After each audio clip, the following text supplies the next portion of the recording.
Now it's time to Kincade and Salciunas is on the air.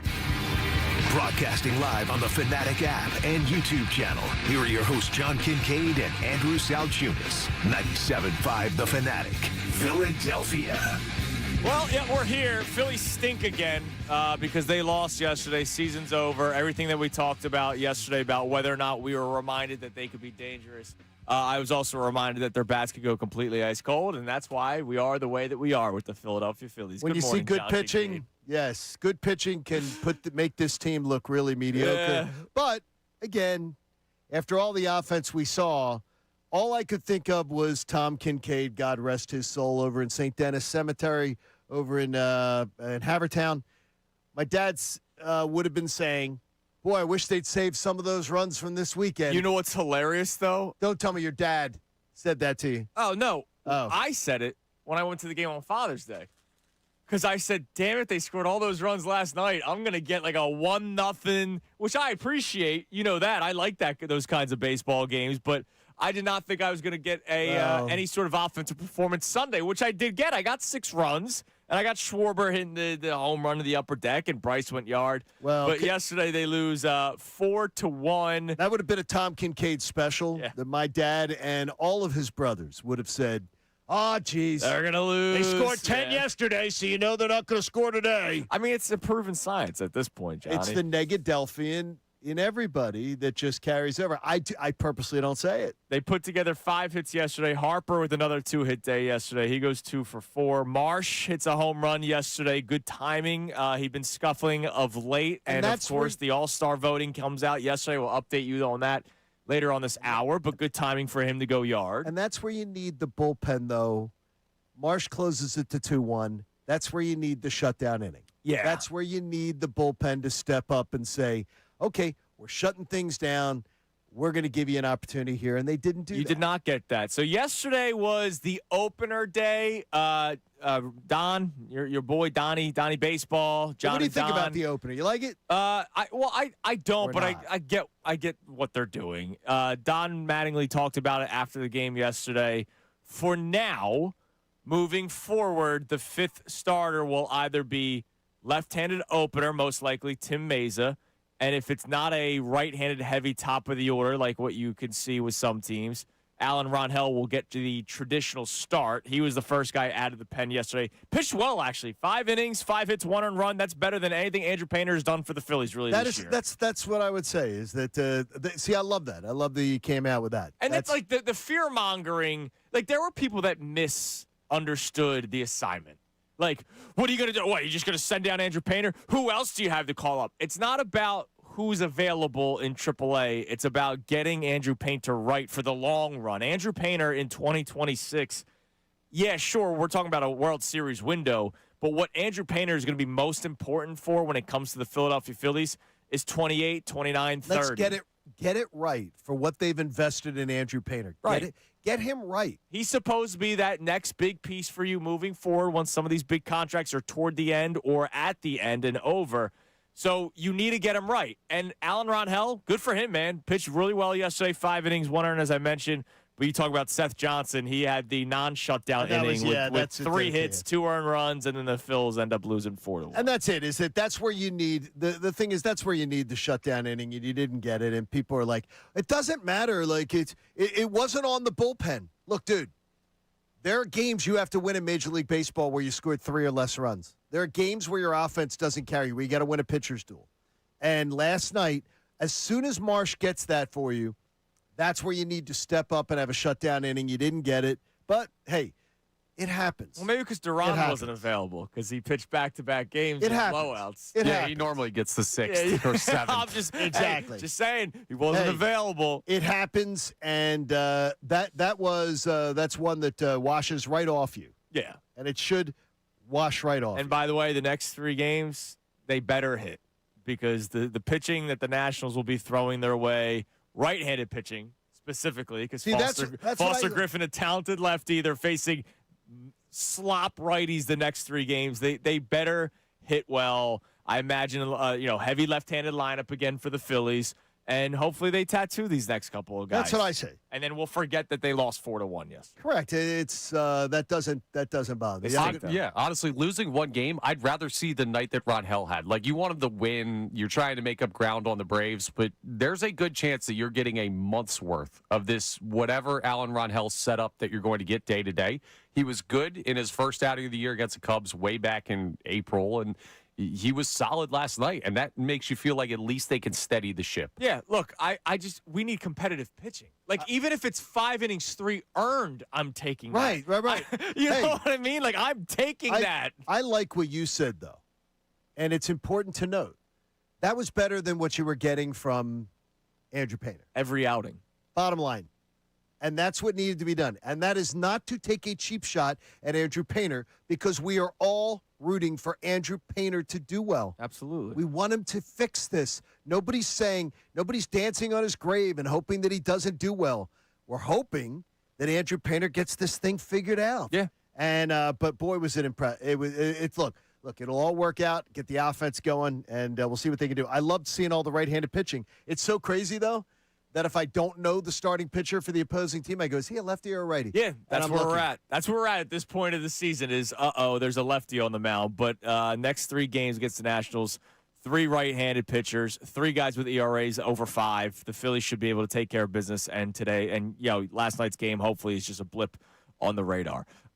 Big news in the world of basketball yesterday, and we will spin this into a Sixers conversation. The Giannis Antetokounmpo trade finally happened, and, of course, he goes to the Miami Heat because that's just how the NBA operates. I want to go somewhere. Okay, here you go. Go ahead.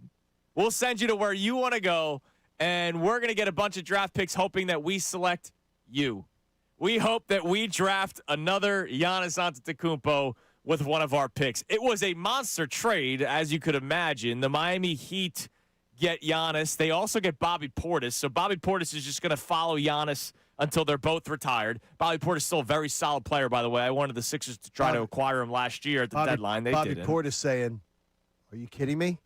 I go from Milwaukee to South Beach? Yeah. Hell yeah. And I just have to, tag along with Giannis? This is awesome. The Milwaukee Bucks, on the other hand, they receive Tyler Hero, Jaime Jaquez. I think he stinks. I am not a fan. Kel Elware, Kasparas Yakuchonis, of course. What was that? Great pronunciation. What was that? Kasparas Yakuchonis. He has home court advantage in these names, Connor. Yeah, so as Connor and I were saying before the show, that's the marquee name in this trade. Is it really? The Lithuanian in the trade. Is it? No, the marquee names are players to be named later. They got the 13th overall pick in tonight's NBA draft. They already have the 10th overall pick, so they now have 2 picks within the top 13. And all the picks that followed were unprotected. So 2031 unprotected, 2033 unprotected. If you're the Miami Heat, or the Milwaukee Bucks, you're just hoping that by then Giannis is broken down and that team is no longer intact, and you are getting very, very high draft picks in 2031 and 2033. I think they got a good chance. It could happen. It's not a bad. To me, it's not a bad deal at all. Look at what the Bucks did last year. The Bucks sucked last year, so who knows what ends up happening. So Miami, they give up a bunch of picks and a couple of guys. The thing that's funny about this trade, and I promise we'll turn this into Sixers. I'm not trying to do ESPN radio here, Johnny. Please. The Miami Heat just got rid of all the guys that would play alongside Giannis well. So Miami gets Giannis, and they have Bam. I'll be really interested to see how that works. Oh, who's their point guard or shooting guard? They don't have one that's going to be competitive. So Miami has to make much more moves. They're going to make many more moves, I would imagine, this offseason, because I don't think this is a move that you just make and you sit in your hands after that. If you're Pat Riley, you're going to try to add to this team throughout the offseason. The Bucks stink. The Bucks aren't going to do anything. So that's a contender, quote unquote, off the books. Yeah. Because they have been. Were they a Giannis. Contender? I mean, they were worse than the Sixers this year. They're one of those teams that with Giannis, you can't write them off. They had Giannis, and they were worse than the Sixers. Yeah, because he played 30 games and was out. And I'm telling you, I would not have been shopping for Giannis. I don't get it. I'm glad that we didn't talk about it. like at all. I'm glad, too. We didn't talk Yes. about it all until yesterday because we just knew it was going to happen sometime I wished soon. the Celtics made the deal, though. I wish the Celtics had made the deal. Well, so here's what's interesting, and this is how we turn it into the Sixers. Our first question, Sixers related. As today is the NBA draft, and we will talk about the NBA draft today. Sixers have the 22 overall pick that they got from Houston, well, that they got from the Thunder via Houston, which was the Jared McCain trade, and they're looking to basically draft another Jared McCain. That's hilarious. It is crazy, isn't it? From a Sixers standpoint, did you even get a reaction when you saw this news drop late last night, or like us, you woke up at 4 o'clock in the morning, or maybe you're tuning into the start of Kincade and Salciunas and you're going, oh, I haven't logged on to social media yet. I did not know the trade that happened last night. Giannis to Miami. Do we even get a reaction at this point from a Sixers standpoint? It's one thing, like I love basketball, so I'm going to talk about it regardless and think about how does this work for Miami? What does this mean for Milwaukee moving forward? You mentioned Boston. Jaylen Brown's name was like highlighted in trade packages. So Jaylen Brown knows that Boston tried trading him, which I would now think that Jaylen Brown's getting traded this offseason. He feels a certain way right now about Boston. I would think so. believe. I don't think Jaylen Brown's playing for the Boston Celtics. So Jaylen Brown's going to get traded. So Boston's going to look different. Milwaukee now looks different. Miami now looks different. The Sixers, if I were to do from the Sixers' point of view, if they're healthy, could be a mid-seed, blah, blah, blah, blah. I don't do that. I can't do that I'm telling you, you can't do that. I can't do that. I'm not letting you do. Well, you know what though? I'm not letting you do it till July 31st. Then you're free to do whatever you want at that point. Oh, nice. If you spin that crap again though to the audience, they're going to see right through it. I'm not doing it. This can't. The Sixers cannot sell this. Well, you know, if we're healthy and a few things come together, they're not contenders. They're not. But August 1st, Larry O talk. But tonight. That's a Saturday. But tonight. I'm not working that day. Come on.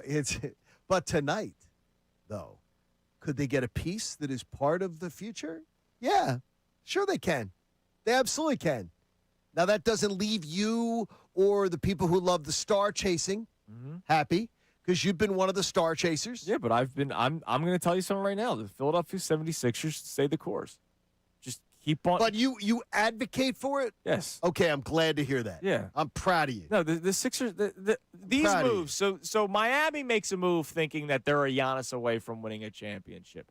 Boston tried making the move because they thought they were a Giannis away from winning the championship. Boston's still going to be very competitive this season without Giannis. Boston was supposed to stink last year. Yeah. And they were distinctly better than the Sixers. The New York Knicks are defending NBA champions. The Cleveland Cavaliers are still going to be a really good basketball team. They might look to add this year. The Philadelphia 76ers are not in the conversation of those teams where they are, quote-unquote, one move away from being NBA championship contenders, which is why today at pick 22, this selection should be somebody that maybe could pair well with everybody on this team, but it's got to be about the future, and the future does not include the names Paul George and Joel Embiid.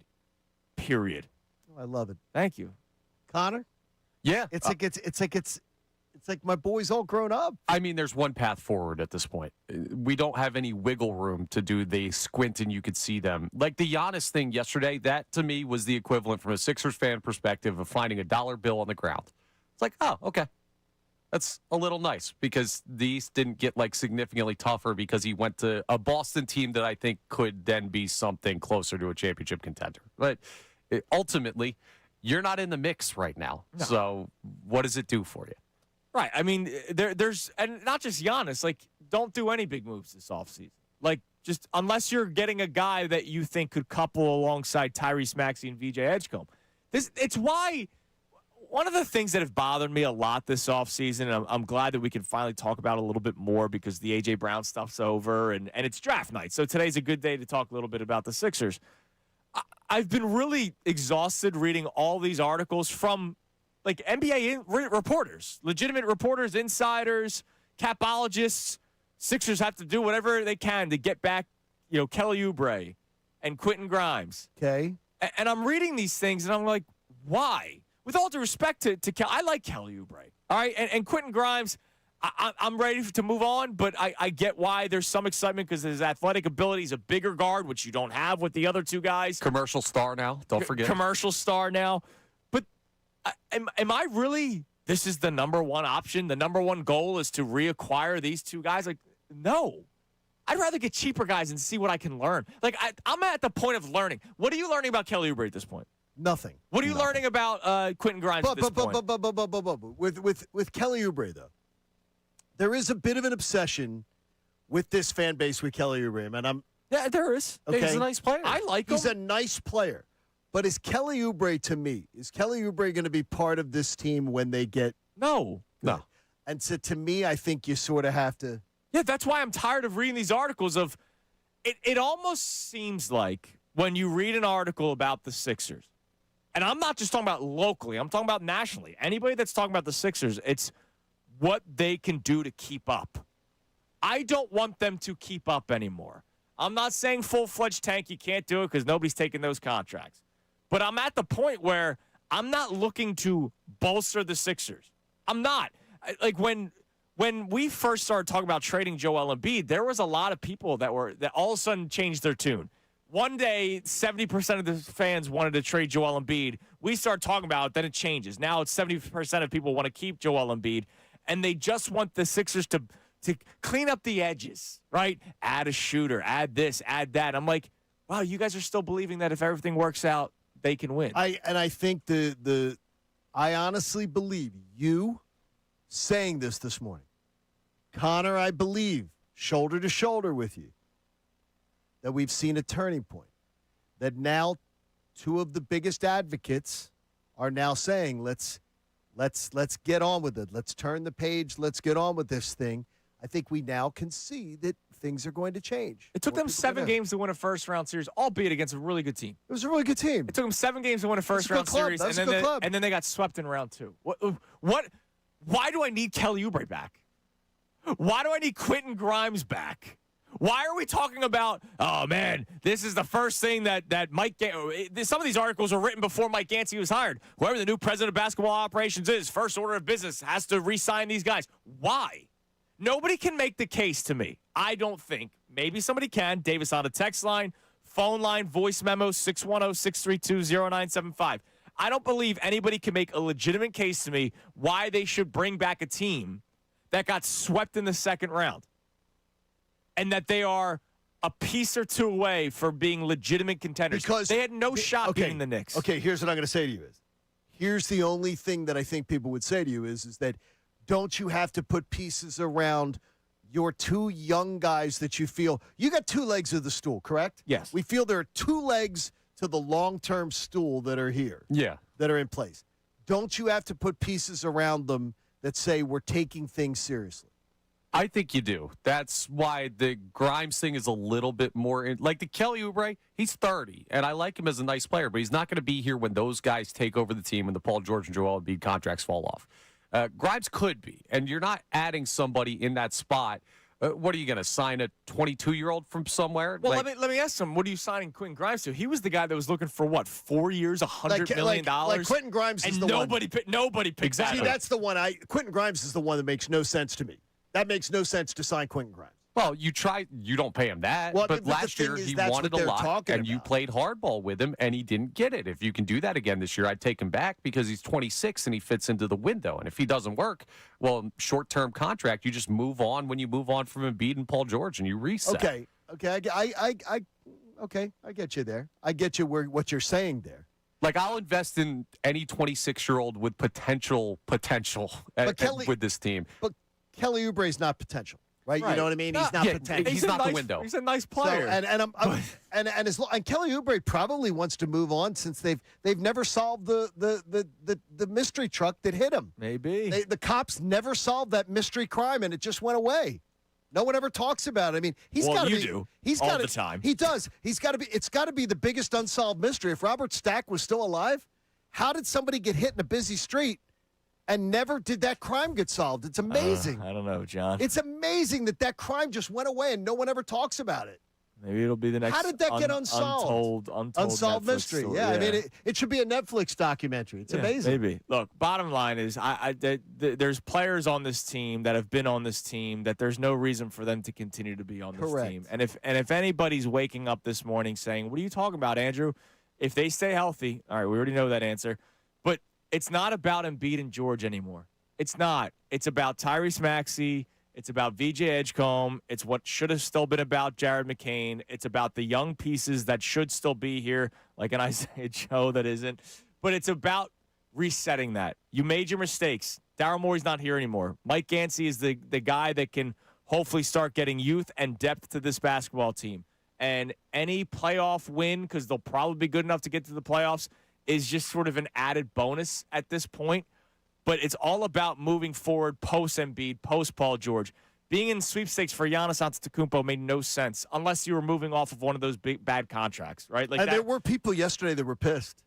I don't know if your algorithm is the same, saying, like, how were the Sixers not in on it? I'm like, okay, who are you offering? Yeah, no, they would have had to have added, like, VJ. VJ would have had to have gone. Right. Like, I don't think it would have been Maxey. I think VJ would have had to go in the trade, plus the Clippers pick and everything like that. So you're not doing that. No, you're not doing any of that kind of stuff. So here's where we're starting. Obviously reacting to the Phillies a little bit from yesterday's game.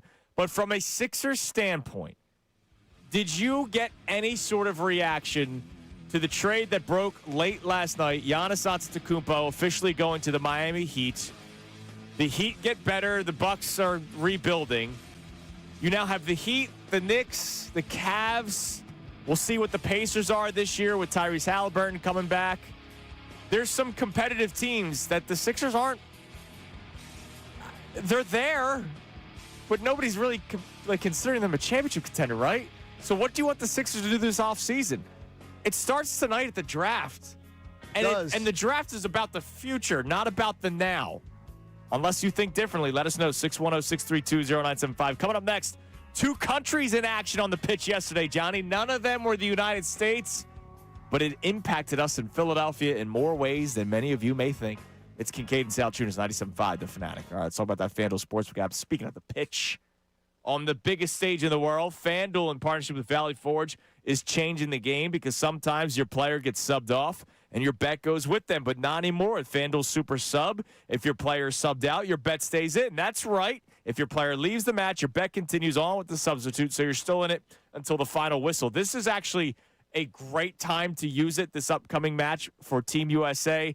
Thursday against Turkey. It's going to be late at night. It's also going to be a game where they don't need to win. There's nothing. This is basically a friendly. So what might happen is they might play some of their starters for the first half, and they might take a bunch of them off for the second half. And if that's the case, well, then you would lose your bet. But now with this FanDuel Super Sub, your bet would continue. Whoever that player goes in for the guy that you made that anytime goal scorer bet on, he takes over. Just visit FanDuel.com/local to get started. That's FanDuel.com/local. Let there be goals this summer on FanDuel. You got to be 21 plus. President of Pennsylvania. Gambling problem? Call 1-800-GAMBLER. Now on 97.5 The Fanatic Sports Update. Phil's whiff in Game 1. I'm Connor Thomas, and the Phillies dropped Game 1 to the Nationals in D.C. last night. A 4-1 final that saw Phil's hitters strike out 12 times in the game. National starter Foster Griffin tallied 9 of those over 7 1/3 innings worth of work. Alan Ronhell, who could be the short-term replacement for Andrew Painter, did give the Phils 5 innings of 1-run ball. Don Mattingly talked about his appearance in the game yesterday. Yeah, that was nice to see that in the strike zone. I think he walked anybody. That was good to see. It was, he had a little bit of traffic, but he seemed to work out of it and didn't rattle at all. Kept throwing strikes. So we'll see how the Phils handle that spot in the rotation going forward. Game 2 is tonight at 6:45 p.m. Jesus Luzardo faces Zach Littell. The NBA draft starts tonight at 8 p.m. Sixers pick at number 22 overall. There was a huge trade in the NBA last night. Giannis Antetokounmpo traded to the Heat along with Bobby Portis for Tyler Hero, Kel'el Ware, Jaime Jaquez Jr., and Kasparis Giacochonis. 3 firsts, a second, and a pick swap. Yeah, that was a big one, folks. The NHL draft is Friday night as the Flyers continue their draft preparation this week. And in World Cup news, France beat Iraq 3-0 at the Link last night. Amy Fadul will join us from the 8 o'clock hour till the end of the show. Greg Caserta of MLB Network joins us at 9:05 to talk Phils and the upcoming trade deadline. This update is brought to you by the Positive Coaching Alliance. Questions about youth or high school sports? Positive Coaching Alliance can help. PCA, a national nonprofit, develops better athletes and better people through sports. Info at positivecoach.org. I'm Connor Thomas for the home of the Sixers, Flyers, and Union. 97.5 The Fanatic and The Fanatic app.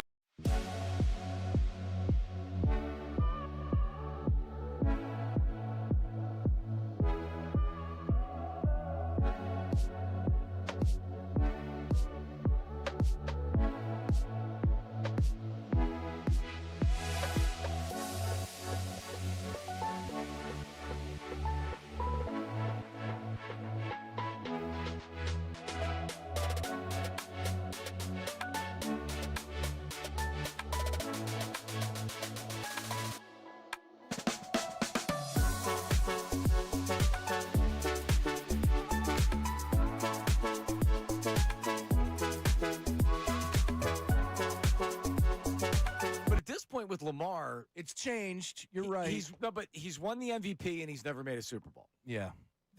And Lamar's not 25 years old, right? Josh Allen, as far as I'm concerned, needs to start getting criticized. Because if you're going to hold everybody to the same standard, then guess what, Josh? You haven't been to a Super Bowl. It can't be the team's fault every time. Joe Burrow took a terrible organization to the Super Bowl, right? So Joe Burrow, just by going to a Super Bowl, kind of gets checked off that list. It's like, all right, you're not in the same. No, like Justin Herbert. What are we doing here? Justin Herbert's not in this rookie contract. Nope. Justin Herbert's lost how many big games? A lot. A lot, right? Is it all his fault? It doesn't matter if it's all his fault. It doesn't matter. It's the quarterback. And Justin Herbert, how many playoff games has Justin Herbert won? Has he? Has he won one? Didn't he just win one? I think he won one. I know he threw a bunch of interceptions in that one game against Houston. That was a loss, obviously. And I think last year he was able to get a win, right? Let me pull that up. All I'm saying is at what point do these quarterbacks start getting criticized? Lamar Jackson's fair game. He's not winning the big game. That's a good organization. Now they have a new head coach coming in. And I like Lamar. The dude just needs to get to a Super Bowl, period. He hasn't won one. He hasn't won it. Are you crazy? And when people talk about Justin Herbert nationally, oh, my God, Justin Herbert, what a great quarterback, what a great player. Even the one time we were talking about him on the air after he lost the playoff game, it was like, oh, that's the offensive line. Okay, sure. Yeah. But where are the details on Jalen Hurts? The only details we worry about are Jalen Hurts. Lamar Jackson gets a little bit of it.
You know the saying up the creek Without a paddle? Yeah.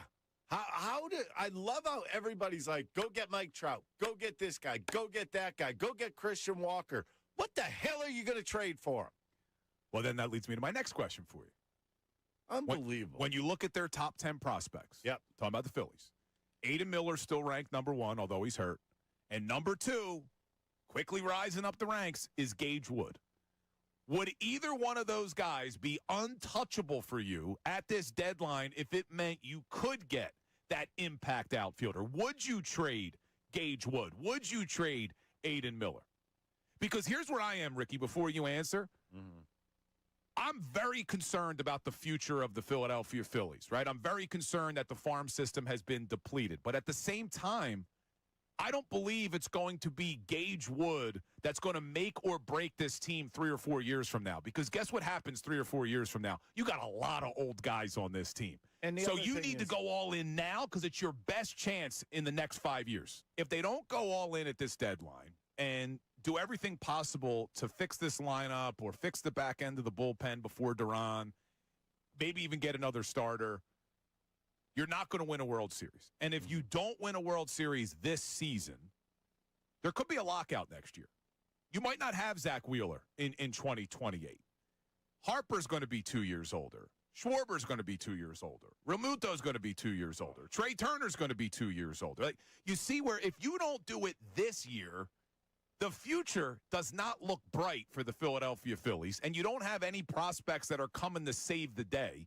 So it's weird because I'm not sure, even if they go out at the deadline and they get an impact bat in the outfield or they get another reliever, that they're even going to be good enough to beat the Dodgers at that point. But I think you are forced, if you're Dombrowski, to at least try.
Should the Phillies trade for Mike Trout? Should the Phillies trade for Scooble? Because you know what?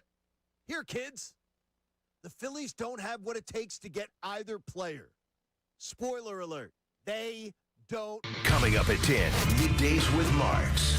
Now more of Kincade and Salciunas. 97.5 The Fanatic and the Fanatic app. This hour of Kincade and Salciunas is presented by Bradford White Water Heaters. Bradford White, they're here for the pro. All right, we will check the Davis Honda text line, phone line, voice memos coming up later on this segment, 610-632-0975. Did you get any sort of reaction from a Sixers standpoint when you read, or if you're tuning in just now and hearing for the first time, Giannis Antetokounmpo going to the Miami Heat? So Giannis gets what he wants, and the Sixers are who they are right now.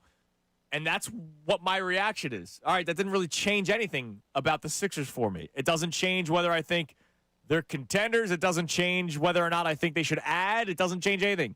The course of action for the Sixers should be to continue to think about the future, not the edges. I heard a lot about the edges so far this offseason. Just fix the margins, not the Edgecombe, edges. not Edgecombe. No. I want to hear about VJ Edgecombe. I want to hear about him, too. I don't really care about the edges of the roster with Paul George and Joel Embiid. If you want to talk about the edges of the roster with Tyrese Maxey and VJ Edgecombe for 2-3 years down the road, fine. I'll have that conversation. We can't talk about, hey, if the Sixers just get this and that, they might be contenders again. Look at what they did against Boston. Yeah, look at what they did against Boston. And then look at what they did the very next round. They played the minimum amount of games possible, and they were not the team that won. 610-632-0975. But last night, another big night for Philadelphia. Another big night for Lincoln Financial Field. France and Iraq had their match yesterday in group stage, and there was the major delay. The weather last night was absurd. Just like, I don't know, when did it start for you? I got it around like 5, 6 o'clock. Oh, it started earlier than that out in, because we're in the corporate apartment right now, and so we're in Malvern. Okay. And it was probably around 4 after General Hospital. And so it was probably around 4:15, and it started. Dude, it was nuts. And it was nuts. Like nuts. Yeah, the Crazy. lightning was crazy yesterday, which is why there was a delay in the game last night. So they finished the first half in like 49 minutes, 5 o'clock, 5:49 first half. They go to halftime. It was crazy. And then there was a 2-hour delay. They didn't resume the match until 8 o'clock last night. France eventually wins 3-0. Mbappe with 2 goals. Look at me, Andy Footy. But that's not the big takeaway for Philadelphians, John, because as awesome as it is that we are watching the World Cup in our own backyard, people found a way to turn last night's delay into another talking point. Yeah, we need a dome. This is why we need a dome. Who was saying it? Oh, over. Okay, so how about this? I know there's a bunch. Like, who was like the how number about one? Kevin Cooney. Of course. Our buddy Kevin Cooney. Yeah, who he's been pushing that for a we while. We love Kevin. Now, look, Kevin doesn't like getting wet, I guess. Kevin might be a cat. Maybe. Is what I'm figuring is. He may be part cat. And many media members in town, I think, have just gotten way too freaking soft. Way soft. They say, oh, this is an exact reason why you need it. And it's like, you want to be able to have big events. It's the freaking World Cup. We're having the events. They're already here. We're having I want to be able to have Final Fours. I want to be able to have a Final Four. Oh, my gosh. Please, dude. Please. We do not need to have like the Final Four. First of all, it doesn't involve – a Super Bowl doesn't involve you. Let me just tell you, as someone who's been to, I believe, 14, the Super Bowl doesn't involve the locals. They don't care about the locals. So if you think you're an Eagles season ticket holder and Jeffrey Lurie builds a dome and you believe that means you're going to get to go to the Super Bowl, that's crazy. Do you know how many people this year got to go to the Super Bowl by the home team? How about this? I went last 3 years. All right. Last 3 seasons.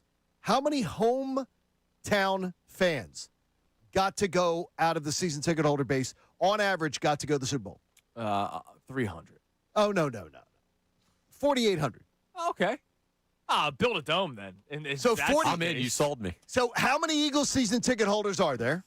A lot. 4,800 got to buy Super Bowl tickets.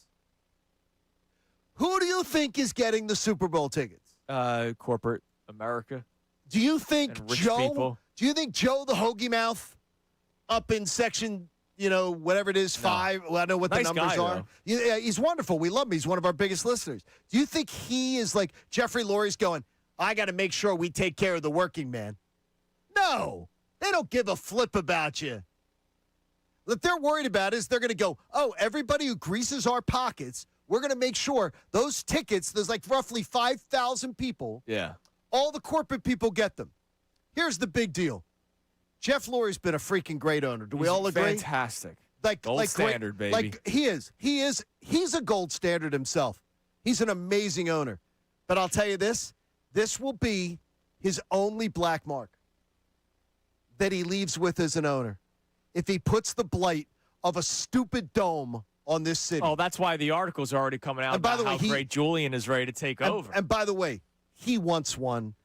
And if he wants one, he's getting one. But the bottom line is this, though. He's going to make you pay for it. He's going to make you pay for his pet project. He's going to make your tax dollars pay for his pet project. Now, if Mr. Lurie gets his dome and doesn't take local tax dollars, which, by the way, Robert Kraft didn't and Jerry Jones didn't. Every other owner did. So if Robert Kraft can do it and Jerry Jones can do it, I believe Jeffrey Lurie can do it. If he does that, I will absolutely, you know what I'll do? I'll even come, I'll record one and send it to you. I'll apologize to Jeff Lurie. That'd be nice. My bet is that he's going to ask for tax dollars to help build the dome that he wants to impose on this city. Like you said, for his pockets. I'm curious, for Eagles fans, forget events. All right, again, forget the events, forget We want concerts. to have a Final Four. Who Forget gives a Final crap? Four. Forget SmackDown versus Raw. Like By the way, you get all those events. Right. We already get all those events. forget concerts that are already being done there. Yes. For Eagles fans, strictly for the Eagles, and Yes. hell, if you want to throw in the Temple Owls, go for it. Fight for the cherry and the white. For the cherry and the white, we'll fight. Do you actually want a dome for the Philadelphia Eagles or for the football teams that play in Lincoln Financial Field? To me, no, because I think it's part of the beauty of the sport. Having home field advantage, having advantages of weather, right? Like we've seen Atlanta Falcons, Yes. 2004, making the trip over to the NFC Championship game. Michael Vick in the gigantic coat that may have been 5 coats built into one. I don't know. And the weather, all the talk about how bad the weather was for them. Now, not to bring up bad memories, but Tampa also had that same issue, that same talking point, and they won that NFC Championship Most game. of the time when teams have come here in weather, it has been a huge advantage in January for the Eagles to be able to have that. Yeah, especially the way they 24 play. against the Rams, the snow game. And that's important. And by the way, I've seen some people with the mythology saying, well, if it was going to snow, the Eagles could decide to say, That's not how it we're going to works. let it go. That is not how it works. And the Eagles are not going to build a dome to then say, oh, well, we got a chance to have a home field advantage here. We're going to leave it open and do that. That's not how this works, and that's not what they're going to do. If you think that, you believe in the Pixies and the Fairies are going to come down and pay for your PSLs. Oh, by the way, there'll probably be some of those too. By the way, I watched episode 1 of House of the Dragon yesterday. Speaking of Pixies and Fairies. Incredible start to the season. Incredible I start. got to check it out. I didn't realize no it was spoilers. out. I won't spoil because I know the game. Is there a dragon? Yes. Oh, And there spoiler. is a house because it's called House of the Dragon. So there So are there is a house. Is there a there roof on the house, or do they Now- go open air back now in the does top? the a couple dragon- open air areas. Does the yeah. dragon? It's good for you. Does the dragon own the house?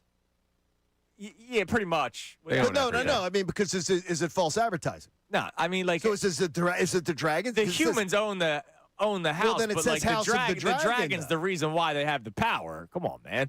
But Jeffrey Lurie owns this house, and Yeah. we might have a No, roof. I'm No, you will too, anti-dome. Connor. I'm anti-dome. I hate it. That's what I they're hate gonna the do. idea of- and I'm not even thinking about it for Jeffrey Lurie lining his pockets with all the other events. I'm looking at it strictly Philadelphia Eagles standpoint, which is the team he is the owner of. I don't see why this is a benefit to people other than people that just hate bad weather but love the Eagles. I am so, I like it again. And there's so many games where it's hot. I don't like being hot, and I don't like being cold. All right, let's check the Davis Honda text line. Field the Davis Service. Check them out in Burlington. Connor said they're coming in What right a away. bunch of wussies. What do we got on the dome debate? This texter says having a dome sounds horrendous. The outdoor atmosphere and home field advantage comes from the weather and is something you can't take away from this city. Do not build the dome, not now, not ever. And I've challenged this before, and the Philadelphia Eagles will not take me up on this challenge, and I promise you. They did a survey of their ticket holders where they were asked about a dome. I promise you, they will not reveal the results to you. They will not reveal those results because I guarantee you the season ticket holders did not say, I'll guarantee you 40%, I'll guarantee you 35% of them didn't say build a dome. Nobody wants this antiseptic crap. I'm telling you. I've seen it. I've watched it. That being in the dome, it's terrible for football. It sounds terrible. horrible. So, from an Eagles standpoint, forget events. Yes, think about it. Think about the Eagles. Else. Focus it on the Eagles. Last night, delay in the FIFA World Cup between France and Iraq because of the lightning. Do you actually want a dome for the Philadelphia Eagles? 610-632-0975. If you don't, please feel free because I think we need more people to have our backs here, Johnny. Coming up next. I think we're in the overwhelming majority on this. I think so. It's a very vocal minority. We'll see. Could be. We started the show just reacting to yesterday's Phillies loss. We will update you, though, on MLB All-Star voting. Could the Phillies really have 6 All-Stars? 2 of which that we did not predict a couple of weeks ago when we gave some predictions. Deservedly so. It's Kincade and Salciunas, 97.5, The Fanatic. Hall of Fame. Have the quality of talent that it would take to get the 2 most sought-after players that could be available at the trade deadline. Now, there will be a lot of gas bags in this market. Hopefully they're not in this building that will tell you, oh, they should go get Scooble. They should go get Mike Trout. They can't get Mike Trout. Here's the reason. The Phillies have problems right now. Can they go to their minor league system and go get some top prospects? Somebody to call up that everybody would say, hey, this could solve a problem? Andrew was just talking about it. Hell no. It looks like the picked over shelves at a Giant the day before a blizzard. They got nobody. Nobody's coming to save the day from the minor league system. There is nothing coming to help the problem. So if you don't have prospects that are ready to come up and ready to help you at the major league level, how do you think you are going to be able to get one of the top pitchers on the market or top players on the market? Especially one of the top players on the market who has every opportunity in his entire career to come here and play and has rejected it. Could have found his way here on his own and rejected it. Would rather play in anonymity in the shadow of Disneyland. No. What it is the Phillies don't have it. You know who does? The Dodgers, the Braves, the Yankees, other franchises who are contenders that are right now, by the way, teams that are better.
First of all, starting the tweet with sorry Philly fans. Like, what are you sorry about? Like, what do we need to be sorry about? Like, the New York Knicks fans who looked like absolute trash half of this finals, and I know it's not all of them, half of this finals doing the stuff they were doing in the streets, beating people up, doing all this ridiculous stuff, that, number one, we're supposed to feel good for them? Or how about the fans that came down to Xfinity Mobile Arena and they chanted bleep and bead as loud as they possibly could every single time they were in the building? We're supposed to feel good for them? And then even if they didn't do any of that stuff, even if they were the greatest fans in the world, we're Philadelphia. That's New York. New York looks down on this city. They've always looked down on this city. They've always accused us of being a second-rate city. We're supposed to feel good?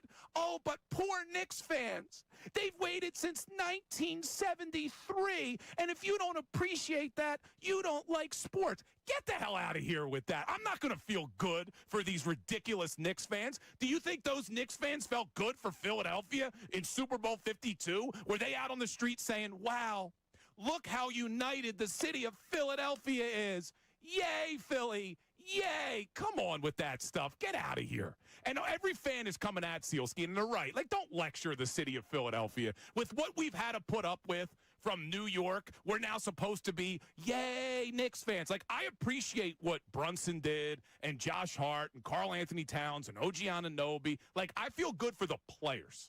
I feel good for the players. They deserved it. They earned it. They're a likable team. But to sit here and lecture the Philadelphia fans that we're supposed to feel good for the Knicks fans? Come on, Mike. 97.5, The Fanatic. It is 6:47 here on Kincade Salciunas, 97.5, The Fanatic. Draft day for the Philadelphia 76ers, 22nd overall pick. Everything needs to be about the future, not about adding to this team. No, you are adding to them, right? But I'm not trying to win with my first thought is not let's add to Embiid and George. Is this 2 nights? Yes. Yeah. First round tonight. Is this new? Yeah. Yep. Remember the second round used to be the same day. Now they made the second round. The NBA has gone to a 2-night draft. Yeah. Well, they had a 2-time MVP get drafted during a Quesarito commercial. Look, here's how they market it. The likes of Nikola Jokic were drafted in the second round. They do a bunch of second-round players, and they get a whole day's worth of advertising. I'm floored that they're doing. Who is watching the second round of an NBA draft? Hoopheads, Johnny. If that gets any ratings, I'm going to be floored. It won't. I will be floored if that gets anybody to watch it. I didn't know that till I missed that. That completely went over my head. Seeing they have a second round of the draft. That's here's how they push it. Nikola Jokic. So they're going the total outliers. Your NBA champion MVP, Jalen Brunson. So they're going total outliers. Yeah. Manu Ginobili, Draymond. You just find a bunch of second-round picks and say, these are the guys that did really well drafted in the second round. Watch our coverage beginning tonight. The Phillies, by the way, just to tie this up, because we brought up Brandon Marsh hitting a home run yesterday against a left-handed pitcher. Another good sign. That's a great sign for Brandon Marsh and his career moving forward. Brandon Marsh is still, as of right now, an all-star starter. A little tighter, though. But he climbed up to second. Right. So instead of him being third, he's now second. But it looks like a tighter race, though. 40,000 votes that's ahead of Ronald Acuna Jr., 200,000 votes ahead of Michael Harris, both of the Atlanta Braves, of course. But it's gone up. Brandon Marsh now from third to second. He is right now an all-star starter. So at catcher, JT Realmuto not in the top 2. I can't believe he is third, though. How in the world is JT Realmuto a top 3 catcher? Wait till you hear the rest of it. I know. It's why fan vote. It's why fan voting is stupid. Yeah, Hunter Goodman should be ahead of him. Hunter Goodman is the Rockies catcher who has 21 home runs on the season. What is he? He's fifth on the voting. Exactly. Ridiculous. BCIB. Yeah, he's fifth on the voting. BCIB. And he's there. Bryce is currently third. Freddie Freeman, number 1. Medelson, number 2. And that should be exactly how it goes. Bryce Harper having a better season than Freddie Freeman. Whether it's Olsen or Freeman, those two are going to would get the nod. Bryce Harper having a better season than Freddie Freeman. He is, but Olsen should be the starter. Olsen should be the guy, right? Probably, yeah. What do you mean probably? Harper should make the All-Star team. No, he should make the All-Star. Yeah. Harper should be an All-Star. JT should not. Second baseman, Bryson Stott right now second. How in the world is it's ridiculous? So Bryson Stott, I don't think will surpass Ozzie Albies, but if you're top 2, you're automatically in the game, right? No. You advance to the no. next. No. So you advance to the next round. No. You just you advance to the next round. No. Yeah, Okay. don't do that. Okay, good. Because I mean, Bryson Stott should not be. It's such a joke. Like Fan balloting. respectfully. This is a perfect example of why fan balloting should not happen. Alec Boehm's been playing good, but he shouldn't be second for third baseman either. Like, this is crazy. Wait a minute, though. Man. Here's the one thing I would tell you is, and I didn't realize it yesterday. If you look at it, do you realize how bad third base is? Yeah, dude, it's terrible. It's Max Muncy and nobody else. I mean, there's no. If you're looking at it right there, I mean, it's bad. Yeah, Max Muncy is almost at 200 million votes. And he should be the rubber stamped. But Alec Boehm, when you compare it to the others, I'm going, well, who else should be? And I'm going, well, it's not. Yeah, I get what you're saying. It's not ridiculous because third base in baseball has become a black hole of this black. Yeah, it's supposed to be a power spot, and it's not. Bad. It's bad. Trey Turner, 4th place for shortstops, Johnny. Which is ridiculous. One of the worst fielding shortstop in the game. Yep. And then Kyle Schwarber, shockingly, second as among DHs. Shohei's number 1, but they have both surpassed 1.5 million votes. Shohei, like, running away with And it. fans It's want to see, though, they want to see Shohei and they want to see Schwarber. Yeah, they want to see They both. want to see both of those guys. They'll both make it. It's, and as an all-stars, those are 2 guys you're paying to see. That's like you want to see both those guys. I'm going to go. I'm going to sit in those stands. I want to see both those guys. Yeah. So right now, Wheeler Sanchez, I think we both expect to be the starting pitchers. I that would make think it. so. Yep. Harper, we all think should. Schwarber, that's 4. Does Stott and Boehm make things interesting? No. I can't imagine. No. I could see Boehm being And Marsh. Marsh will be there. I don't Duran think so. will be there. Know what I Yeah, think, Connor? Duran, man. Connor, doesn't there have to be? And as the Locked On Phillies podcast, you may find it. You may know somebody. Isn't there some Swiss Army knife infielder that they would go, who's got to be more qualified than putting Boehm on the team? I mean, they could. It's a managerial decision, but Right. if Boehm keeps going like he's going right now, and third base is so weak, you're not going to just have one third baseman on the All-Star. I mean, It's a big roster. They're going Boehm's to on- add guys. Boehm's on pace for like a 90 RBI season. Yeah, Stott, no Just- way. Turner, no way. JT, no way. If they put Boehm on, I'm not going to be like, that's a travesty because That third is base correct. sucks in the National League. I Yeah. can't get over it. And by the way, that's something where I raised my hand. I did not even grasp how bad it was. Yeah, it's pretty bad. Now, can somebody explain to me? Maybe it's just really bad in the American League. I'm a big baseball guy. You guys know that, but I'm not Yeah, a clinically online person. Is there some sort of like online phenomena about Ernie Clement, who plays for the Blue Jays? It's the mustache, maybe? I don't know. He's a popular he's popular on socials. So second baseman, right now leading vote getter in the American League. He's having a fine season. He's popular on socials. 292 average, 7 home runs. He has over 2 million votes. The next closest is Ezekiel Duran of the Rangers, who has 531,000. Ernie Clement is a What am I missing? Ernie Clement is a So he's a TikTok guy? pinup boy type Okay. player. So he's popular. Okay. So that's where some of his It popularity. is. I may mean, it's a come from. popularity vote. Like, let's be And honest. I mean, so That's- he's popular because he's he's popular with I think the lady fans may vote for Ernie Clement. okay. That's just something that I have not been. That boyish charm maybe is what he goes for. He's got like the mullet. People love the mullet these days. Mullet and mustache. Connor Thomas. That might be your favorite player. He's actually Uh, going full beard right now, so no mustache. All So right, he only Neil gets half Neil credit. checks in on our YouTube chat about the dome conversation, by the way. I don't like weather being a factor in my team's wins and losses. It's as simple as that. When does it a factor? Tell me the games where it's a factor. Well, I guess you could say when it's a monsoon. No, and- tell me where and it's a teams fact. are Tell me both where. struggling. Okay, I want the example. Yeah, the snow game in 24. Weather was a factor I in want that the game. example of where it cost you as a Philly fan. No, he's saying wins or losses. Yeah. He's trying. So to, he'd trying rather to- have an even playing field for the Rams to come here in January. Yes, that's I'm not getting exactly what he's telling That you. makes absolutely zero sense. But that's exactly what he's telling you. He doesn't want it to be a factor. He wants it to just be, dome, 70 degrees.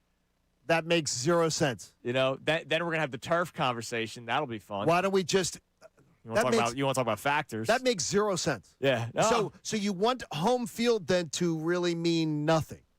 Yeah, except for our energy and passion. Like from you the guys, fans. you guys are too young because you were not alive when it was allowed. Like, you know how baseball stadiums have different dimensions? Mm-hmm. Hockey arenas, the rinks used to be different. Yeah, some were a little bit longer than others. Yeah. Some were different. Some had both benches on the same side. Some had benches on opposite sides. Some had arenas. Some had more ice behind, less neutral zone ice. Yeah. Some had, like, rinks used to have quirks, and then they made every single rink be the same. So we're going to have every football stadium be the same. And the NHL lost a lot of its home ice charm. Yeah.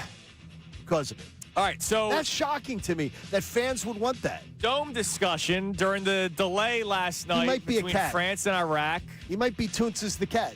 A lot of people are saying this is why we need a dome. I'm anti-dome. John's anti-dome. Connor? Anti-dome. All right, good. I know you're anti-cold, but you're also anti-dome. It's not about me. This is individually, I would love a dome. I never want to be outside again unless it's 75 and sunny. I don't want to be cold. The dome conversation is back. Do you want the Eagles to have a dome? Forget everything else. Do you want the Eagles to have a dome? Yes or no? 610-632-0975. Now, coming up next, more Sixers talk. Big news in the NBA last night, the trade of Giannis to Miami. Tonight is draft night. What do the Sixers do? They did something interesting last year in the draft. Do they do it again this year? It's Kincade and Salciunas, 97.5, The Fanatic. Now on 97.5, The Fanatic Sports Update. A tough night at the plate. I'm Connor Thomas, and the Phillies dropped Game 1 to the Nationals in D.C. last night, 4-1 final. Phil struck out 12 times in the game. 9 of those were against National starter Foster Griffin, who went 7 1/3 innings of pretty much shut down baseball. Don Mattingly talked about what he was doing to keep the Phil's hitters off balance. Just the mix and match for us. We didn't seem to do enough with him. Got ahead in the count, 2 strikes, variety of breaking balls to the lefties. Kept our righties off balance. For the most part, just kept pitching. Alan Ronhill, who could be the short-term replacement for Andrew Painter, did give the Phillies 5 innings of 1-run ball in relief for opener Tim Mesa, so we'll see what they do with that spot in the rotation going forward. Game 2 of that series is tonight at 6:45 p.m. Jesus Luzardo faces Zach Littell.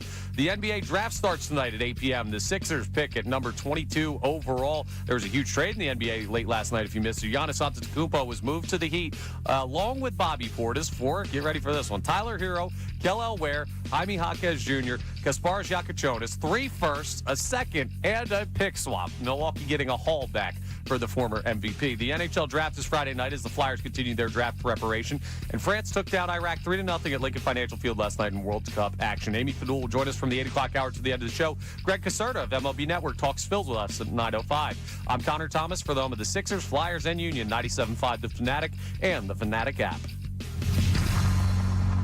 Kincade and Salciunas, 6 to 10 a.m.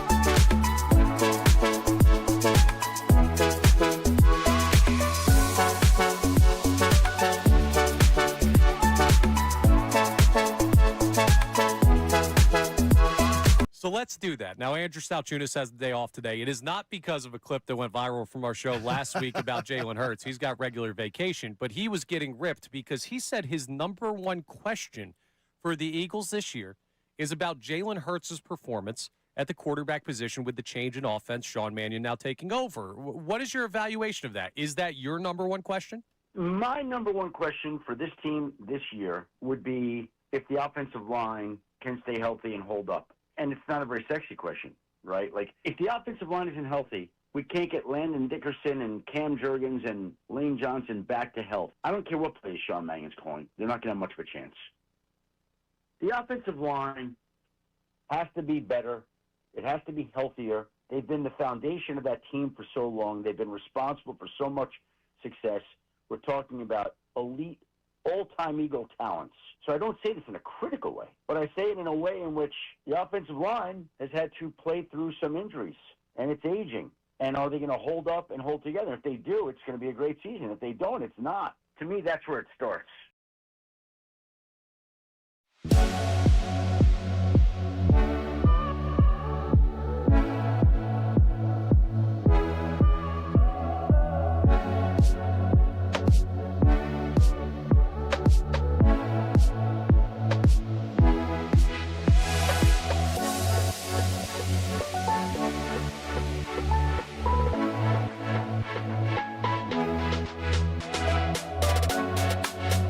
And the Fanatic app.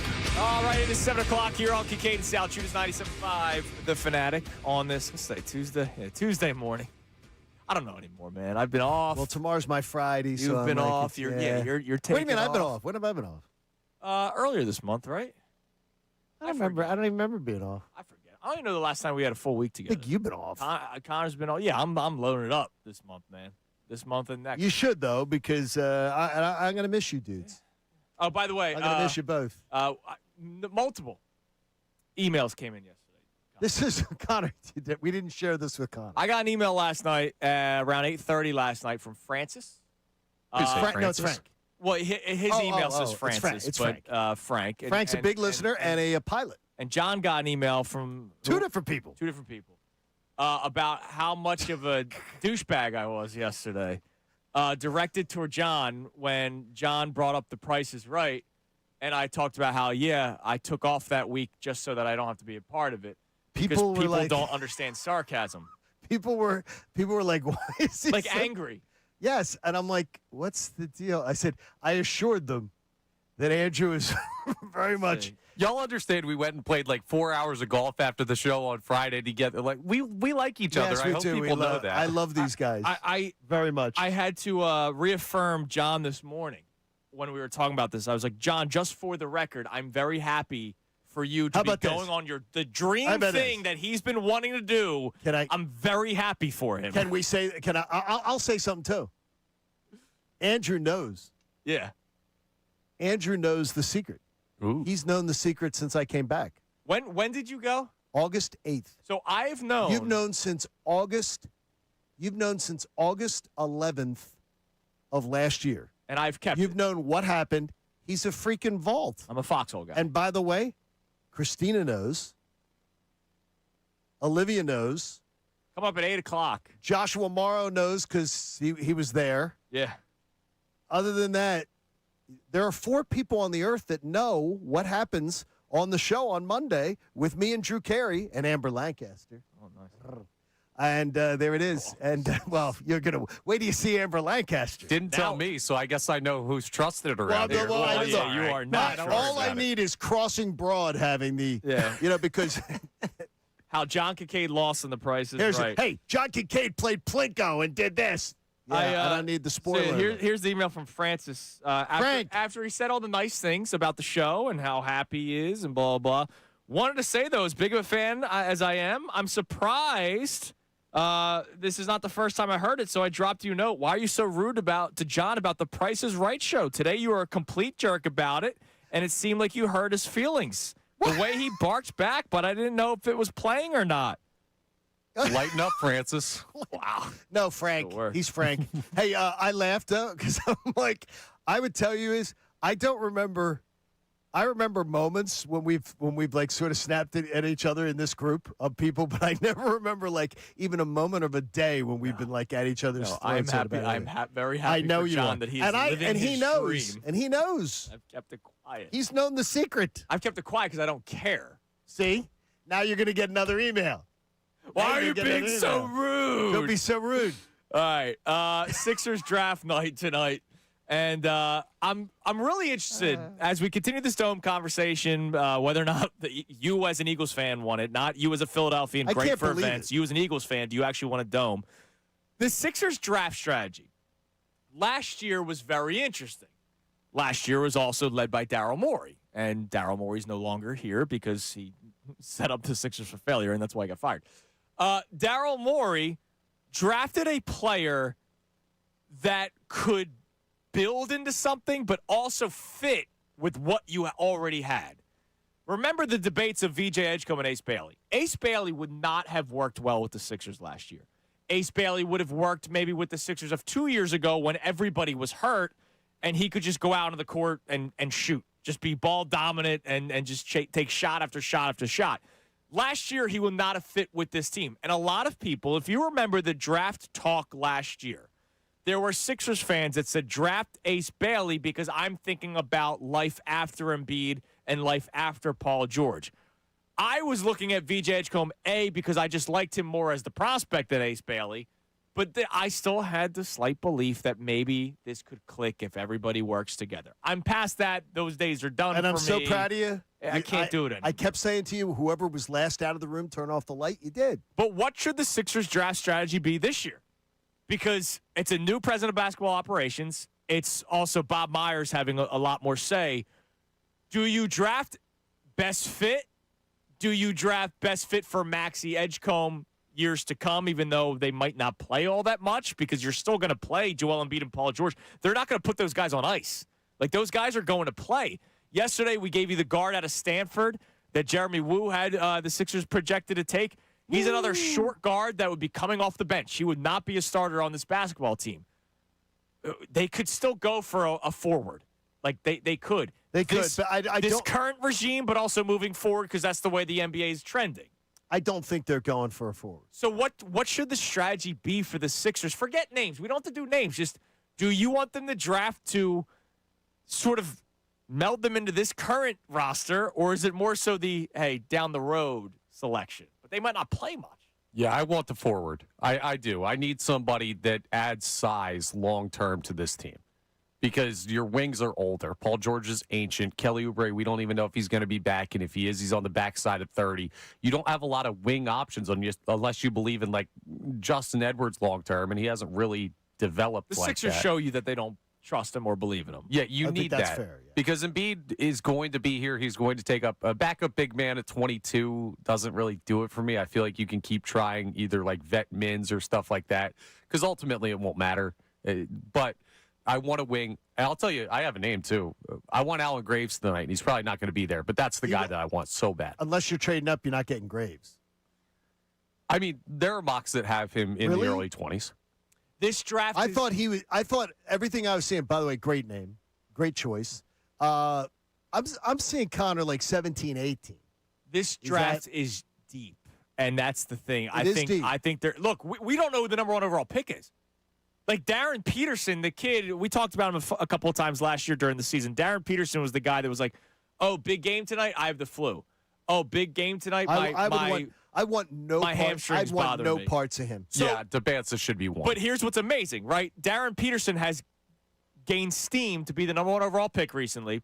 If he's not, he has already made it known he doesn't want to go to Utah, who's the second overall pick. Does Utah go back-to-back years drafting a player that doesn't want to go there? Ace Bailey didn't want to go there. They drafted him. Do they go back-to-back years saying, we're going to draft guys that don't want to be here? The top three alone is already confusing. And so this whole draft, I think, could be a crapshoot. crapshoot's one thing. Two is could a team like Utah at the top, could they slide and try to go back and slide up and pick up a veteran player? Hey, Danny Ainge would do anything by man. sliding back. Yeah, I love Danny Ainge. I hate Danny Ainge, Right, but I love Danny. But you Ainge. respect him. Yes, exactly. I don't know. It's just the Sixers. Like I'm kind of interested in this Isaiah Evans kid that's like 150 pounds. He's no. He can't. He's not going to be able to.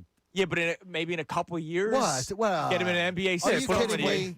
What are you going to do? Put him Get in? him on the Chick-fil-A diet. Yeah, man. Yeah, we've already seen that in this town. No, What, that was Shirley a Temples? 7-footer. Shirley Temples and Chick-fil-A's? No, it doesn't work. And we love Chick-fil-A, by the way. Love you, Chick-fil-A. I'm interested. I don't know. Like there's so many different. I don't know. The kid from Stanford's a good ball player, but are you going another undersized guard? I'd be upset if they go You already guard. have two of them. Like, and that's here and now and future, right? Like, I can't have 3 6'2" guards over the span of 5 years. I can't do that. Even if you get a bigger guard, I don't see a world after what we saw from VJ Edgecombe last year as a rookie where he's going to be a bench piece for this team.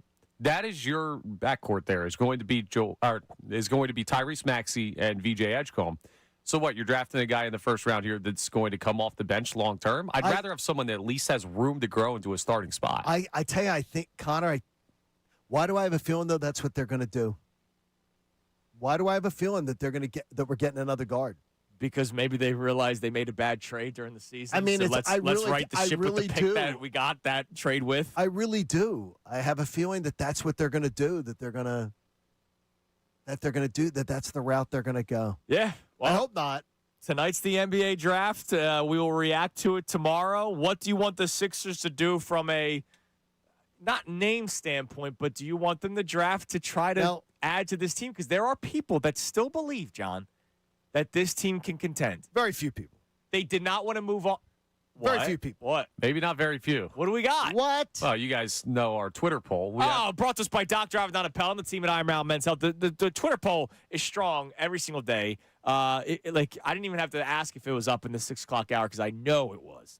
Our question today, would you prefer the 76ers offseason focus to be staying competitive in the East or building for the future? Now, we thought that this was going to be more towards build for the future, even when we asked the question. 24%, though, are still saying stay competitive. A quarter of our responders so far are saying, hey, play for now. I'm. Yeah. What are you playing for? Okay, it's early. It's early. What are you playing for? Already got over 100 votes on it. No, but it is. It's still early, though. Do you know how sometimes you'll say it, Connor? You'll go, sometimes the early voters go one way, and then the people who listen later sort of swing it? Yeah, it happens. I don't know. I can't believe that we're talking about that. I can't. They saw the Sixers in 7 against the Celtics, and this is how it's supposed. But did you not see the 4 against the Knicks? I did. Oh, but they're the champs, John. I did. I saw the 4 against. But you the were Knicks. not even competitive. You didn't even try. Except for what, game 3? That was team like their didn't only even. chance? That team didn't even try. Yeah, no, it was horrible. But there are people that still think the margins. That's what I've heard. I've heard this entire offseason has been bring back Kelly Oubre and Quentin Grimes. And I'm not even talking about fans. I'm talking about reporters. National NBA reporters are saying the Sixers' first order of business should be to get Kelly Oubre back, get Quentin Grimes back, and to add to the margins. For what? They think there's still a chance that they can compete. And I don't think that there is. All right, let's go to Tasty Cake Dom. Dommy, what's going on, man? You're on Kincade Salciunas. You know that. Hey, everybody. Good morning. What's up, going brother? on, Dom? I hope everybody's doing well. Very well. I hope you're doing well. Dom and I were talking about Keith Van Horn on the text line the other day. Okay, that's crazy.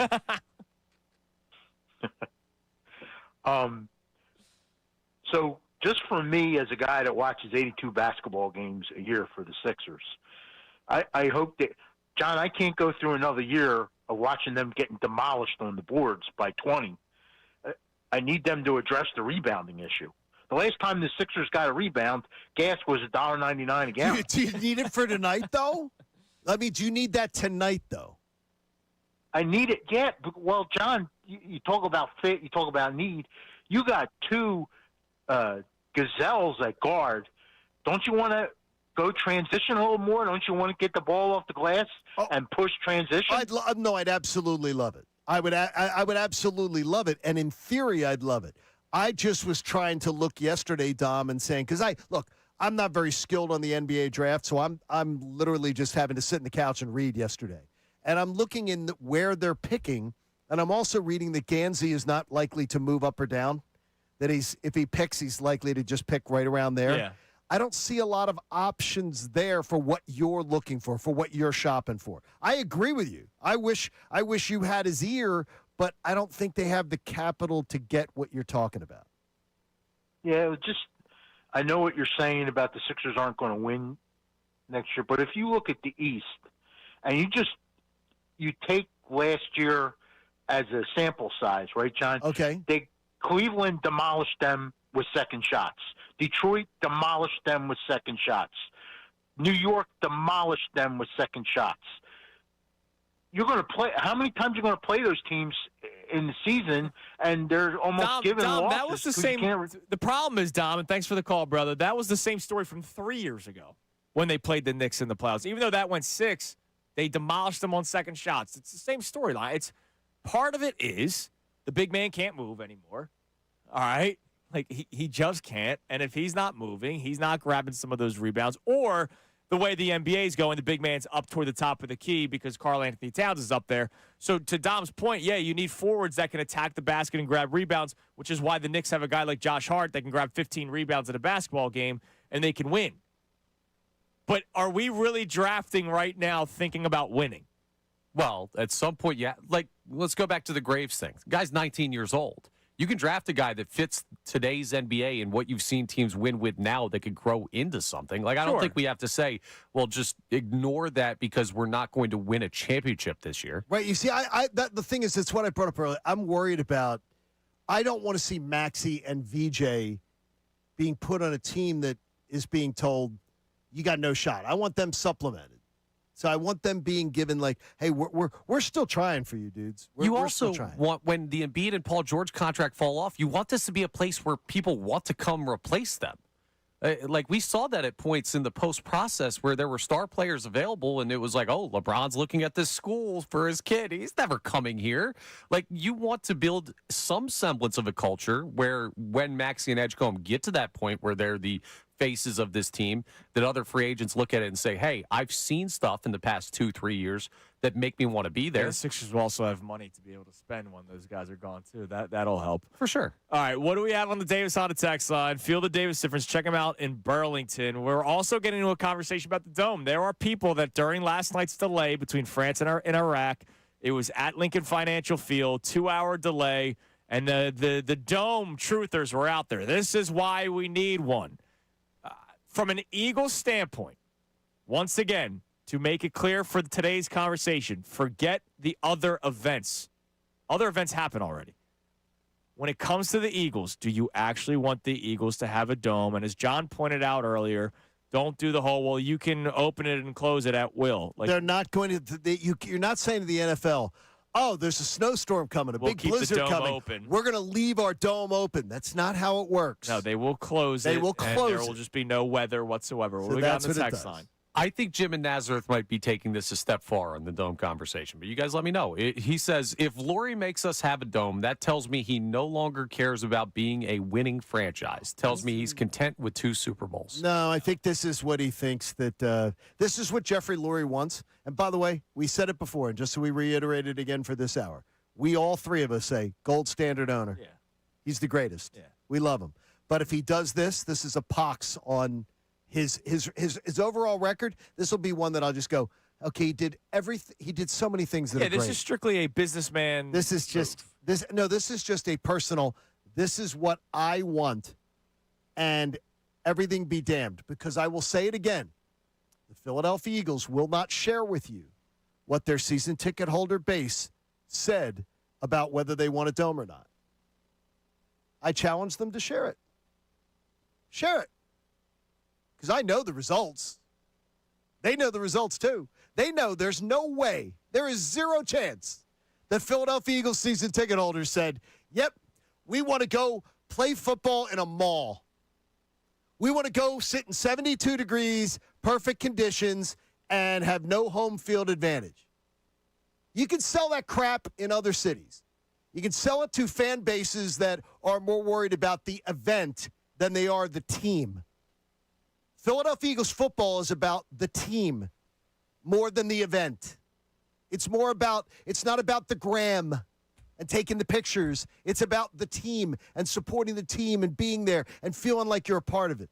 There are no Eagles fans, no overwhelming number of Eagles fans that are saying, yeah, put us in an antiseptic dome where we can pay $24 for a gin and tonic, and we can sit there and we can watch a game. That's already how much they cost. What else do we got on the text line? All right, we have another check-in on the dome conversation. Mike from Virginia says, no dome for the Birds. I was at the Rams snow game. If we were playing in a dome, we have no Super Bowl because the Rams win that game. The atmosphere was incredible. The snow had everyone jacked up. Now, the Phillies, maybe that's different. They apparently need perfectly controlled 78 degrees to hit. Yeah, they need hitting season.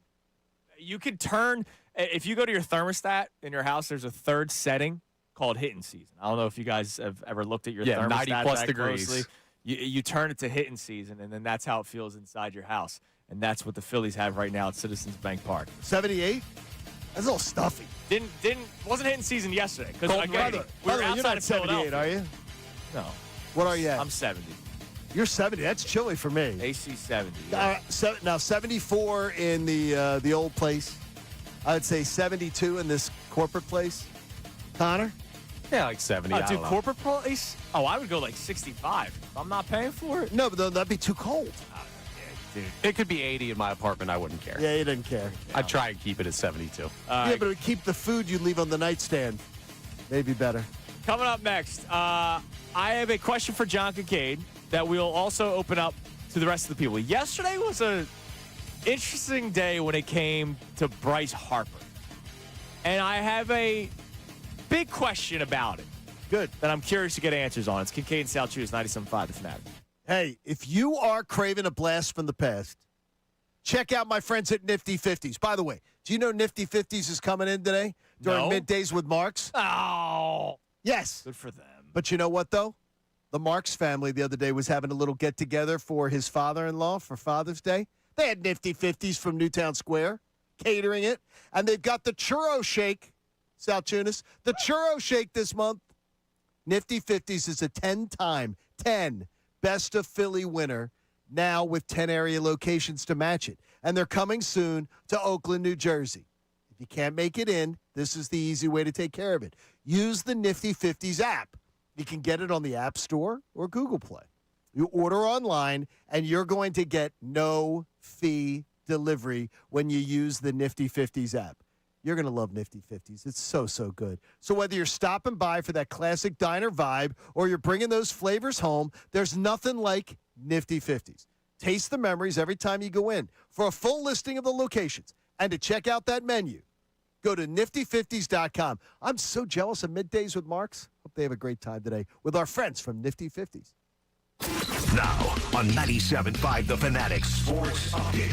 Phil's flat in D.C. I'm Connor Thomas, and the Phillies dropped Game 1 to the Nationals down in D.C. last night. A 4-1 final. Phil's hitter struck out 12 times in the game, including 9 times against starter Foster Griffin. Went 7 1/3 innings of strong ball against the Phils. Alan Ronhell, who could be the short-term replacement for Andrew Painter, did give the Phils 5 innings of 1-run ball in relief of opener Tim Meza. Don Mattingly talked about it after the game. Yeah, that was nice to see that in the strike zone.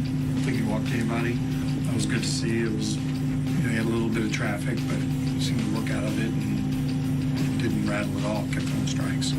We'll see how the Phils handle that spot in the rotation going forward. Game 2 is tonight at 6:45 p.m. Jesus Luzardo on the mound facing against Zach Littell. The NBA draft starts tonight at 8 p.m. Sixers pick at number 22 overall, but the draft isn't the biggest news that happened today. There was a huge trade in the NBA late last night. Giannis Antetokounmpo was traded to the Heat along with Bobby Portis for Tyler Hero, Kel'el Ware, Jaime Jaquez Jr., Kasparas Giacochonis, 3 firsts, a second, and a pick swap. Yeah, a lot of stuff in that deal. The NHL draft is Friday night as the Flyers continue their draft preparation, and France took down Iraq 3-0 at the Link last night in World Cup action. Amy Fadul will join us from the 8 o'clock hour till the end of the show. Greg Caserta of MLB Network joins us at 9:05. This update is brought to you by Mattress Firm. Need better rest? Let Mattress Firm sleep experts match you with the perfect bed at the July 4th sale. They make sleep easy. I'm Connor Thomas for the Sixers, Flyers, and Union, 97.5 The Fanatic and The Fanatic.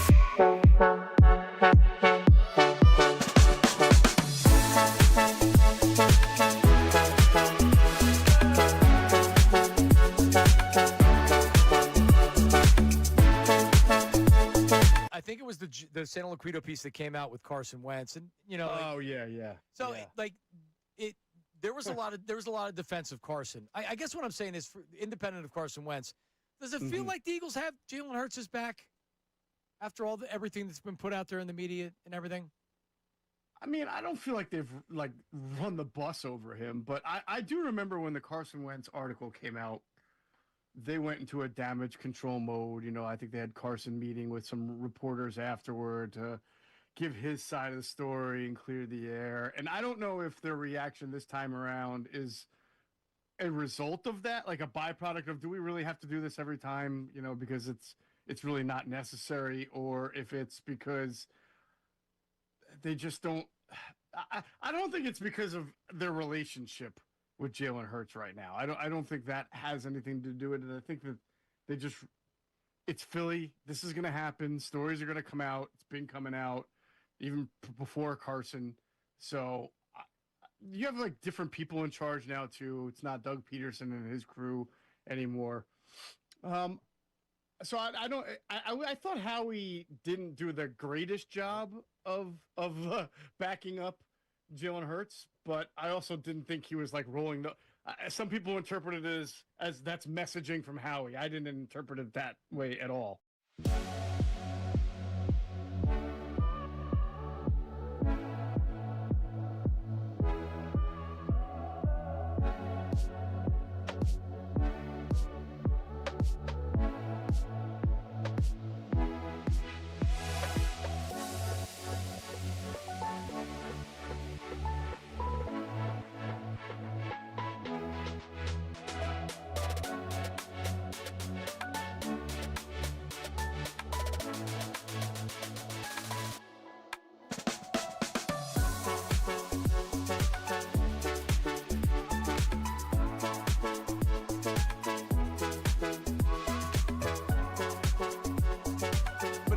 With Lamar, it's changed. You're right. He's won the MVP and he's never made a Super Bowl. Yeah. And Lamar's not 25 years old, right? Josh Allen, as far as I'm concerned, needs to start getting criticized. Because if you're going to hold everybody to the same standard, then guess what? Josh, you haven't been to a Super Bowl. It can't be the team's fault every time. Joe Burrow's took a terrible organization to the Super Bowl, right? So Joe Burrow, just by going to a Super Bowl, kind of gets checked off that list. It's like, all right, you're not in the same. No, like Justin Herbert. What are we doing here? Justin Herbert's not in this rookie contract. Nope. Justin Herbert's lost how many big games? A lot. A lot, right? Is it all his fault? It doesn't matter if it's all his fault. It doesn't matter. It's the quarterback. And Justin Herbert, how many playoff games has Justin Herbert won? Has he? Has he won one? Didn't he just win one? I think he won one. I know he threw a bunch of interceptions in that one game against Houston. That was a loss, obviously. And then I think last year he was able to get a win, right? Let me pull that up. All I'm saying is, at what point do these quarterbacks start getting criticized? Lamar Jackson's fair game. He's not winning the big game. That's a good organization. Now they have a new head coach coming in, and I like Lamar. The dude just needs to get to a Super Bowl. Period. He hasn't won one. He hasn't won. Are you crazy? And when people talk about Justin Herbert nationally, oh my God, Justin Herbert, what a great quarterback, what a great player. Even the one time we were talking about him on the air. After he lost the playoff game, it was like, oh, that's the offensive line. Okay, sure. Yeah. But where are the details on Jalen Hurts? The only details we worry about are Jalen Hurts. Lamar Jackson gets a little bit of it.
You know the saying up the creek without a paddle? Yeah. I love how everybody's like, go get Mike Trout, go get this guy, go get that guy, go get Christian Walker. What the hell are you going to trade for him?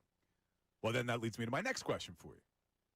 Unbelievable. When you look at their top 10 prospects, yep, talking about the Phillies, Aiden Miller's still ranked number 1, although he's hurt. And number 2, quickly rising up the ranks, is Gage Wood. Would either one of those guys be untouchable for you at this deadline if it meant you could get that impact outfielder? Would you trade Gage Wood? Would you trade Aiden Miller? Because here's where I am, Ricky, before you answer. I'm very concerned about the future of the Philadelphia Phillies, right? I'm very concerned that the farm system has been depleted. But at the same time, I don't believe it's going to be Gage Wood. If you want to see their wonderful faces, check out youtube.com/975 The Fanatic Philadelphia. More of Kincade and Salciunas coming your way now. 7 a.m. hour is brought to you by the BetParks online casino and sportsbook app. Live bet sports on the BetParks app. Play all your favorite casino games. There's always another way to win on the BetParks online casino and sportsbook. Got to be 21 in Pennsylvania, Jersey, or Maryland. Gambling problem? Call 1-800-GAMBLER. Nothing like having a kind, supporting, loving wife. During the break, FaceTimed Christine Coop. Summer vacation has begun, so everybody's home. This is my first year I'm experiencing Why are they up so early, this. though? It's summer vacation. Because Coop still wakes up super early. Oh, boy. She asked me if I was sick, and I thought she meant like maybe my voice because I had the sneezing fits yesterday. How you looked? Yeah, she goes, the bag's under your eyes. I was like, wow, thanks, hon. You look great, honey. Hey, you know what's funny is that it's weird that you say that. Thanks, hon. So the other day, this younger guy, I guess, lives in the building where we're living right now. Yeah. And he goes to put out the trash. I've never seen it before. He's wearing these like the pads or whatever? pads under his eyes. And I said, you okay? I said to him, okay. And he goes, it gets rid of the bags under your eyes. I'm like, I walk past him with my trash bag as he's walking back, and I'm going, dude, you're like 30. Yeah. What the frick are you talking Good for him, man. Wants to take care of his eyes. Taking care of himself. It's like 30. It's like 30. Yeah. I said, I'm telling you, at some point. All right. Real quick before we get into this Bryce Better Harper. not be invaded.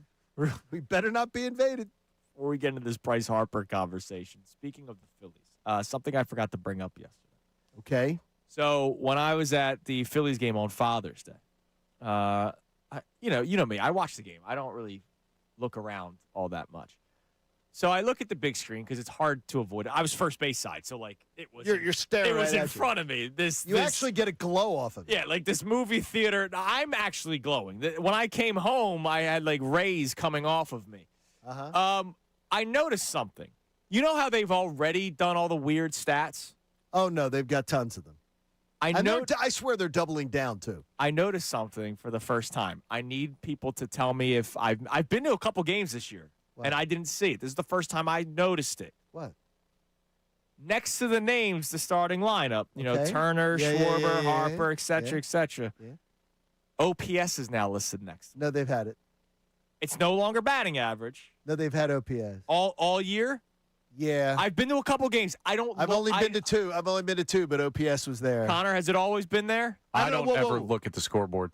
I don't have the vantage from the press box because It's I'm hard. kind of cut off a little bit. Because you're up one row. Yeah, Now- so I've always got the app open. The reason why I'm asking is because I went Sunday Night Baseball, so ESPN Sunday Night Baseball. It's the bigger production, and the score bug. Somebody just posted it on the timeline. The score bug from Sunday listed OPS. It was not batting average, like on the TV broadcast. Really? So is that just going to become the norm? Like just deal with it. And it's funny because 650 OPS, you're going, oh wow, look at how, which is actually not good. That's actually a bad OPS, but it's better than 207. You know why? Because Major League Baseball's freaking embarrassed by the batting averages. It's the Mendoza line stuff. There was a time in baseball where if you were hitting around 200, you were embarrassed. Now you can make $300 million contracts. Yeah, with an OPS. Yes, and so it's baseball. Instead of BA, it's OPS. It's baseball bullying their TV partners into saying, put up this stupid stat and push this. Yeah. No, I don't think OPS is stupid. I think OPS is actually more all-encompassing than batting average. I get it. It's the collective thing, but I just noticed it for the first time Sunday night. Ask Larry Boa ask Charlie Manuel this question. Next time you drive Charlie Manuel, Well, those guys are old school. Have this conversation John. with them and ask them and say, yeah, I think it's a better stat. Then just go, yeah, at some point, nerds told us, yeah, what you guys know about baseball, it doesn't matter anymore. Those things don't matter anymore. You know what? When people started to suck, we now created new stats to tell you that they don't suck as much as you think they suck. I don't like the expected batting average or WAR or any of that, but OPS is just the combination of the stats that those guys used. I think that one's fine. How about just using, though, and saying these guys suck at the plate and letting it be known that, yeah, this is really, really bad. The approach at the plate suck. We're not developing young players correctly. They have a bad approach at the plate. They don't know how to. They don't know how to. They do things. And they're swinging for the fences. What's the upside of the sport doing that? Well, that's what it is. So it's just realize that the OPS thing is just propaganda. That's what it is. It's not about giving people more valuable information. It's about giving them propaganda so they try to believe that there's some stat that's better. No, they're trying to come up with a stat that makes it feel that our players don't suck as much as they do. Yeah, it's team run. They want their team to look good. The league wants the league to look good. I don't blame them for that. Phillies have 2 players in the top 15 with OPS, but only 1 with batting average. So what does that tell you? OPS, the better stat. One of those 2 players with OPS is Bryce Harper. Yesterday was an interesting day, Johnny. Right. I'm not going to spend time or energy with what other people are saying about Bryce Harper. Yes. Because sometimes it's performative and it's just over the top. It could be. You know. But I would tend to believe it is, but there were people that weren't like totally in disagreement. And yesterday, you were talking about Bryce and his comments after the game. it was before the game. No, it was before the game. He was talking about the night before. So it was before the game on Sunday. That's the one you had the problem with. Because there were people that had the problem with after he had the triple post-game cycle. He talked about how I'm going to make mistakes on the base path, but this is what I always do. That's what I got a problem. Oh, no, so that was after the game. Yeah, but it was, and it's the idea that he says, I've been playing the game the same way since I was 12. And that's how I play the game. I play the team the same way since I was 12 years old. It's just how I play, and that's the way I play it. And that's the only way I know how to play, and that's the way I play it. That is maybe the stupidest thing.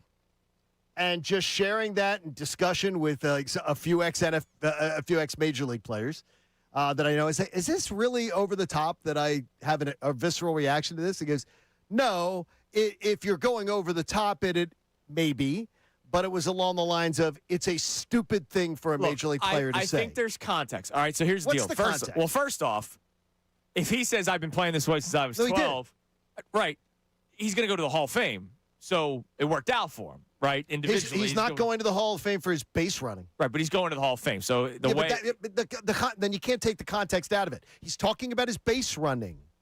He's talking about base running. So well, we're not talking about Hall of Fame. Playing the game the same way. Says, but the context was his base running. Now he is a stupid base runner. And that's where I will say I don't disagree. Look, the triple thing, triple thing. For it, dude. You're going for a cycle. What? In that game, I'd go for the triple. They're up 10. Like go for it. No, I'm in that situation. The minute I see that ball go for the gap, if I'm Bryce Harper in that situation, instinct in me is I need a triple. I'm stepping to the plate. I'm going for a triple. Right. Like the minute I see it go to the gap, I'm going, holy crap, I got a chance. Yeah. And I'm going to make a guy make a play to throw me out because we're up big. I'm going to make a guy. That's not one of those ones where I'm going to criticize him for. Right, like the very next night when Juan Soto tried. That was bad base run. And Bryce Harper has done that exact same play many times. And I have ripped him for it. You have ripped him for it. He doesn't care. But there are people that will tell you, he's just trying to be aggressive and get the extra base. And he doesn't care. And he flat out said, he doesn't care what you think. So he doesn't care what I think about that. Here's my question, because it's interesting. Because I don't have the same venom coming at me when it comes to Bryce Harper. I'll call it out when it's stupid. It's stupid. Bryce Harper's decision to tell me that you're playing the game the same way you did before puberty. Yes, I'm going to have that for that decision. Yes, I will say I have venom. Here's the question for John Kincade and the city of Philadelphia. Have you enjoyed the Bryce Harper experience? And like, how much have you? Oh, enjoyed it? absolutely. I loved every second of it. Yes, I'm sorry. immensely. I have not loved every Comments be damned. Trying to stretch singles into doubles, even though I will call it out and say that's literally stupid base running. I've loved every second of the Bryce Harper experience. I absolutely have not loved every second of it at all. I find myself, I think he is a tremendous talent. I think he has delivered, to me, every single dollar what John Middleton's paid him. I think he is worth every single penny. And that's where I would leave it. Now, I'm leaving it at, though, the affection I have for him, though, as a player. Like, if I think of, you hear me talk about Jimmy Rollins. Mm-hmm. Jimmy Rollins, Ryan Howard, just like Phillies of the past that I just feel that great warmth for. Don't feel for Bryce Harper. If Bryce Harper better than those guys, though, right? Bryce Harper won a World Series, Better than those guys. No, Jimmy Rollins, he's not. Yes, he is. Not for me, he's not. He is. Not for me, he's not. Then you're incorrect. But No, okay. I'm not incorrect. I'm not incorrect. If Bryce Harper wins a World Series, the greatest hitter in franchise history, I'm not incorrect. if Bryce Jimmy Harper Rollins. wins a World Series, would you change your tune? Because those three guys I that you could. mentioned Yep. won the World Series. And and they did, and they got to multiple World Series. Mm-hmm. And yes, if he did win a World Series, I'd have a chance to see that change. By the way, you don't hear me saying that Bryce Harper's a guy who lets him down the postseason. No. I don't use that talking point. People do. I'm not. People do. People absolutely I am a do. fair critic of Bryce Harper. I think he's performative to the max. Yeah, and it doesn't bother me. Gag me with a spoon. Well, no, I don't need that. I don't need somebody I to. got you. I don't need somebody to perform for me and pretend. I don't need somebody who's a Cowboys fan to pretend that they're an Eagles fan to try to pander to me. I don't need that. I don't need somebody to do that. I don't need somebody to just tell me I don't give a damn about doing things the right way. I don't care what you think. I got you. Guess what? Bryce Harper knows more about baseball than I'll ever know. Mm-hmm. Bryce Harper obviously knows less about base running than I know, though. His statements, no, yes, because his statements. I'm going to bet that's incorrect as well. Well, he does. Well, then he's just ignoring. Common sense. Come on now. No, because he's ignoring common sense. Who's a better base runner? John Kincade, No, Bryce that's Harper. not what I said. That's not what I said. You said you know more Listen, base running because than a he future obviously Hall of Fame doesn't know base. what he's doing because he's a terrible base runner. He's play the comments that he made. I sent the soundbite. Play the comments that he made because he doesn't give a damn about playing the game the right way. But the fanboys all love it, and they excuse it. We wouldn't excuse it from I other don't players. excuse it. You do. No, obviously you do. I don't excuse it. I just don't get as bothered by it as No, you do. but it should- because if he I could doesn't take care. a magic pill and I could go back to when did he sign here? 2019. Yes. And live it all over again. Same results. I'd want him here. I would do it want him again. here. Oh, I'd sign that. He said he's worth every penny. Yeah. But he's annoying as hell in a lot of ways. I've enjoyed every second of the Bryce Harper experience. Wow. What about you? 610-632-0975. Every We have second. today's headlines coming up next here on The Fanatic. The NBA draft is Going to make or break this team 3 or 4 years from now. Because guess what happens 3 or 4 years from now? You got a lot of old guys on this team. And the So other you thing need to is- go all in now because it's your best chance in the next 5 years. If they don't go all in at this deadline and do everything possible to fix this lineup or fix the back end of the bullpen before Duran, maybe even get another starter, you're not going to win a World Series. And if you don't win a World Series this season, there could be a lockout next year. You might not have Zach Wheeler in 2028. Harper's going to be 2 years older. Schwarber's going to be 2 years older. Realmuto's going to be 2 years older. Trey Turner's going to be 2 years older. Like, you see where if you don't do it this year, the future does not look bright for the Philadelphia Phillies, and you don't have any prospects that are coming to save the day. So it's weird because I'm not sure, even if they go out at the deadline and they get an impact bat in the outfield or they get another reliever, that they're even going to be good enough to beat the Dodgers at that point. But I think you are forced, if you're Dombrowski, to at least try.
Should the Phillies trade for Mike Trout? Should the Phillies trade for Scooble? Because you know what?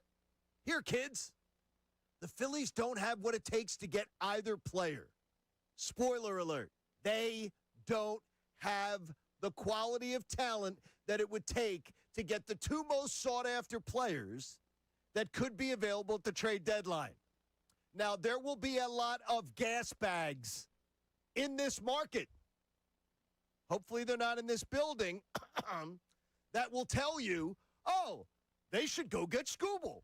They should go get Mike Trout. They can't get Mike Trout. Here's the reason. The Phillies have problems right now.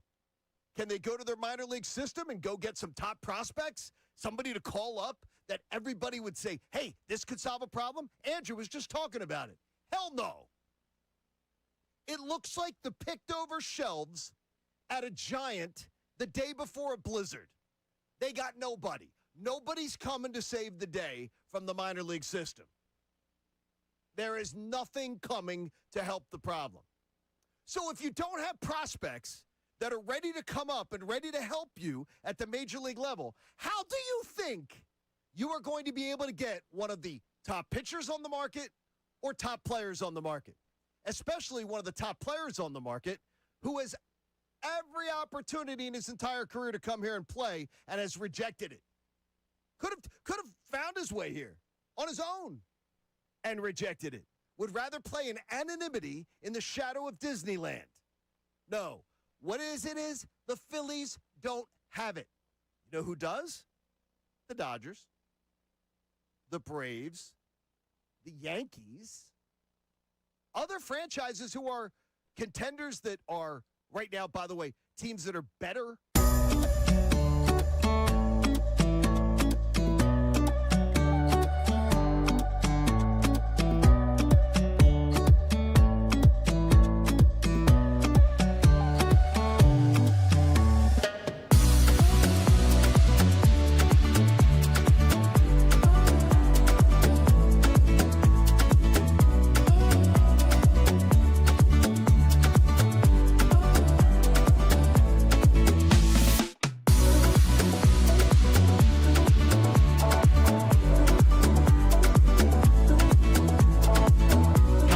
In a minute. But real quick, I have a barroom question.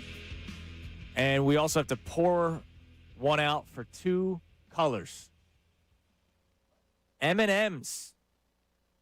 Getting rid of the brown and blue M&M's. Unbelievable. Wait a minute. Whoa. I won't stand for this. Has something to do with the artificial dyes that are in the brown M&M and the blue M&M. The brown and blue M&M, no mo. Are you kidding? Remember the red dye? The red 40. Yes. There's still red M&Ms. There's still red M&Ms. The red's fine. Whatever their red dye is good, but the blue and the brown do not fit the protocols. So 85 years running, the M&M will no longer have the brown and the blue. What colors are they going to have now? Everything else will remain the same, just brown and blue's what out. Colors? They got yellow, red, orange, green, orange, green. And sometimes purple. They got the black one, don't they? Brown. I think it's brown. I don't think it's black. I thought there was a black and a brown. I don't know. But the brown here's the fun thing. They're all the same I'm shade flavor. black. But the thing is, I like the blue. I like the blue M&M because I can tell the color. Yeah, see? Because as a shade blind person, I can't tell. They're the same flavor. So no. They taste different. Sad day in America, man. Oh, man. Also, American Viper checks in on Twitter. What's up, Vipe? He says, imagine if this Phillies team, you brought up the trio, Howard, Utley, Rollins. He said, imagine if this team had prime Ryan Howard and you had Schwarber and Howard. And my first thought was, well, that's not the guy I would pick for this team. Which player would you pick of the trio, Rollins, Howard, Utley, to fit the Phillies, the 2026 Phillies? Which one would you pick? Because you can't do Howard. You already, first baseman Bryce Harper and DH Kyle Schwarber. Rollins, not Rollins, close. Utley, Howard? Yeah, of the three. Yeah, it's Rollins easily. That's what I say. Rollins, I don't even. But then I started thinking, you are much better at second base with Chase Utley. He's a lefty. I know. That's why Rollins makes sense, and he's a switch hitter, and he's at the top of your order. Correct. I've been looking. Chase wasn't those struggles against left-handed pitcher guys. You could play Rollins at second base. I would mean, play Trey Turner at second base. Well, yes. Get Trey Turner, who's horrible. We're gonna By get the way, lost in this. another last night. He's such a freaking butcher. Yeah, not that good. All right, time now for today's headlines with Connor Thomas. Today's headlines with the Connor Thomas. And it's brought to us by our friends over at Lundy Law. For over 70 years, Lundy Law has been fighting for injured people. If you need them, remember the name, Lundy Law, your injury lawyers. Visit LundyLaw.com. That's LundyLaw.com. We had a big day in the World Cup yesterday for the star players around the world. Messi with 2 for Argentina. Mbappe for 2, with 2 for France. And Erling Haaland also had 2 for Norway, one of the top strikers in the world. Apparently, by the way, that's called a brace now. Have you guys been seeing that? Like No. 2 goals is a brace, 3 is a hat trick. I didn't know that. I hadn't heard of this till this World Cup. Maybe Sean Brace has a better PR team than I Oh, thought. Sean Brace is all over the place. But bottom line is some big days for big stars. And what's great is now Norway is going to match up with France. One of the few actual group matches with 2 star players. Yeah, where you're looking forward to it. Does it matter? Both of the teams are already through. So it doesn't really. Yeah. Erling Haaland talked about it after, though, and I need to know, even if the game doesn't matter, is this the right message to be sending? Up next is France and the likes of Kylian Mbappe. How big a challenge is that going to be? I couldn't care too much about that game now. They're probably going to win against us. They're probably going to win the whole tournament. Well, that's quite the statement. Wait, that was a guy from Norway said that? That was the leader of the Norway team, their top player, saying that about France. I'm hoping he's saying that sarcastically. Is it 'cause what's the context with everybody's that? picking them. Maybe that's what it is. Yeah. I hope, because you can't. Now, I'm gonna guess, as the great athlete that I am, knowing how athletes speak and think. I was great in Little League. There's no way he's saying that for real. He's probably doing the whole what Dan Vladar said. Nobody believed in us. Yeah, just kind of. I'm guessing that's what it is. You better hope so. Oh, you buried I the hope lead with Messi. 2 goals to set the record. That's Yes. amazing. Most World Cup goals ever. Congratulations to them. Well, he's going to score $1 billion more in this tournament. Greatest soccer player in any all of the game. time. We people were upset about the Pele thing apparently last week. John told us. They were. It's messy. I did know. Yeah, gentlemen saying that we're too young to remember Pele, and I always thought Pele was supposed to be the gold standard. Well, there's a new one now. Big Ronaldinho guy. He was the best in video games. Well, Yes, just he was very because good somebody's video passed in stats doesn't mean necessarily Right. that they are not passed. We in can save the Messi Pele debate for another time to make That's people the 8 mad. o'clock hour. We have a little crossover of World Cup and baseball here, though, because the Tartan Army, who we've talked about previously in headlines, who dragged Boston out of Sam Adams, has now headed down to Miami to follow Scotland around for the World Cup. And they decided to make a little trip to the old ball game. And Marlins Stadium has never been louder. Maybe for the World Baseball Classic, but not for a regular season Marlins game between them and the Texas Rangers. Now, I'm going to play an audio-only video from the stands, and I need you guys to tell me what you think this is in reaction to.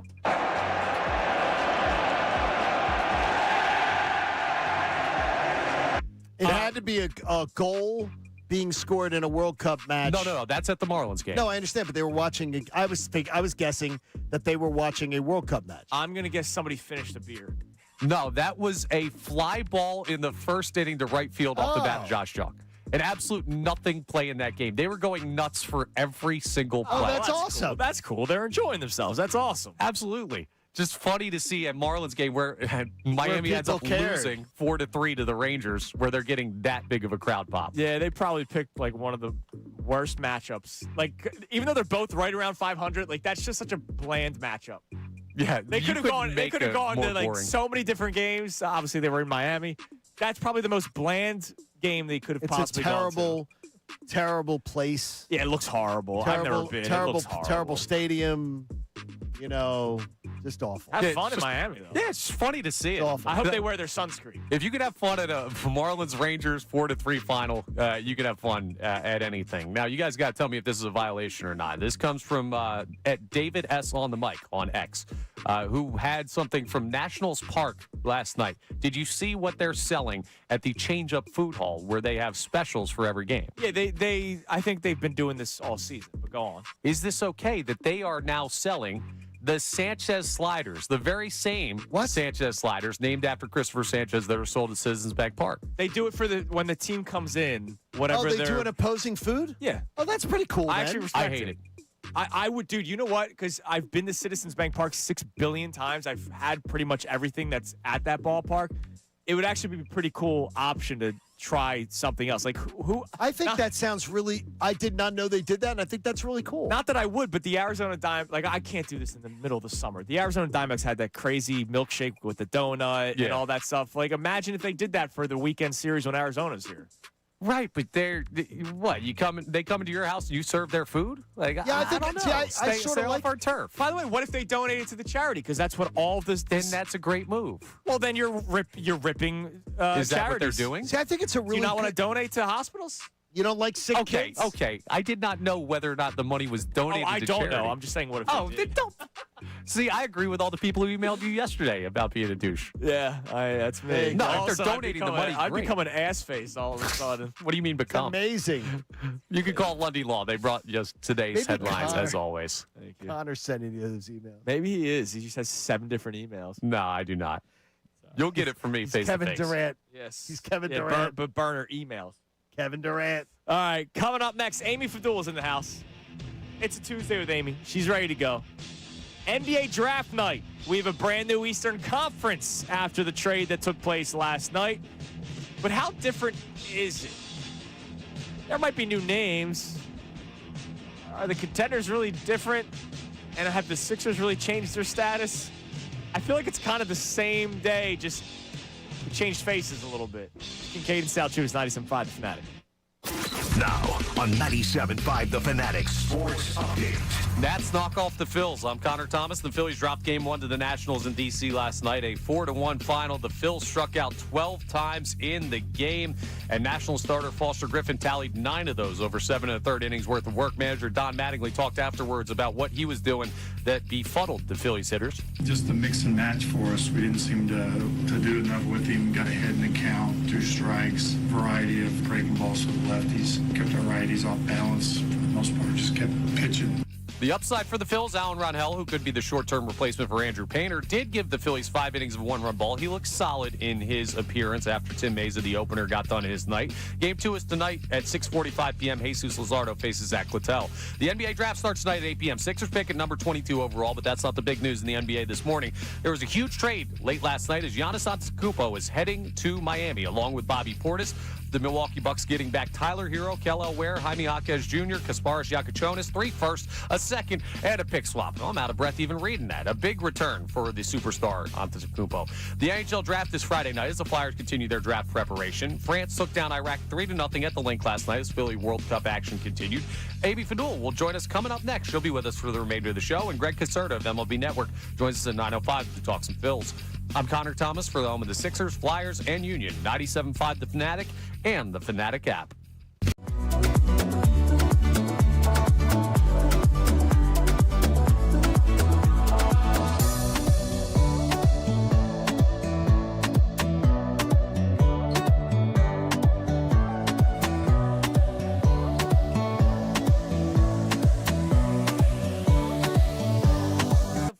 First of all, starting the tweet with sorry Philly fans. Like, what are you sorry about? Like, what do we need to be sorry about? Like, the New York Knicks fans who looked like absolute trash half of this finals, and I know it's not all of them, half of this finals doing the stuff they were doing in the streets, beating people up, doing all this ridiculous stuff. That, number one, we're supposed to feel good for them? Or how about the fans that came down to Xfinity Mobile Arena and they chanted bleep and bead as loud as they possibly could every single time they were in the building? We're supposed to feel good for them? And then even if they didn't do any of that stuff, even if they were the greatest fans in the world, we're Philadelphia. That's New York. New York looks down on this city. They've always looked down on this city. They've always accused us of being a second-rate city. We're supposed to feel good?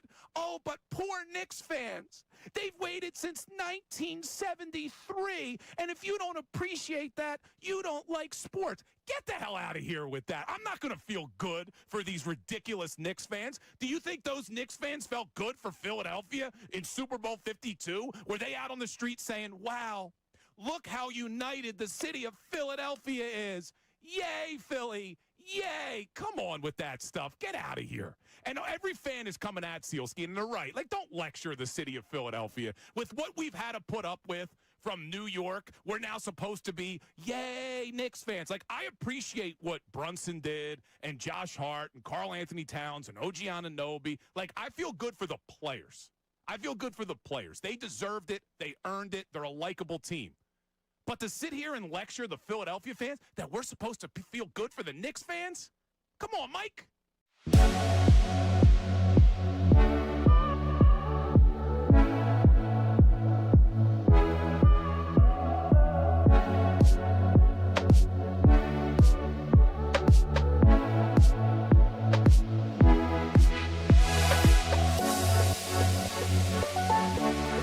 Sports. 97.5 The Fanatic and the Fanatic app. It is 8 a.m. here on Kincade Salciunas, 97.5 The Fanatic, and it is a Tuesday morning, which means now in studio for the Good rest morning. of the show, the great Amy Fedor. Morning, everyone. Happy Tuesday with Hi, Amy. Amy Happy Fedor. Tuesday. Should I say that to you? Happy Tuesday with Amy to Amy? Sure.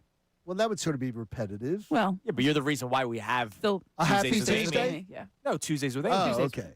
Yeah, she's the reason why. We don't call it Tuesdays with John Kincade. No, we don't she call it makes it Tuesdays with happy. Connor. She makes it happy. We call it Tuesdays with Amy. It's a good morning. Amy's here with us. There she is. Amy, we've been talking about a bunch of stuff today. We'll Yes. get into this dome conversation after last night's I love delay in the this. World Cup game. And that, of course, now we have to have a dome because that impacts the Eagles. The World Cup game between France and We Iraq. will have a dome because they want to have the Super Bowl. Yeah, exactly. why That's we'll what they have the care dome. about. Which affects like nothing. Nobody except for the week of income that the city would get, and that's about it. Amy, the big news in the NBA took place last night. Now, you were awake still when it Yes, happened. I was. We were not. We were fast Sawing asleep. logs. Giannis Antetokounmpo makes his way over to the Miami Heat because that's where he wanted to go, and that's how the NBA works. He goes to Miami. So does Bobby Portis. Bobby Portis is the luckiest man alive. Very good basketball player. I was thinking that the Sixers could potentially trade for him last year at the deadline. I know that name popped up a couple of times. He just gets to follow Giannis, and he's also really good in his own right. And now he's in Miami, and the Milwaukee Bucks got this huge package of guys. They also got picks. Picks will be important down the road. They did. But They got good players, by the way. well, here's what's interesting.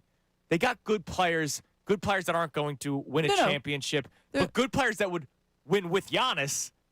But Problem is Johnson- they're not there anymore, which is why I didn't like the trade from the beginning that the guys that Giannis would win with, because people are going to lie to themselves Yeah, saying there's nothing left in Miami Miami's right now. Yeah, people are saying they already climbed up in the Vegas rankings.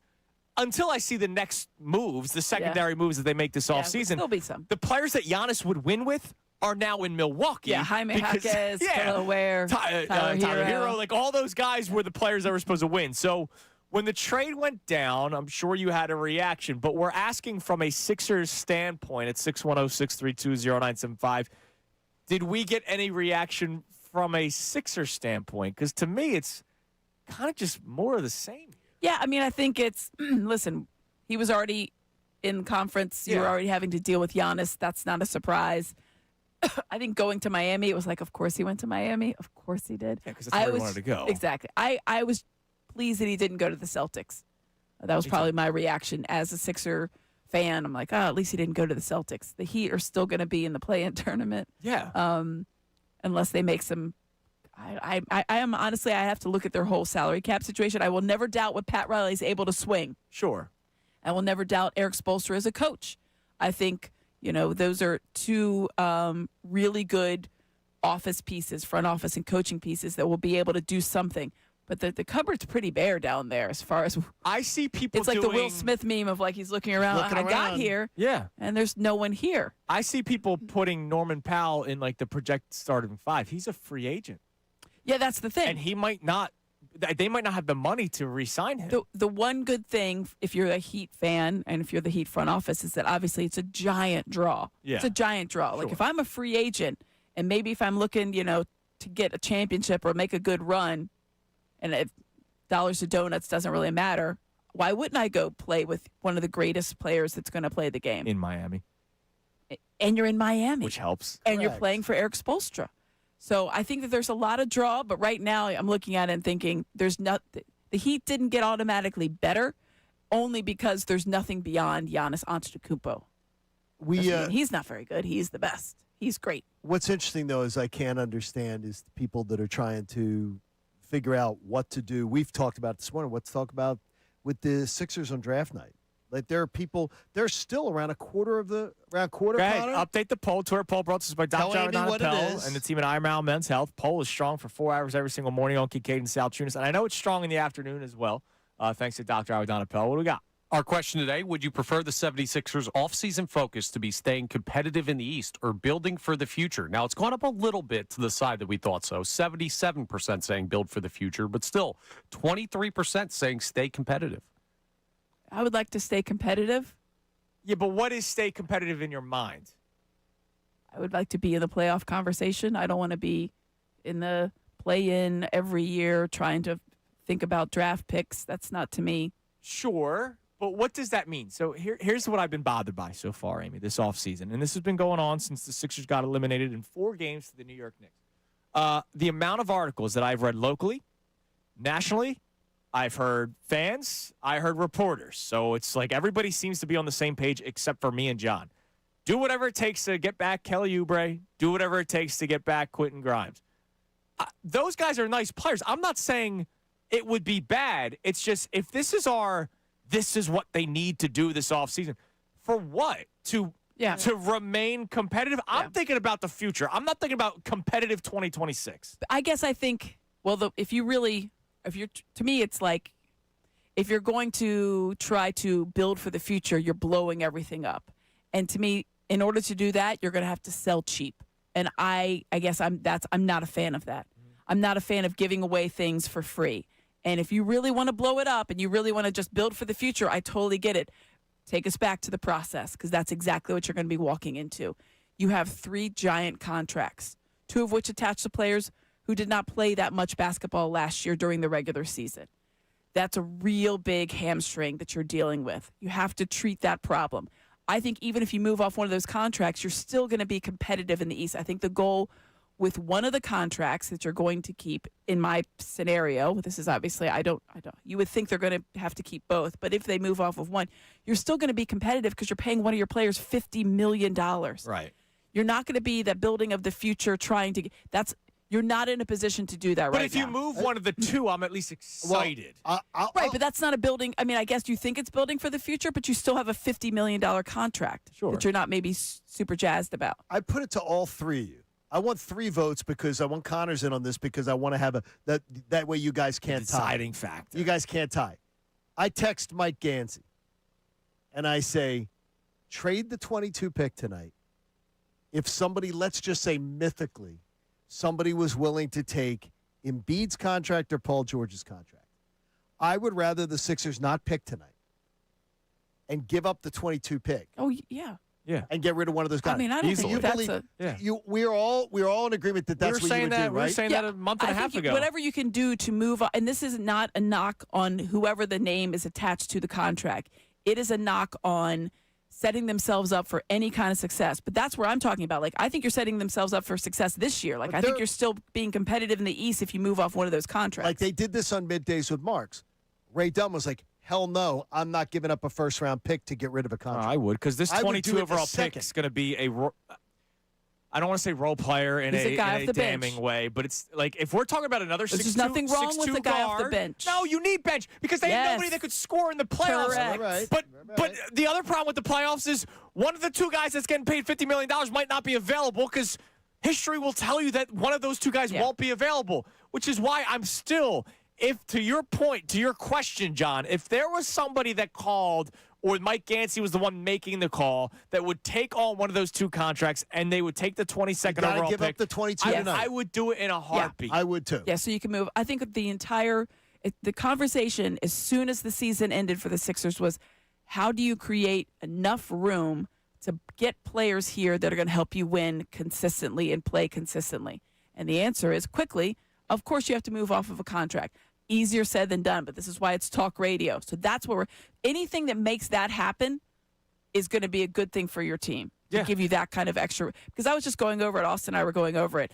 If they're under the first apron, they have 2 MLEs, 2 mid-level exceptions, one at like 15 and one at, I think, 6 or 5. If they're at the first apron, they only have 1 mid-level exception, which is $6 million. That's not ideal. No. And if you're over, If you're at the second apron, which they're not going to be, you get no mid-level. So you're basically trying to work the system because that's how much you're up against the salary cap. Yeah. You have no money. You have like $3 million for your rookie and like $8 laying around. That's it. Awesome. Yeah. And so that's why we're wondering if people actually think that they're going to be some contender in the playoffs. What do we have on the Davis Honda text line? Feel the Davis difference. Check them out in Burlington. It's a Tuesday with Amy Fadul in studio with us. The Sixers have the NBA draft today. Pick number 22. There are people that will still say, hey, if you draft this guy and, he could be a part of this team. Whoever if you do draft tonight, it's not a part of the 2026 Sixers. Yes, they will play. They will suit up. They will get minutes. But whoever Mike Gansey's drafting, I'm hoping is with the idea of how do they work with Maxey Edgecombe, not how do they work with this team. Yes. Does that make sense? Yeah. Like, I'm not including Paul George and Joel Embiid into any of my pre-draft analysis. Even though they're here. Honestly, I think you have to have two trains of thought. You have to have here, how's this guy going to fit in whatever the ideal scenario is, which is a healthy everybody and everybody plays. Well, that's what they did with VJ last year. And then you have to have the running alongside, you have to have another iteration of your thought process of all right, well, we just have two dudes. Yeah. Well, how does that work? Yeah. Yeah, that's going to be, I would think they're going to have a guy that can score, a guy that can create. Most importantly, the guy's going to have size. It's a very guard deep draft. My only concern is that some of the guards do not fly off the shelves, and that there's going to be a guy that's projected top 14, like a lottery pick that's going to fall. And it's going to be tempting. Well, and because of how deep the draft is, and we got into it earlier, still the top 3 is a question. We don't know who's going 1, 2, 3 tonight. We can have our guesses, but we're in silly season right now. Serious size is going 1, 2, 3. Right, That's what exactly. it is. That's the size is. It's so funny to see how the game shifts every X amount of years, 5, 10 years, and now it's wing players are just an absolute. They're a gem. You got to get one. You got to get a really good wing. 3-and-D guy, a guy that can really defend also. Or a guard that could be 6'6", like Shai Gilgeous-Alexander.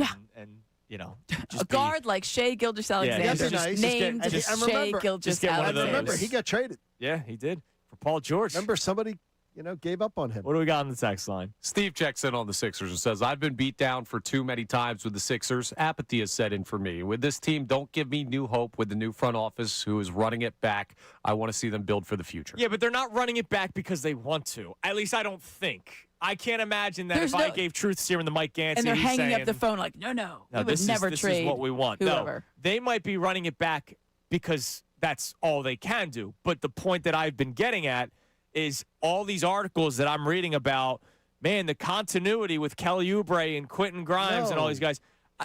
With all due respect to those nice players that I think could find a role with contending teams in the National Basketball Association, the Sixers aren't there. They're not a true contender. You can say that they're competitive. You can say that they will be in a playoff series and that they could win a playoff series. All these things are true. But can they win 3? Hell no, because Joel Embiid's body won't allow it, because Paul George's body won't allow it, because the undersized guards won't allow it. You know what, too, though, is I think NBA teams, they say the NBA is a copycat league and that all these leagues copy each other. When the Warriors went to the guards, everybody then tried to copy that.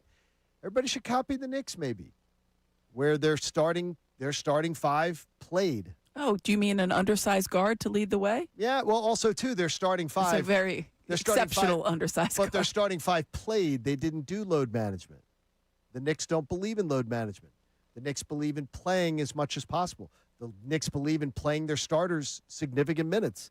The Knicks didn't do – they go counter to the load management game. They load manage their center position, and that's about it. That's it.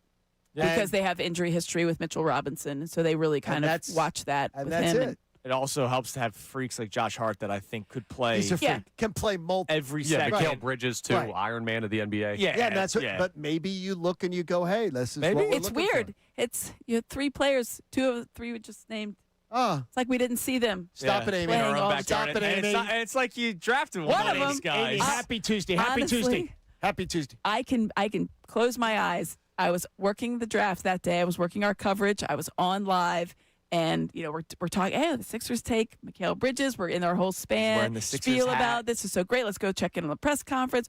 Chit-chatting. He's talking at the press conference. I've got my panel on there. We're like, yeah, here's what we're going to talk about. And Brian Brennan, my producer, gets in my ear and goes, Mikal Bridges has been traded. Oh, and I was like, I'm sorry. The man is talking right now. We have talk back. I said, he's talking right now with a Sixers hat on. What are you talking about? And he goes, pull up your phone. Sure enough. And I was like, I had to come back out and be like, hey, I know that's what you saw. We had dumped out of it. We dumped out of the press conference because it doesn't mean anything. It was brutal. Yeah, Zaire. Kid's a baller. That's incredible. Kid is a baller. That's incredible. Don't give him a peanut. All right, what do we got? What else we got on the text line? Come on, brother. Bobcat from Kennett Square checks in and says, the Sixers have to stay competitive while still figuring out how to build. I know that sounds like a trap, but there's no way they can make the fan base go through another quote-unquote process. Not after process. I almost went for not after the last one failed. Front office needs to figure it out. That's why they get paid millions. But I would tell you is that when you're saying that, you're kicking the can. That's just to kick the can down the road. That's just we're putting it off. We're putting it off. We're putting it off. There's nothing to. You can't. Can's already been kicked. Yeah, you can't. There's nothing. This is so different from the process in the fact that you weren't dealing with 3 giant contracts at the time of trying to rebuild. You had some good contracts, and but you were just in that middle of the road 7-8 seeding, and so they were like, we have to do something different. We have to bust out of this. So we're going to completely tank. It didn't work in the regards of getting a ton of elite talent, but you did get an MVP. So that in that regard it worked, but it's different. It's different. Yeah, it's different. All right, it is different. Bless you. It's different. All right. God bless you, Amy. Sorry, Amy, you missed me yesterday. I sneezed. Sneezing and sneezing and sneezing. I sneezed. I don't know how many times during the show. It got to the point where I stopped turning off my microphone just so people could hear. No, she was real. The struggle that you I missed was it. doing. You did. We had Adam Aronson on from the Philly Voice via Zoom yesterday, and like half the interview, I was turning my back to him because I was just sneezing off in that direction. They're calling it Kincade and Salciunas. Yeah, I mean that's what it was. That's the new show. People were wondering, by the way, when we had Kevin Kincade on last week, would it just be Kincade and Salciunas after you leave? Like, could we just hire Kevin Kincade? So you don't have to change the logo. And then, the name's spelled a little bit differently. But that's right. He spells it wrong. But name recognition, it's easy to just say Kincade and Salciunas if we hire Kevin Kincade. That's a good point. You know what? I feel like I'm going to read that later today on the internet. I hope so. Ask Russ Joy what he thinks of it. Then see what he thinks. He might like it better than you. I don't know. He absolutely would. What do we got on the Davis Honda text line? Kiss my ass. We have a voice memo about the Dome. Amy, Dome talk happened yesterday because the Dome talk, it came out for a little bit and then it went away. I think it came out around Super Bowl time and then it went away. Now it's back. Because they were looking for another reason to bring it up, and it was because it rained and lightning and thunder. I was at that place. Or next door to it. You were next door. You were in a dome. And I was in a because building. of the delay for France and Iraq, now we need a dome for the Eagles. So our question today, how'd you pronounce it? Is it not Iraq? I know it's Iran, so I don't know how it is. It's Iraq. Iraq. You said it right. All right. Thanks. They had 2 on the broadcast last night. Well, if you say both, you could be right 50% of the time. Yeah, they were doing that, yeah. We're asking from an Eagles standpoint. Do you want the Eagles to have a dome? Not, we can get the Final Four and we can get Super Bowl. No, from an Eagles standpoint, do you want the Eagles to have a dome, yes or no? What do we have on the voice memo? All right, no name on this one, but they check in on the Dome. Hey, John. Hey, Andrew. John, I just wanted to say thank you for all your years on the radio and wish you the best in your future endeavors. Now, I'm no electrician, actually an HVAC guy by trade. Does a dome really affect lightning? Because if the building gets hit, the building gets hit, right? I know it'll stop heavy rain. I understand that. But who the hell wants to play football in sunny weather all the time? I mean, come on. One of the best games I've been to at the link was pouring rain, and the Eagles came back and beat the Bills in 2023. Now, I know the rest of the season was dismal, but you guys get the picture. Well, here's officially from the NFL, by the way, because our own Dylan McKinnon is a person is, and Dylan's right. Is he Team Dome? Yes, because Dylan's like, it's inevitable. Yes. So just accept it. It's going to happen. It's going to happen, and Dylan is correct. Yeah, Dylan's not incorrect because it's going to happen because Jeffrey Lurie wants it. But the bottom line is this: domed NFL stadiums versus non-domed NFL stadiums. Domed NFL stadiums do not host significantly more events on their fields.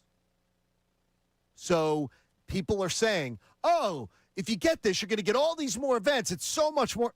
That is not true. Yeah, but instead of the That is not Wells true. or Xfinity Mobile Arena getting big concerts. No. They don't host significantly more events. Yeah, you're looking at you're looking at, and this is directly from the Final NFL. Four. You're looking at right. They do not Because on average they host anywhere from 6 if you're or playing 7 more if events. you're playing a stadium concert, you're playing a stadium concert, whether it's in a Correct. dome Sure. or whatever, because that's a different level. That's a different tier of musical artists, right? Yeah. Like Zach Brown sells out Zach's coming here, 70,000. whether it's a dome He's coming to or Dover, whether but it's Lincoln Financial Field. Yeah. Right. But Zach you do isn't get saying, you'll oh, get maybe no like dome, I'm not coming. You'll maybe get like 4 or 5 more. Now, one of those events would be a Final Four. A Final Four, which is a huge moneymaker. As a person that has attended those things, it is Absolutely. out of control. Yeah, but I don't even care. Like, sorry, Jeffrey Lurie, I don't care about that stuff. And again- I care about the Eagles. Like, I go to the link for the Eagles. I've been there for other things, but I go to the link for the Right. Eagles. I go to Citizens Bank Park for the Phillies. it's I going go to happen. to the Xfinity Mobile Arena for the Sixers and Flyers. I want my teams, when allowed to, have advantages because obviously Yes. the court's the same, the ice is the same. I like that the Phillies have the what do they call it? Monty's Wall. Yeah, I like Monty's that they Angle. Monty's Angle. I like that they have Monty's ankle. I like that the His Eagles ankle or his ankle? I like that the Eagles can have snow in an NFC divisional Yes. round, and it impacts Ask the game. Rams. Ask the Rams what they thought about playing in that. All right, we'll get more reaction. But coming up next, we do double Eagles talk, double Eagles topics. Are we really starting trade rumors with Jalen Carter? Apparently. Also, we have reached ridiculous NFL summer list season, everybody. It is Kincade and Salciunas, 97.5, The Fanatic. Now on 97.5 The Fanatic Sports Update. A slow start to the series. I'm Connor Thomas. The Phillies lost in Game 1 in D.C. against the Nationals last night, 4-1 the final in that game. The Phils striking out 12 times at the plate, and National starter Foster Griffin had 9 of those over 7 1/3 innings worth of work. Alan Ronell, who could be the short-term replacement in the rotation for Andrew Painter, did give the Phillies 5 innings of 1-run ball coming in after opener Tim Meza. Don Mattingly talked about Roundhouse's performance after the game. Yeah, that was nice to see that in the strike zone. I think he walked anybody.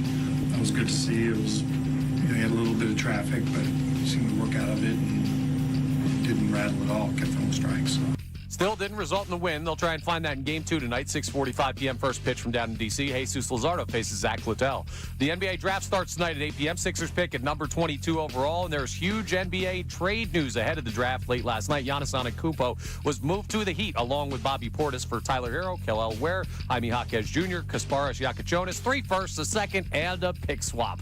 Got all of the different fixins in there on that trade. The NHL draft is Friday night as the Flyers continue their draft preparation, and France took down Iraq 3-0 at the link last night in World Cup action. This update is brought to you by Wawa. Their $6 meal deal is back. Get a sandwich, small fountain drink, and Hershey chips, all for $6. Limited time, gotta have a Wawa. I'm Connor Thomas for the home of the Sixers, Flyers, and Union, 97.5 The Fanatic and the Fanatic app.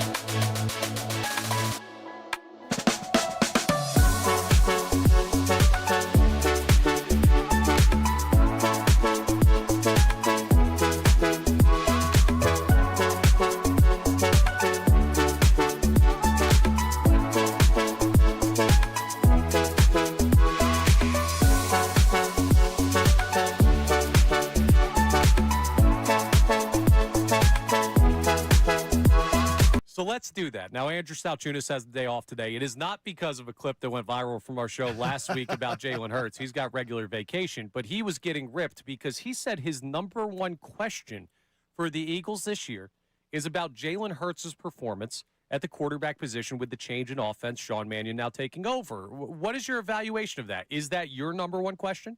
My number one question for this team this year would be if the offensive line can stay healthy and hold up. And it's not a very sexy question, right? Like, if the offensive line isn't healthy, we can't get Landon Dickerson and Cam Jurgens and Lane Johnson back to health. I don't care what plays Sean Mannion's calling. They're not going to have much of a chance. The offensive line has to be better. It has to be healthier. They've been the foundation of that team for so long. They've been responsible for so much success. We're talking about elite all-time Eagle talents. So I don't say this in a critical way, but I say it in a way in which the offensive line has had to play through some injuries, and it's aging. And are they going to hold up and hold together? If they do, it's going to be a great season. If they don't, it's not. To me, that's where it starts.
The San Luquito piece that came out with Carson Wentz, and oh yeah. So Yeah.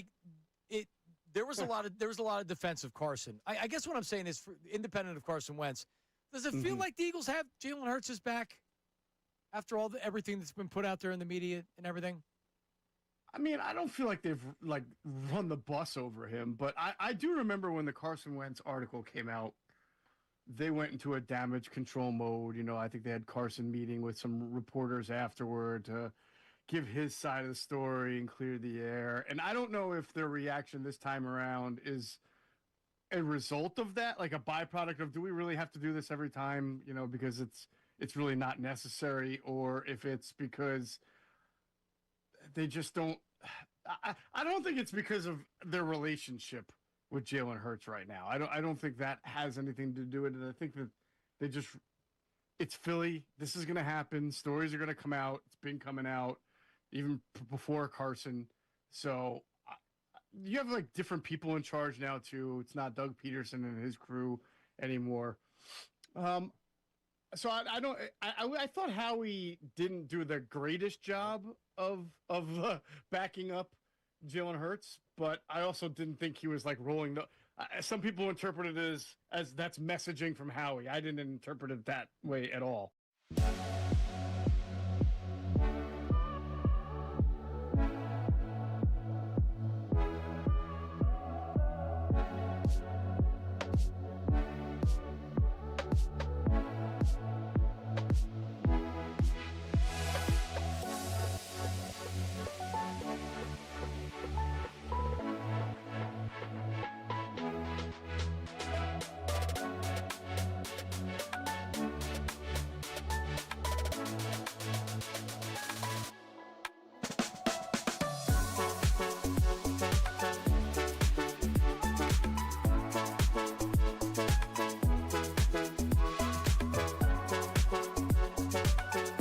With Lamar, it's changed. You're right. But he's won the MVP and he's never made a Super Bowl. Yeah. And Lamar's not 25 years old, right? Josh Allen, as far as I'm concerned, needs to start getting criticized.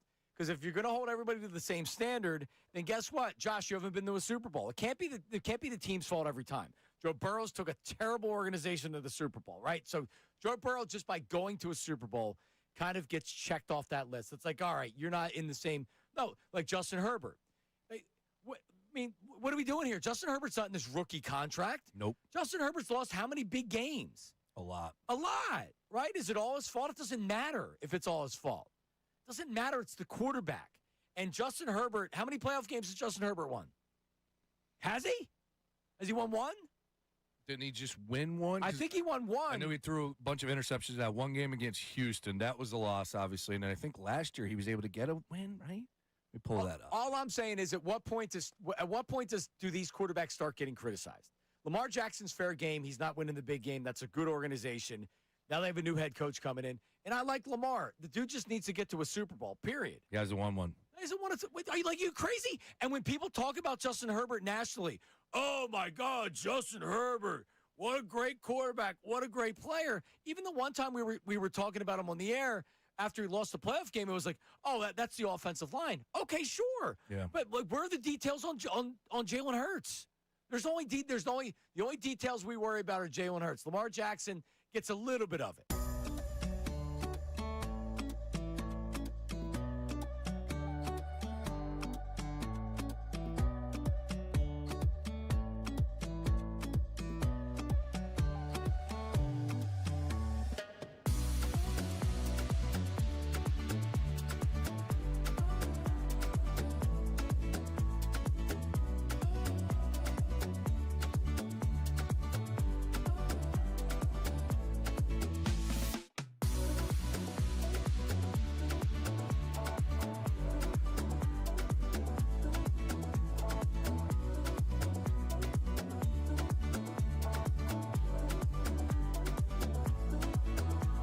.97.5, The Fanatic.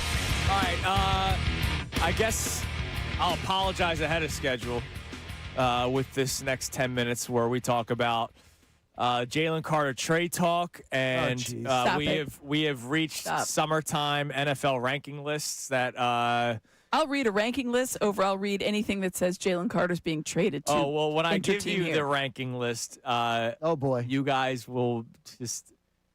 You probably shouldn't be shocked, but every once in a while, I'm never shocked by a list. We're still surprised. If you say list, sometimes I think they just make up lists. Well, that comes your way in a few minutes. Let's start with the Jalen Carter thing. We have reached a time in quote-unquote media where I don't know what media is anymore.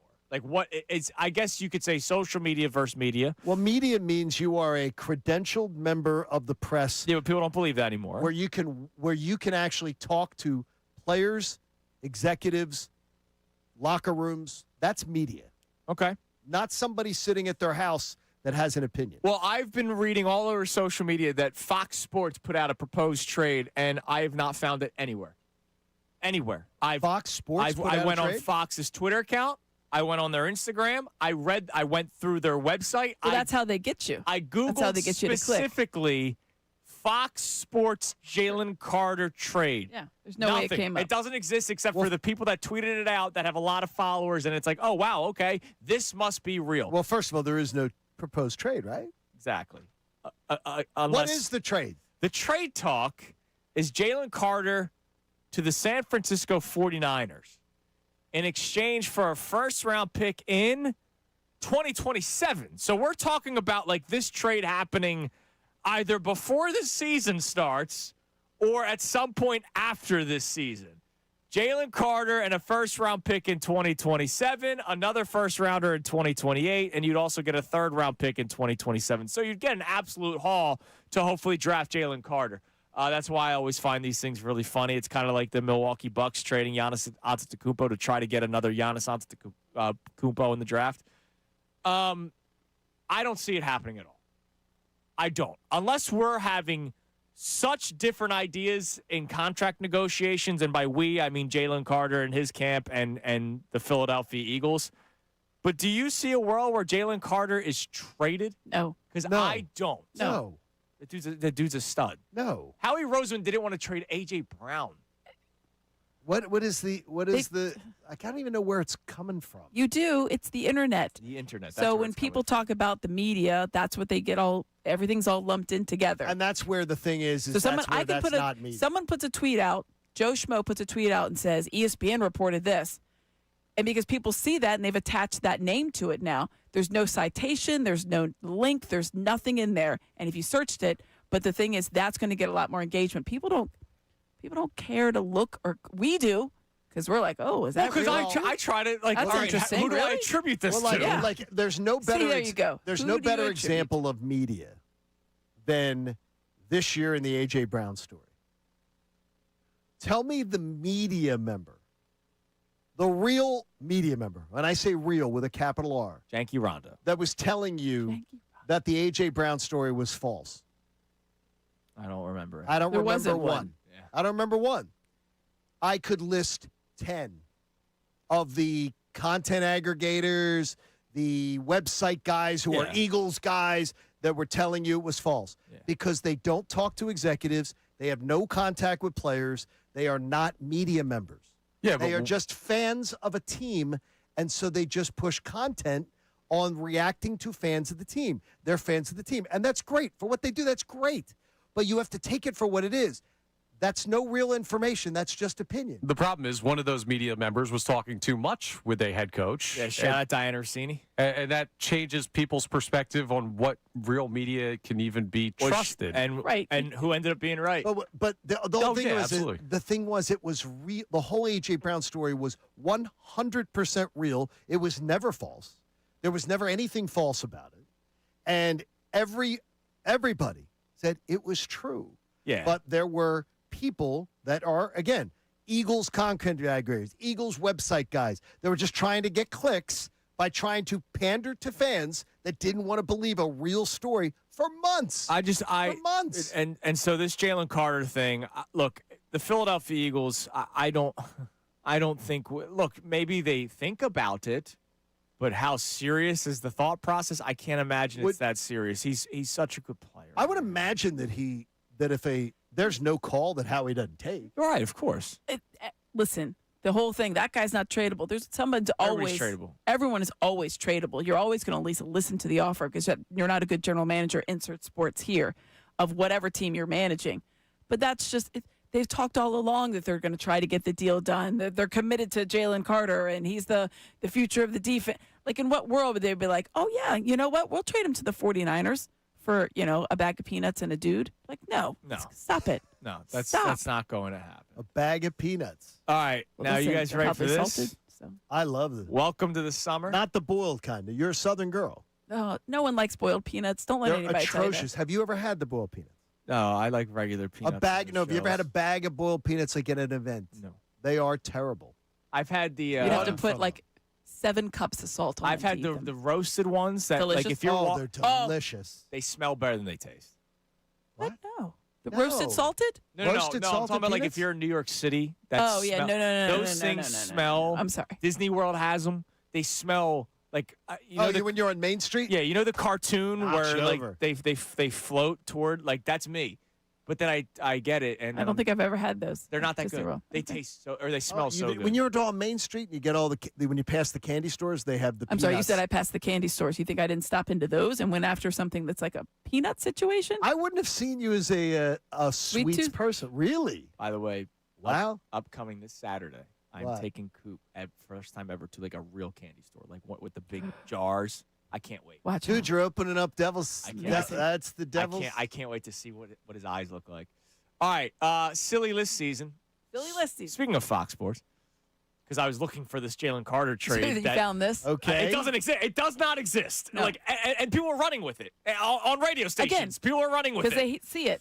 I found an article of the top 10, and they do this every year, best duo quarterback wide receiver in the NFL. All right? Okay. So, obviously, I found this intriguing because I was Okay. wondering where do they have Jalen and Devontae, because A.J. Brown is no longer with the Philadelphia Eagles. So I have what I will begin with the honorable mentions. All right? Okay.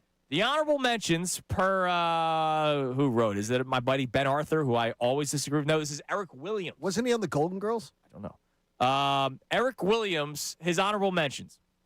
Bo Nix and Cortland Sutton. Jaden Daniels and Scary Terry. Caleb Williams and Rome Odunze. Patrick Mahomes, Xavier Worthy. Justin Herbert and Ladd McConkey. Those are your honorable mentions. Your top 10. I will begin at 10. Kyler Murray, who they've already penciled in. Kyler Murray? I saw him at the College World Series, and I thought, oh, well, he's got some free time. Yeah. J.J. McCarthy has already been deposed. They're penciling in Kyler Murray and Justin Jefferson at 10. It could have been literally any quarterback and Justin Jefferson at 10. Lamar and Zay Flowers at 9. Okay. Lamar deserves better than Zay Flowers. by the way. Brock Purdy and Mike Evans at 8. No, that's No. 8. Josh Allen and DJ Moore at 7. No. Drake May and Stop A.J. it. Brown at 6. What? Jared Goff and Amon-Ra St. Brown at 5. Dak and CD at 4. Duh. Sam Darnold and Jackson Smith and Jigba at 3. Joe Burrow and Jamar Chase at 2. Matt Stafford and Puka Nacua at 1. Jalen and Devontae don't even Not get even an honorable mention. Okay, that's stupid. That's both a knock on Jalen and on Devontae on that list. Because honestly, some of those, like Sam Darnold and me and JSN, done. Right. Great. Some that's, of it's that's like a great the duo. wide receiver's Jay so Jettis, good. yep, Yeah. I'll be out there throwing to him. Yes. No problem. AJ Brown, okay, yeah, you've got Drake May. And Sure. vice versa. I really like DJ Moore, but let's face it, it's more Josh Allen than DJ Moore. So there's definitely that. To say they're not top, because there are 5 honorable mentions, to say that Hurts and Devontae, who, by the way, Are not a Devontae top Smith, 15. how many years? 1,000 yards now? 2 straight, 3 straight years? Who, They're not Devontae? top 15. No, he just missed it. But That's crazy to me. That's absolutely very ridiculous disrespectful. to me. Do they forget sometimes? I thought Like, the is punch, that what it is? I thought Maybe they the forgot that they punchline- won the Super Bowl a couple of years ago. I thought the punchline was going to be it was too that he was I thought he was too like high. 1. Yeah, That like it here was I was like, too oh, I was like, high. wow. Not even mentioned. Yeah, when you dude. said Joe Burrow, I That's was like, so oh, that's who I lazy. probably would have put 1. But That's okay. so lazy. And if you're like, oh, well, there was a trade. They haven't seen Devontae's in number 1 since his rookie year. Roma Dunze was the 2 in Chicago behind DJ Moore, who Yeah. went to Buffalo. So it's not like, oh, the trade happened and you can write this off. That list is amazingly stupid. So you say disrespect to both. It is disrespectful to Jalen Hurts, but I'm used to it. Devontae Smith not getting any respect. He seemingly gets no Man, respect. he just got married too. Like, come on. Help And the guy all out. over People magazine. Lovely And wedding. He doesn't smile in his Did you see wedding that? pictures, though. That's it what looked I like was a lot of discussing. people were in attendance. No I saw A.J. a Brown, smile. including Jalen Hurts. I believe that he was there. I didn't yes, see him. correct. Did he not get pictures? There was a group shot. Oh, okay. There was a I didn't group see shot. pic- Listen, the Why internet does he not doesn't miss. smile Oh. in his wedding pictures? I feel like I saw some smiling ones. No, Devontae, I didn't see him He's a smiling smiley much. guy. Maybe he just didn't smile with Jalen because maybe he's upset that AJ Oh, got don't- traded. Listen, Don't start. the fact that Jalen smiled, I was like, look at you. He's he in a never picture. smiles. People are He's gonna in a picture, people are gonna too. miss that sarcasm too. Thing is, Jalen couldn't smile any better. I mean, the thing is that I Oh, wouldn't the want to be in picture I saw? photographs with Jalen, though. He smiled nicely. I wouldn't want to be in photographs with Jalen. You're never going to look as good as Jalen. Jalen's in your picture. Yeah, It's like, move aside. handsome fella. The bride being in pictures with Jalen is tough on her wedding day. Because they're a good-looking couple. Man, congratulations to the Smiths. That's awesome. All right, coming up next, Smiling. we mentioned AJ Brown. There's some I smiles. didn't see that one. Some smiles. Speaking of our old buddy AJ, I am fully convinced that people will try to sell you on something that won't be a big deal at all. We'll get into that coming up next here on the Fanatic. Hey, the BetParks app. Awesome. It's fun. Download it today. The BetParks Sportsbook and Casino app is so much fun. And you know what's great about it, too? Being able to bet on that international soccer tournament that's in town. Yeah, it's always great, too. And it's all around the country, too. So when you're staying up late and you're watching games and you're rooting for your country, you can get in on all of the action. You want to bet on individual player performances? You can. You want to bet on team props? You can. From around the world or just around the corner, the classic casino games are right there in your phone, too, all summer long, including the new hot soccer online slot game, Go, Go, Go. Collect them. Plus, up to a $500 casino bonus back for new users if you're down. Hey, in your first 24 hours, that's a great deal. The BetParks online casino and sportsbook app. There's always another way to win. Got to be 21 in Pennsylvania, Jersey, Michigan, or Maryland. Got to think about that one. New users only. Terms and conditions apply. See betparks.com for details. I got to get my bets in. Casino bonus has got to be wagered. Should you have a gambling problem, please call 1-800-GAMBLER. Got something to say?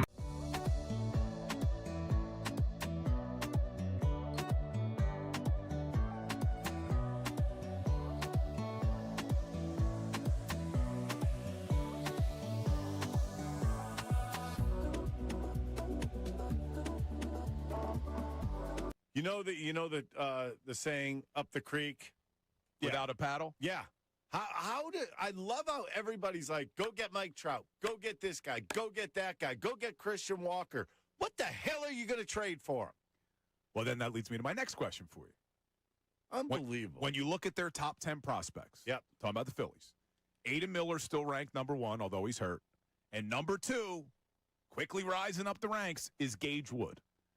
Would either one of those guys be untouchable for you at this deadline if it meant you could get that impact outfielder? Would you trade Gage Wood? Would you trade Aiden Miller? Because here's where I am, Ricky, before you answer.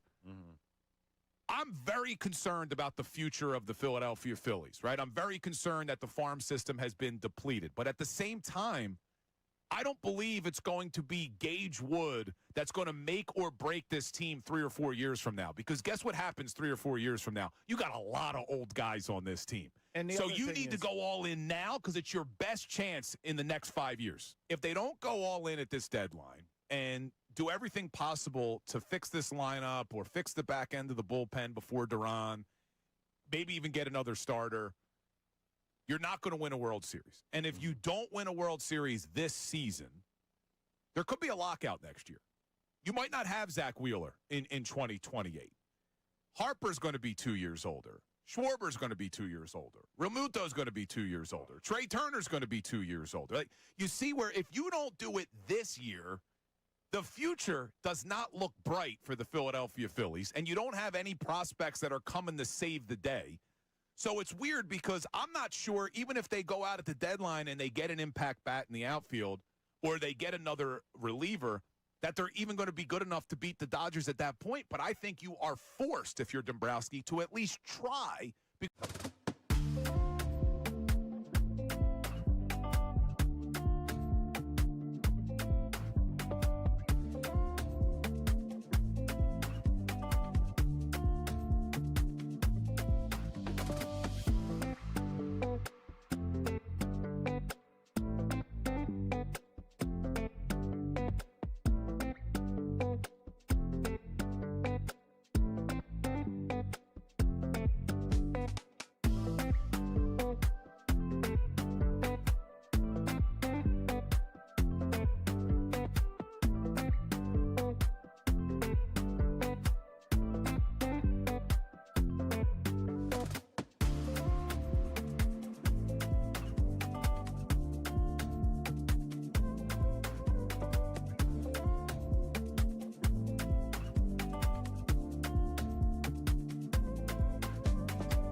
Should the Phillies trade for Mike Trout? Should the Phillies trade for Scooble? Because you know what? Here, kids, the Phillies don't have what it takes to get either player. Spoiler alert, they don't have the quality of talent that it would take to get the two most sought-after players that could be... Kincade Salciunas, 97.5 The Fanatic and the Fanatic app. It's 8:48 here on Kincade Salciunas, 97.5 The Fanatic. All right, we'll check the text line coming up in a little bit. Still to come on the show, we have Greg Caserta of the MLB Network. He's going to be joining us coming up at 9:05 to talk about the Philadelphia Phillies. I was texting him just the other day. He's doing games now for the Twins, too. That's wonderful. Phil's had a great weekend against the Mets. There you go. Sorry about that. Sorry. Not so great day yesterday against the Nationals. Not too good. They lose 4-1. We'll talk to Greg coming up in a little bit. But you sent me yesterday, and I think this is going to be the biggest letdown for people that are going to think it will mean something. And it's the dates that have officially come out for the joint practices between the Eagles and Patriots. You and I are the same. You and I, you know, it's funny, and I purposely didn't offer an opinion. Yeah. Because I didn't want to talk it with you. Nothing's going to happen. No. In what world is it? That was like my favorite thing. It was like, oh, I can't wait for the August dual practice. I'm like, why? He's friends with all of them. He was literally at the one dude's wedding. Yeah. Quinyon Mitchell, by the way, is probably going to defend him in like Saquon Barkley is like, and they love talking trash. They love talking trash, and by the way, they loved it. They love the competition between each other. I don't think there's going to be any weirdness. I think it's going to he's walk onto the field. He'll see his buddies. I think there's going to be hugs and of course, love. I know just what's like going to happen. Are, like every other time there's a practice and a player leaves and joins a team, then you see him again. You're going to see it every time on the field if they play each other in an actual game like this. Now, a lot of these, though, do go poorly. A lot of joint practices do end up with fights. Well, that's because they're finally seeing another uniform and they're just excited. Yeah. To hit somebody They've seen else. another wanna hit uniform. somebody. There's going to be nothing with A.J. Brown. It's also Look, I'm going to tell you right now. So you're going to be gone by then. We will book somebody that was at the joint practice. So, like, all I'll right, go to the joint practice. we're going to have this person on to give us the insight of the joint the practice. vitriol that's going to be spewed. And Like, I'm telling come you on. right now, we're getting nothing. Like, it's going to be this guy competed well against this guy. This guy looked good. If AJ's smart, he will talk. He will choose to talk right after the first one and get all the questions out of the way.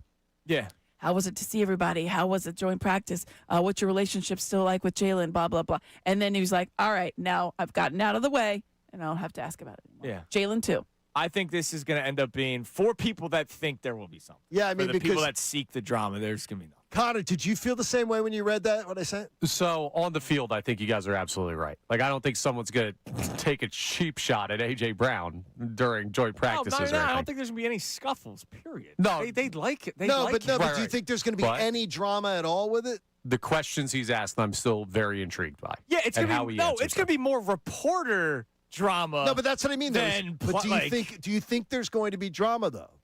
Like, do you think that AJ is? I think AJ's the one more likely to create drama, but I don't think there's going to I be think he's drama. going to try to be on his best You behavior. think he's Yeah. going to be on the best, like as far as what he Yes. says? Yes. Yeah. I he think wants to something make a will be nice said. new impression What, with what do his you team. think? something What will do be you said. think? But will why be would he said? choose that I'm moment? not saying it's necessarily him. I think somebody on some No. side is going to say something that gives us more color on what that relationship was. No, listen. Tobias Harris over me? Is that what we're going to get? That is not. There's nothing in the way that they've operated since the trade. I mean, the man's gone on podcast after podcast. Yeah. Right. You've heard from AJ multiple times since the trade. Has he said anything that's like, oh my God, I can't believe he said that? No. So why was he going to sit on something for 3 more months? Like, it's No. just not.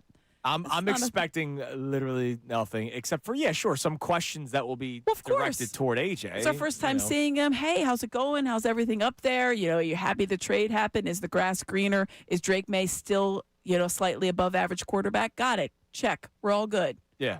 And by the way, this is all training camp, so it's not even like, It's not even real hey, you football. had 300 yards last week. Not Like, real no, football. it's Are they here or there? there. Okay. Right? 'Cause We're that's where just the- going to be there. excited to see a different uniform. Yeah. I don't think there's going to be much of anything. But it will be a talking I was point. disappointed. And I will be appreciative of that because, listen, the camp battles are fun, but you need sometimes a little extra, little juice. Yeah. Stay That's what it tuned. looks We like. will talk about I was it when it hoping happens. though that enjoy that talk. Thank you. I said I was hoping though that somebody was going to think that there'd be drama, but none of us think there's No. going to be drama. No, I really don't think there's Realistic. going to be None of anything. us thought there's going to be drama. Maybe there will be. Maybe someone will punch somebody. Maybe. And it won't be anyone that's A.J. Brown or related Correct. to. It's going to be Jalen Carter punches an offensive lineman Which for is the New probably England my head. Patriots. I mean, and Hopefully those, not. Yeah, those happen because And then we extend again, them. it's hot. They're been amped up. They finally see a different. This happens every season, every training camp. It doesn't matter. Insert team here. It's just you could Google training camp fight. It's like a thing. Yeah. It's Not a big deal. I don't think there's going to be. Sometimes there's training camp fights between your own team. Yeah. Yeah. All Because you're right. tired of seeing the same. What do we have on the text line? Dave's on the text line. Philly Davis. Everyone's check them out in Burlington. We love them. They're the best. What do we got? We've got Dome conversation, we've got Sixers conversation, and we've also got that Bryce Harper thing we brought up earlier. Okay. What would you like? Save the Harper. Save the Harper because we got to get Amy's Gotta thoughts get Amy on in on this. So what do we got in the draft? All right, so this texter brings up, because we were talking about what we would tell Mike Gansey. Mike from Turnersville says, my text or email to Mike Gansey would be, please replace Nick Nurse. Still so upset after seeing Dusty May being hired by the Mavs. Why are you so I don't have You're a super reaction. upset about a guy 3 years ago that was coaching Florida Atlantic. That's what's got you fired up. I love Dusty May. I think he's going to be a good coach, but the Mavs were going to start the draft tonight with no head coach. Yes. Think about that. That's wild. That's malpractice. The fact that they had to just make this happen. And I think Dusty May is a good hire. I think he's a good coach. But how do you go into the day before the draft and think, oh, we don't have a coach? Ooh, I forgot something. I also don't know what Nick Nurse has done to piss people I don't off. understand Nick Nurse. I want Nick Nurse. How about this? Do you think it's outlandish for me to say I would like Nick Nurse on a short leash? No, I don't think I don't it's think that's outlandish. an unrealistic expectation. I think Nick Nurse knows he's because got I to don't prove think it he's here. done. I don't think Nick. I've expected. Has he more done out of- something to be fired? No, I don't think absolutely not. No. That's my point. Like No. people that are, I get when there's a new executive. Usually there's a new coach that comes along with it, so I Generally, understand yes. that. But like, I've texted with people that are very big Sixers fans that are like upset that they didn't get rid of Nick Nurse. I'm just like, what is it that he's done where you're like, man, seriously, I hate this guy. Really, He hasn't had a roster. He wore the Sixers logo, and for that, people want to see them clean house. 21 games. Yeah. 21 games last season. And out is of that his 82. fault? They had the three large contracts. 21. All right, coming up next, Greg Caserta, MLB Network. Phillies with a nice weekend over the Mets, and then more of the same yesterday against good left-handed pitching. We're obviously going to talk about what they could do come the deadline. My biggest thing that I can't get off of is that I think their biggest name that they acquire will end up being a reliever. What does Greg Caserta think? We'll talk to him next here on Kincade and Salciunas on this Tuesday with Amy 97.5, The Fanatic. How about 40 years in business? Pretty much 40 years. Specializing in retirement and financial planning. That's Dan White and Associates. Going on 4 decades soon of helping people creating income in retirement to support the lifestyle they want to live, or helping people with financial planning. So whether you're starting out and you just want the sort of the financial roadmap so you can reach all the goals that you want to have, or if you're approaching the exit ramp and you want to make sure that everything you've got that you've been planning your whole life for is going to work out, they can help you with all of those. And let's just say you find conversations about money intimidating. Well, then Dan White and Associates are a perfect match for you, because you can go to one of their educational seminars that they host. Go have a nice meal. They hold them in Pennsylvania, Delaware, Maryland. Go have a meal, listen to them speak. And then after that, you're going to want to have your own complimentary no-risk consultation, which means it's a conversation with their team. And it's a one-on-one. You're talking about your own personal business with them. And you're going to find out that you're probably, hey, this is on the right track. This is on the right track. You might want to tweak that. It's not intimidating once you have the conversation. So get that complimentary no-risk consultation. Have that first meeting with Dan White and Associates. Check out danwhiteandassociates.com on the web. Now on 97.5 The Fanatic Sports Update. Griffin dominates in Game 1. I'm Connor Thomas. The Phillies lost Game 1 to the Nationals down in our nation's capital last night. 4-1 final. Phils struck out 12 times in the game, 9 of those against National starter Foster Griffin, who had 7 1/3 strong innings. Don Mattingly talked about what he was doing that caused so much trouble for Phillies hitters. Just the mix and match for us. We didn't seem to do enough with him. Got ahead in the count, 2 strikes, variety of breaking balls for the lefties. Kept our righties off balance. For the most part, just kept pitching.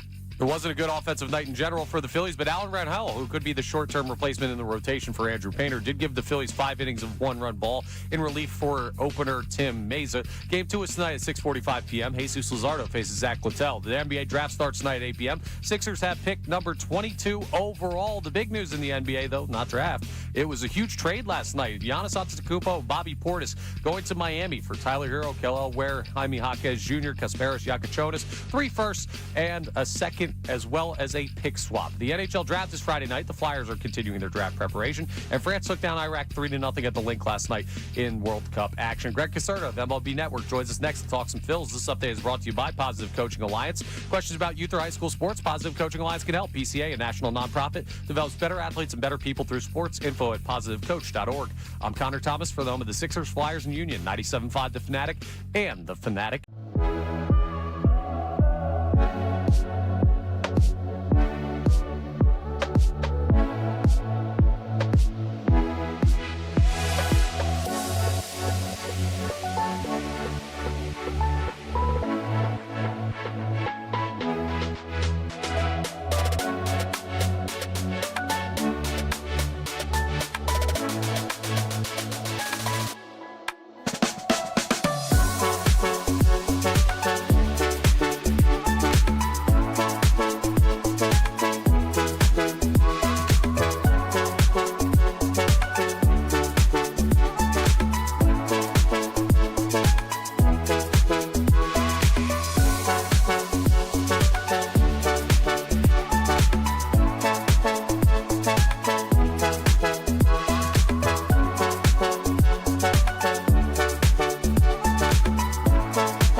San Luquito piece that came out with Carson Wentz, and yeah. So there was a lot of defense of Carson. I guess what I'm saying is, independent of Carson Wentz, does it feel like the Eagles have Jalen Hurts' back after everything that's been put out there in the media and everything?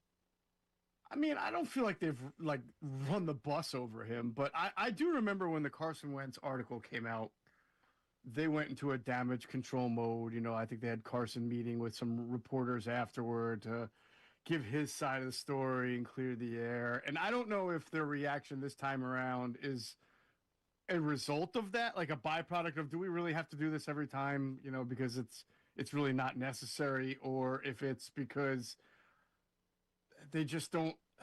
I don't think it's because of their relationship with Jalen Hurts right now. I don't think that has anything to do with it. I think that it's Philly. This is going to happen. Stories are going to come out. It's been coming out even before Carson.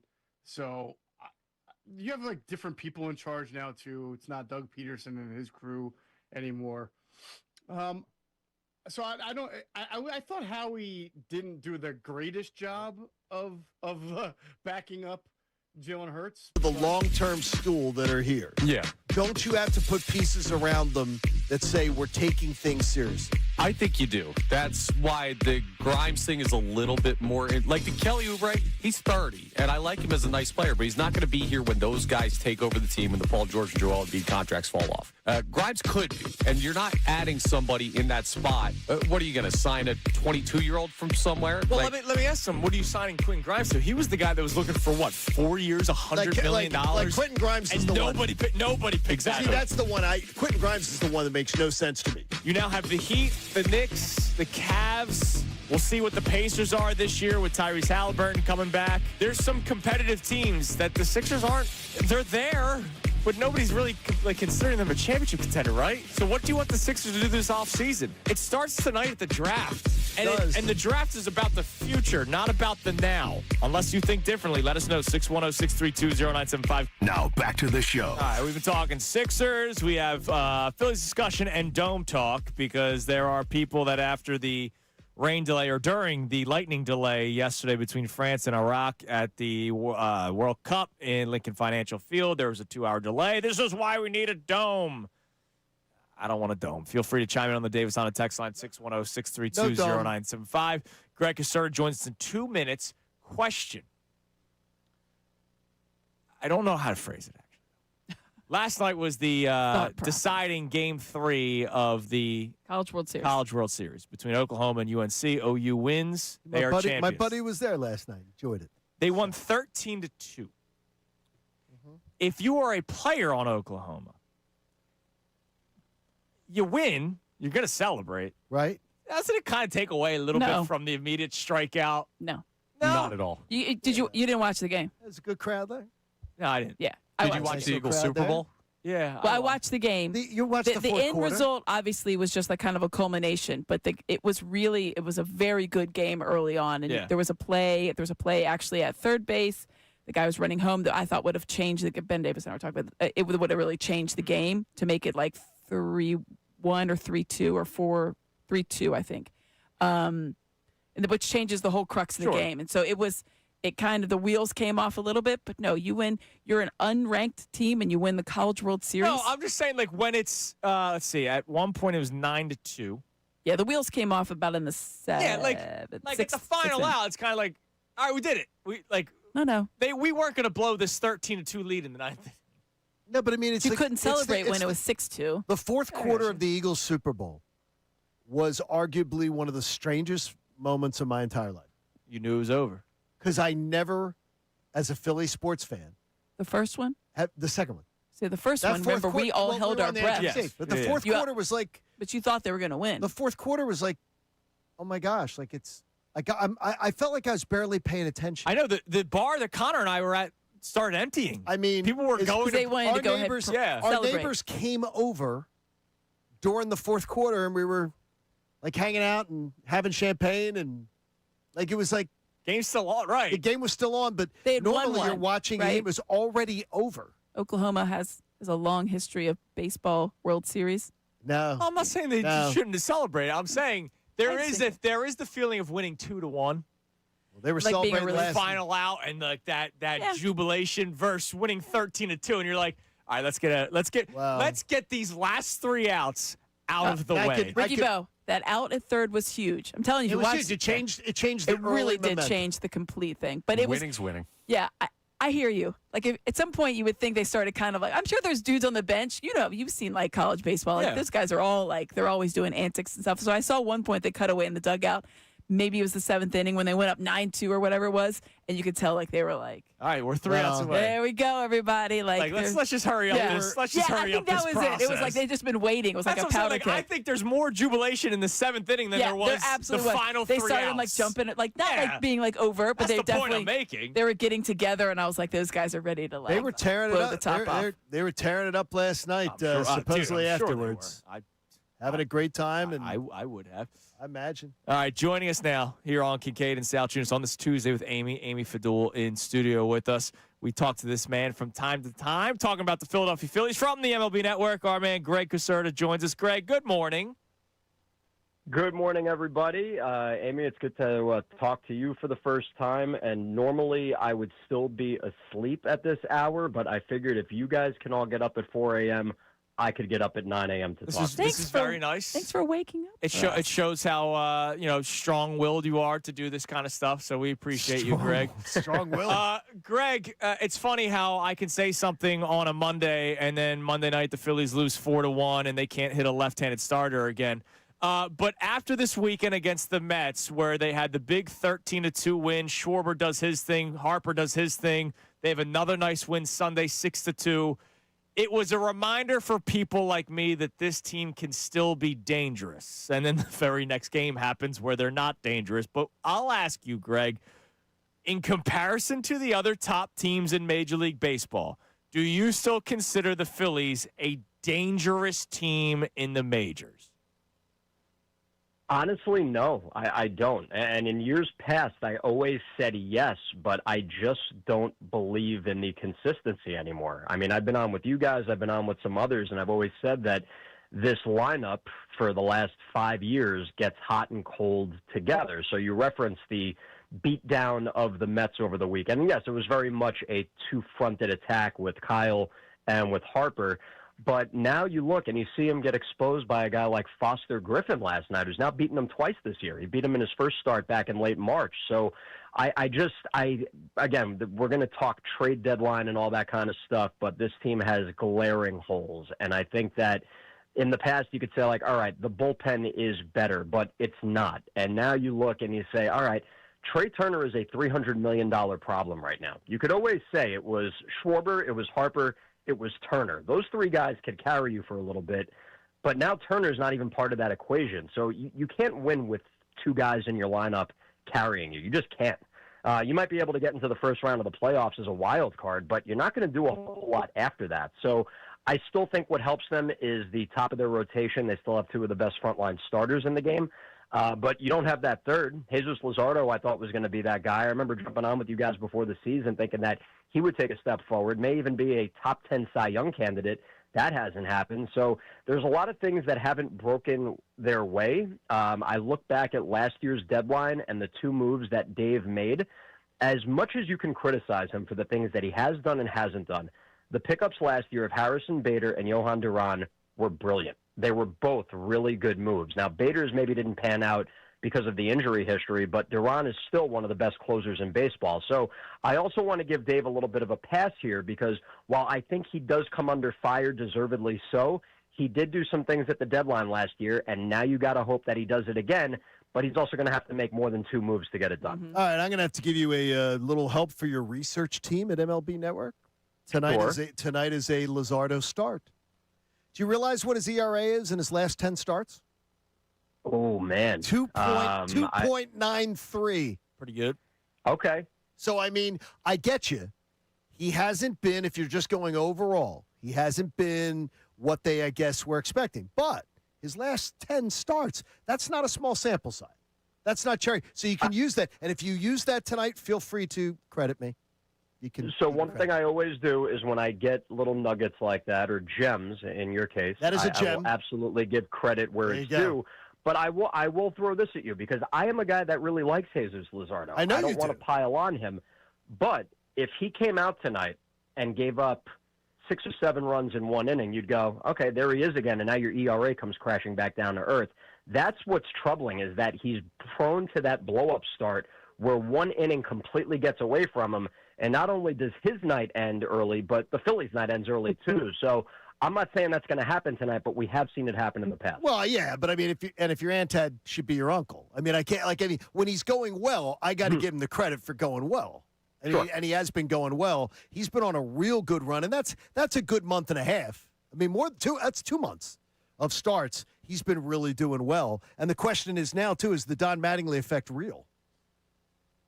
I mean, I'd say it is, right? Like, you look at the overall win-loss. I mean, to me, I want to gauge the people that watch them as fans. I would love to get your opinion about that because from afar, as somebody that covers it nationally and watches them the way I do through this prism of covering basically every game around the league night to night, 5-6 nights a week, I see the end result in terms of how they're playing and the win-loss, but I'm not examining their body language and the overall vibe of the team the way that the fans Greg, are. I'll cut you off. I hate them. Yeah, I would throw I hate them. Like, I have such a love-hate with the Philadelphia Phillies because they're my childhood team. I love them so much. Baseball is my favorite sport. If I get fired from radio, you never know when that happens, I wouldn't mind working in that organization because I love the Philadelphia Phillies. Yes, but you I do. hate everything about them right now, and I have for like You hate 3 years. everything about them? I hate Dave Dombrowski. Yes, capital H. I hate him. I I don't want to think call a military Rick, I don't. tribunal on I Dave don't Dombrowski. hate them all. I want a war I don't hate crimes. every aspect. I want war crimes charged. So Greg, to answer your question, the vibe, I think I speak for a lot of people that, yes, we recognize how good they can be, but the faults in the Mattingly, though, is the postseason. question. The Mattingly, shocking. The team with $1 billion payroll is winning baseball games. Well, he's absolutely brought the paddles with him. There's life. There's life to this team now. All right. Anyways, Amy, what do you got? I just didn't know if we were going to keep going. I with love it. driving a wedge between the three. death- I'm death- like pulling the The strings death behind rattle, the scenes. apparently, Make me that is very the happy. Phillies. I don't think people realize it's kind of like when we had this series before the White Sox that it's not your dad's White Sox team. It's not last year's White Sox. This Nationals team can hit.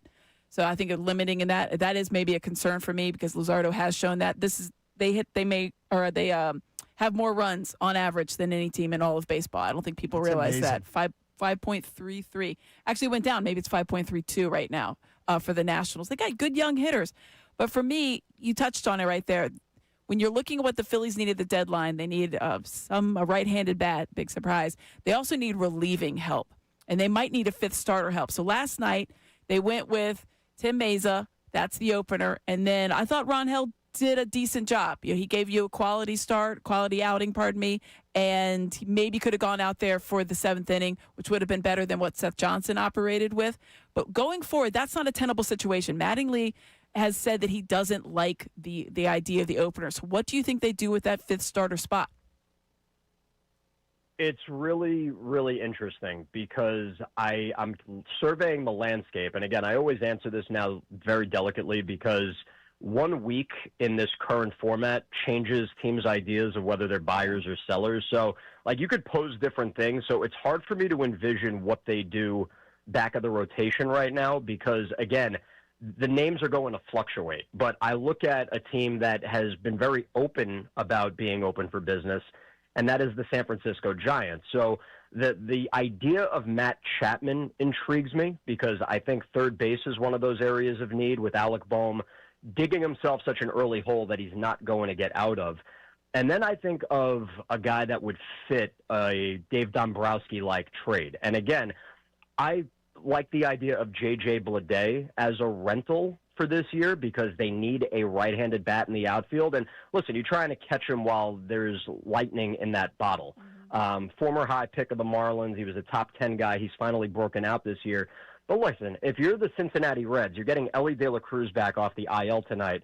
You win 5 of your next 6 games, 6 of your next 7 games. All of a sudden now the idea and the perception changes.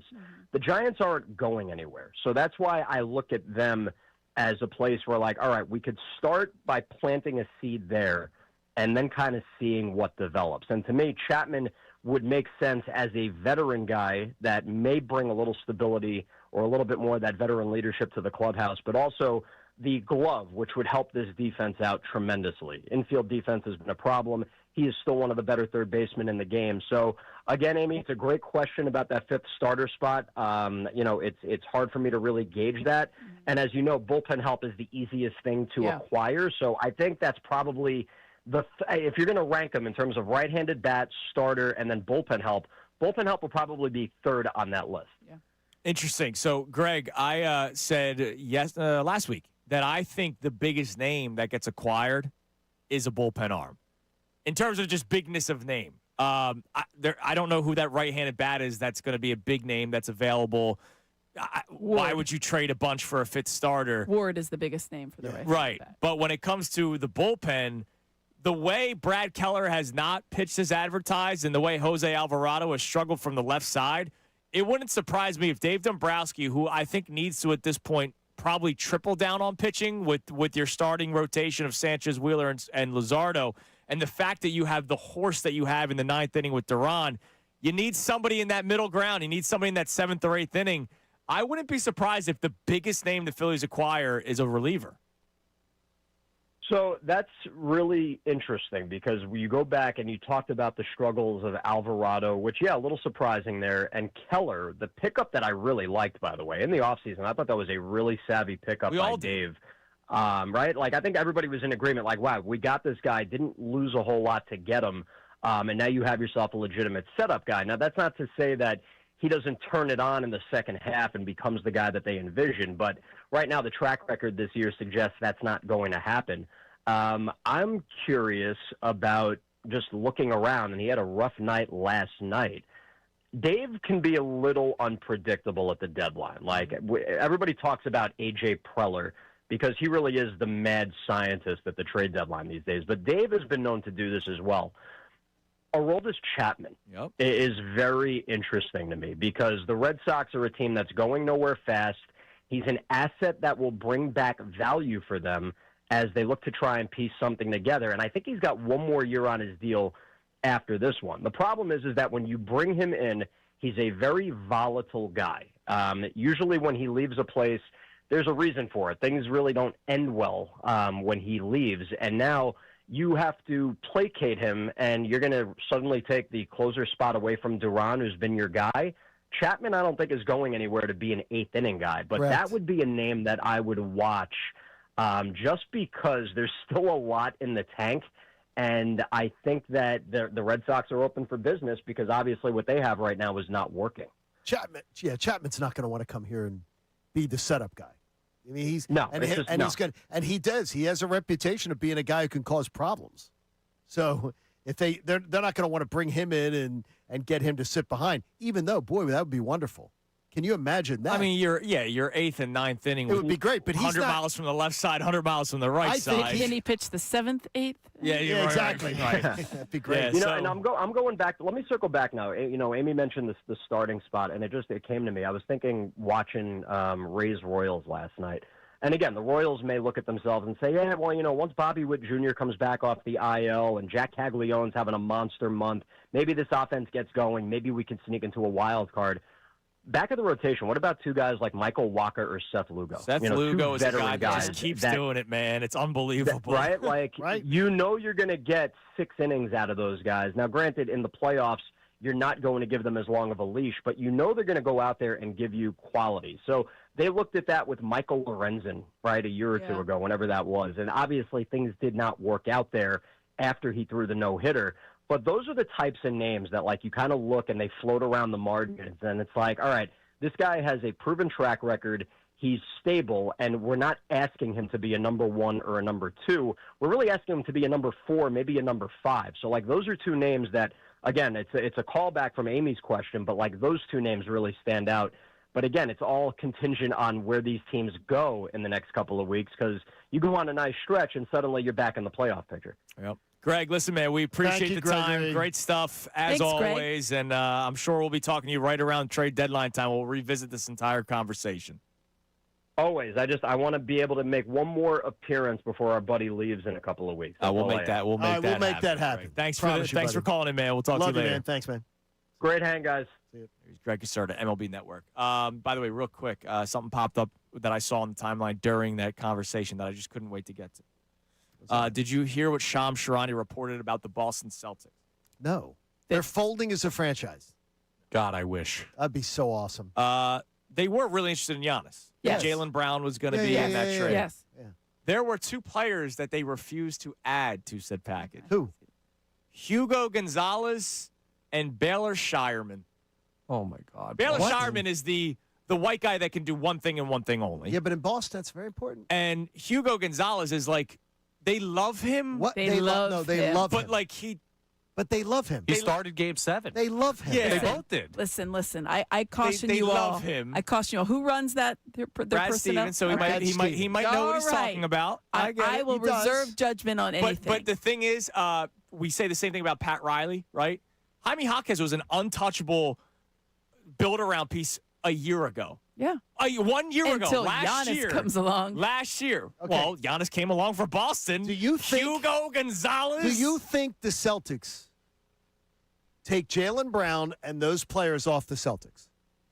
Put Giannis on the Celtics. Yes, I still think they're really, really good. Yep. The Celtics are not a They better. still have Jason Tatum, I'm correct? telling you right now, the Celtics are not a better team with Giannis and those guys subtracted I think they from it. changed their They would formula. have Giannis and Tatum. Yeah, they're not Yeah, living but I and don't dying think by they're the a better three. team because Giannis has not played in the playoffs in 5 years. Played 2 years ago. He played 3 games until he got hurt.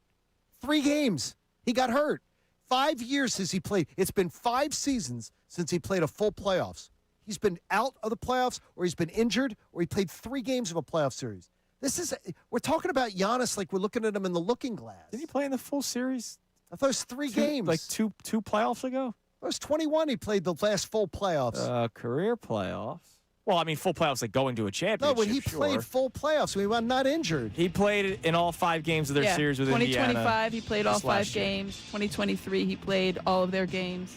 2022, he played all of their games. Wait a minute. Wait. 23, he only played in 3. He Well, missed yeah, in there was- 1 in 23. Right, you can But in see it. 25, he Yeah. played all 5 games. Boom, boom, boom. In 22, he played in 2 series. Yeah.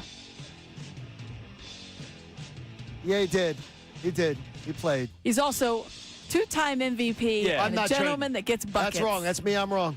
But no, I will take Giannis for I'm not- Hugo you think he's Gonzalez. better? You think he's Baylor better? Shireman? Wait. You think they're better? You're asking me With if those the players off Celtics it. would be good with Jason Tatum and Giannis No, I didn't Antetokounmpo? say that they'd be good. They'd be better. Yes. I don't think they would be. Yes. I think it would have worked for both parties. Well, no, I do The Celtics too. would be better But if I they don't had think they're better. Giannis. Yeah. I'm telling you. All right, Yeah. coming up next. And Hugo Gonzalez is gone. Speaking of But in Boston. I think that's an addition right there. Speaking of basketball, can Amy Fadul be like Andrew DeCecco? Andrew DeCecco is a robot when it comes to draft history. I got some. You are. Coming up next. You are. What we usually do is I don't keep John the, and I don't Connor. keep the notes like DeCecco He doesn't does. have notes. This is all up here, too. I've seen his notes. He keeps actual notes. Not that he uses, but he keeps them. So John and Connor versus Andrew. But coming up next, it's John and Connor versus Amy. Oh, we're getting Sixers skunked. draft Oh, no. history. We're getting skunked. It's Not gonna like Kincade it. and Salciunas with Amy here on 97.5 The Fanatic. Now on 97.5 The Fanatic Sports Update. Phil's whiff in Game 1. I'm Connor Thomas. The Phillies dropped Game 1 to the Nationals in D.C. last night, a 4-1 final, and Phillies hitters struck out 12 times in that game. Not ideal at the plate. National starter Foster Griffin tallied 9 of those over 7 in the third inning. Something that was a bit of a bright spot, Alan Ronhell, who could be the replacement in the rotation for Andrew Painter, gave the Phils 5 innings of 1-run ball in relief of opener Tim Meza. So Don Mattingly talked about Ronhell after the game. Yeah, that was nice to see that in the strike zone. I think he walked anybody.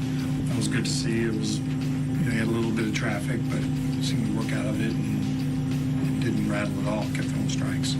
We'll see what the Phillies do with that spot in the rotation going forward. Game 2 is tonight at 6:45 p.m. Jesus Luzardo faces Zach Littell. The NBA draft starts tonight at 8 p.m. Sixers pick at number 22 overall. But the big news in the NBA from late last night, Giannis Antetokounmpo is heading to South Beach. He was traded to the Heat along with Bobby Portis for Tyler Hero, Kello Ware, Jaime Jaquez Jr., Kasparis Yakachonis, 3 firsts, a second, and a pick swap. So Milwaukee getting a haul back for their star player. The NHL draft is Friday night as the Flyers continue to prepare for that. And France took down Iraq 3-0 at the Link last night in World Cup action. This update is brought to you by Philadelphia Soccer 2026. Join fans from around the world at the free 39-day FIFA Fan Festival at Lemon Hill. Enjoy live match broadcasts, entertainment, and unforgettable energy all summer long. I'm Connor Thomas for the home of the Sixers, Flyers, and Union, 97.5 The Fanatic and the... I also didn't think he was like rolling the... some people interpreted it as that's messaging from Howie. I didn't interpret it that way at all.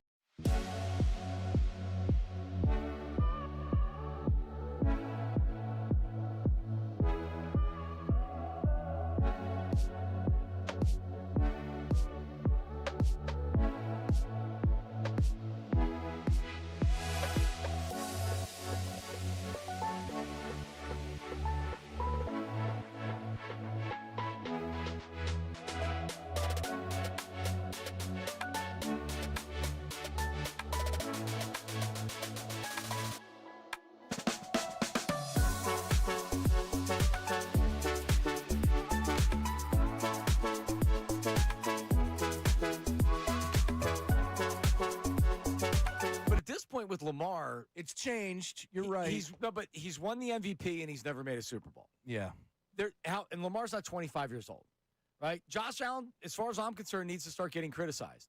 Because if you're going to hold everybody to the same standard, then guess what? Josh, you haven't been to a Super Bowl. It can't be the team's fault every time. Joe Burrow took a terrible organization to the Super Bowl, right? So Joe Burrow, just by going to a Super Bowl, kind of gets checked off that list. It's like, all right, you're not in the same. No, like Justin Herbert. I mean, what are we doing here? Justin Herbert's not in this rookie contract. Nope. Justin Herbert's lost how many big games? A lot. A lot, right? Is it all his fault? It doesn't matter if it's all his fault. It doesn't matter. It's the quarterback.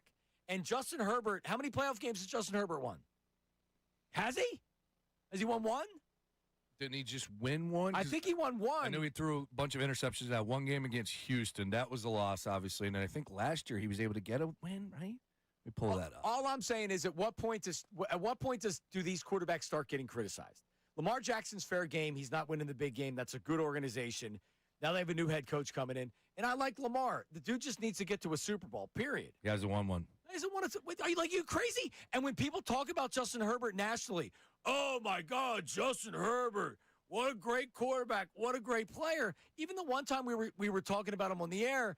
After he lost the playoff game, it was like, oh, that's the offensive line. Okay, sure. Yeah. But like, where are the details on Jalen Hurts?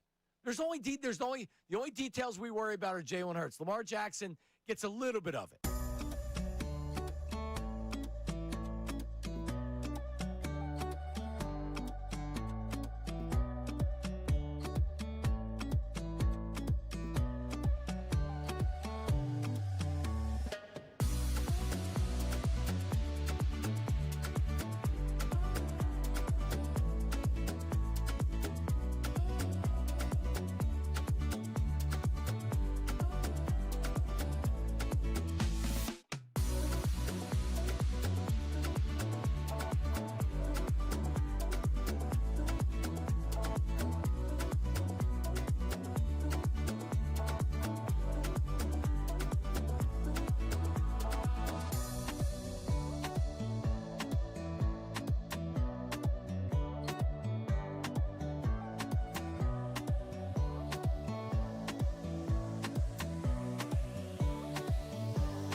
You know the saying up the creek without a paddle? Yeah.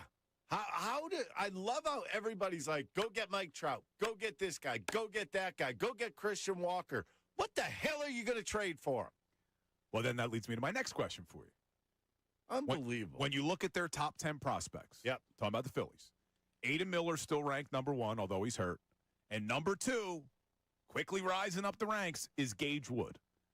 Would either one of those guys be untouchable for you at this deadline if it meant you could get that impact outfielder? Would you trade Gage Wood? Would you trade Aiden Miller? Because here's where I am, Ricky, before you answer.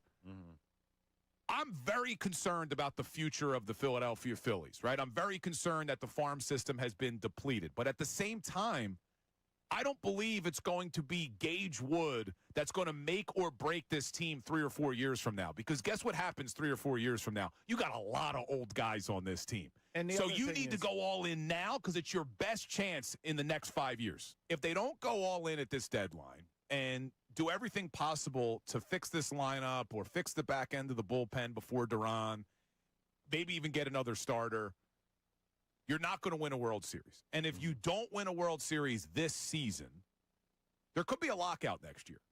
You might not have Zach Wheeler in 2028. Harper's going to be 2 years older. Schwarber's going to be 2 years older. Realmuto's going to be 2 years older. Trey Turner's going to be 2 years older. Like, you see where if you don't do it this year, the future does not look bright for the Philadelphia Phillies, and you don't have any prospects that are coming to save the day.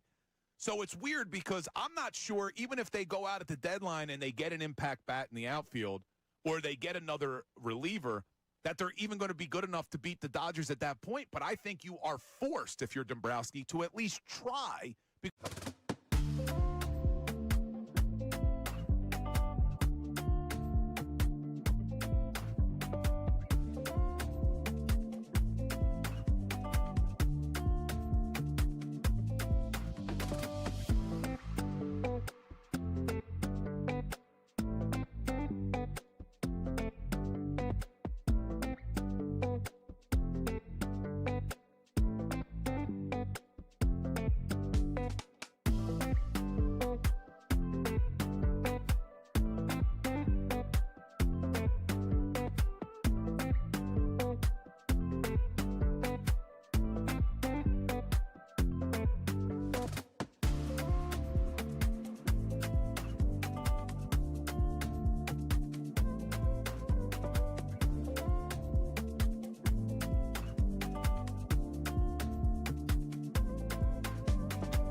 Should the Phillies trade for Mike Trout? Should the Phillies trade for Skubal? Because you know what? Here, kids, the Phillies don't have what it takes to get either player. Spoiler alert, they don't have the quality of talent that it would take to get the two most sought-after players that could be available at the trade deadline. Now, there will be a lot of gas bags in this market. Hopefully they're not in this building that will tell you, oh, they should go get Skubal. They should go get Mike Trout. They can't get Mike Trout. Here's the reason. The Phillies have problems right now. Can they go to their minor league system and go get some top prospects? Somebody to call up that everybody would say, hey, this could solve a problem? Andrew was just talking about it. Check out youtube.com/975 The Fanatic Philadelphia. More of Kincade and Salciunas coming your way now. The final hour of Kincade and Salciunas is presented to you by The Bagster. It's a dumpster in a bag. You can get yours today at Home Depot and Lowe's. You need details? Go to bagster.com. Ricky Patalico has continued to chime in on the Salciunas Davis Hot Attacks. Doesn't he have his own show later? Check him out in Burlington. Does a great job. He's getting. Well, he's doing his show prep right now.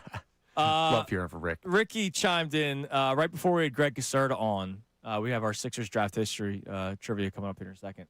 I mentioned that when you win 13-2, there's I would imagine a little less like that final out as if it was like a really close game. Okay. I don't think that's crazy. So Ricky goes, "You're a dope. No celebration. WTF." I never said don't celebrate. Number one. This is where we have listening issues sometimes with people that listen to the radio. I said, when you're up 13-2, you're just trying to get through the ninth, right?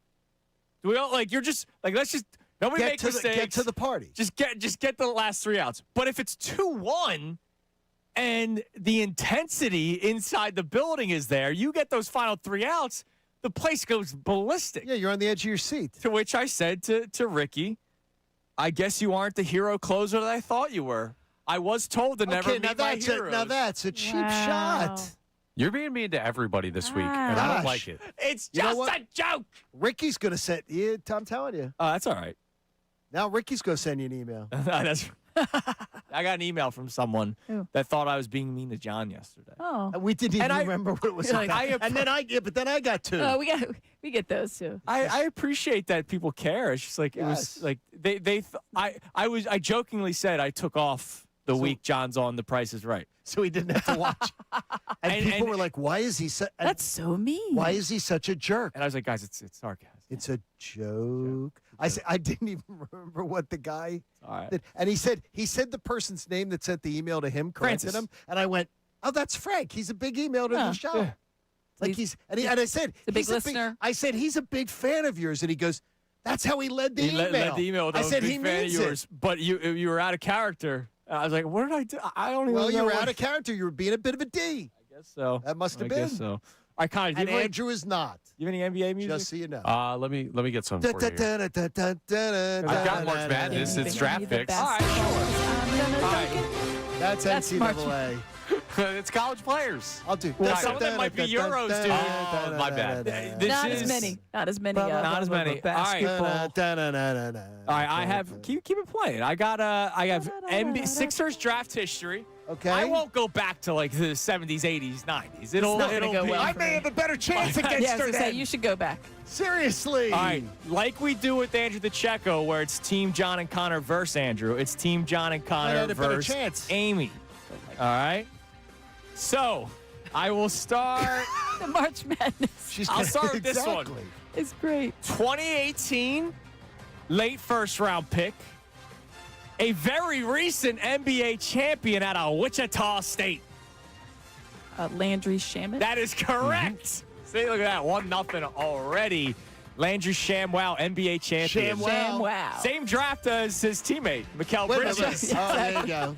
The Sixers drafted two champions in the first round of the 2018 NBA draft. Little less. Kept neither of them. All right, Shaq here was you here go. for a little bit. I will go 2020. Okay. Second round pick. His first name is also in the name of the college that he attended. Oh, that's Paul Reed. Yes. Oh, that's right. He went to DePaul. DePaul. Very good. I was like, B-ball Paul Baylor? out of DePaul. That's good work. All right, so it's 1-1. All right, I will go first round pick 2021. Tears were shed when this man was traded to Jaden Springer. oh, Jaden Springer. I remember I didn't that. even Chad. finish. Connor, we did it. Yes, Jaden Springer. The people that cry. Is he in the that NBA? was Connor. I don't remember know. that day. No. Yeah. When that trade went down, we were somewhere. We were at the Flyers or something. People lost their Oh no! freaking I They remember were when nuts. they drafted him. He played at Tennessee, and I couldn't thought, shoot. there's no one that watched probably more Tennessee basketball than me here. were like- And I was like, this guy? What was An that? about? undersized couldn't guy shoot. who can't shoot. No, And then they he were- went to Boston, and we Yes. did the Oh, Brad yeah. Stevens wants him, then he's Right, good. right, He's right. not in the NBA anymore. He stinks. All right, 2017. Number 1 overall pick was Markelle Fultz. Their next pick wasn't until pick 36. This guy was in the stands. Oh wait a minute! Whoa! Do we have any more? Bolton. Yes, he's from Australia. I was leaving the draft, I don't know and his they first said you name. need to Jonah. Jonah Bolden. You had to turn around and Yes. go back in Yeah, because the he guy- walked down from the stands. That is the only reason that I know that. That's the only reason I know Wow, the so story. you guys Sorry, are, I gave you a hint, but you that's guys all are right. 3 That's to the 1. only It's all reason right. I I gave you, John a hint, when but you that's started okay. saying it. But I was trying to talk myself into it. You're I was giving like, the he walked in answers the out stands. loud. All right, 2015, the year of optionality. As Sam Hinkie looked to draft 20 people a year. Yes, he did. People fooled themselves into thinking this guy would be good because he went to UNC. 58th overall pick 58th overall out of pick. UNC. I don't have it. No I got idea. nothing. How about that J.P. Tokoto? I don't even remember it. I do. I don't even remember it. Who? Did he ever play in the NBA? Yeah, he did, Did- for like did a he? second. Oh, he did? Yeah. Okay. He actually optionality is right because that is a guy Optionality, man. that's a Okay. real. God, I don't That's a remember that. swing. All I right. don't remember Swing. that. That name Tokoto. doesn't even. Oh yeah. All right, so it's still He's 3 okay to at 1. UNC. 2011. 2011. Were you even here? Oh yeah, you Yeah. just arrived, right? 2009. Oh, okay. 2009. Round 2 pick I wasn't 50. covering the Sixers. from North Broad Street. Lavoy Allen. Oh, that is. You said Allen. Yeah, you got it. She got it. All right, she because the you whole said name. Allen, so it's 3-2. Love that.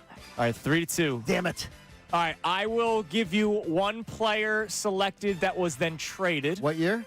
2014. Mo Harkless. No. Wait a minute. 2014 round one. That's in Bede's year, right? Pick 10. Yes. He was traded to a player who may never come over here. Oh, Dario Saric. But who was the player they traded to land Oh. Dario Saric? Saric. Where'd he go? Hair.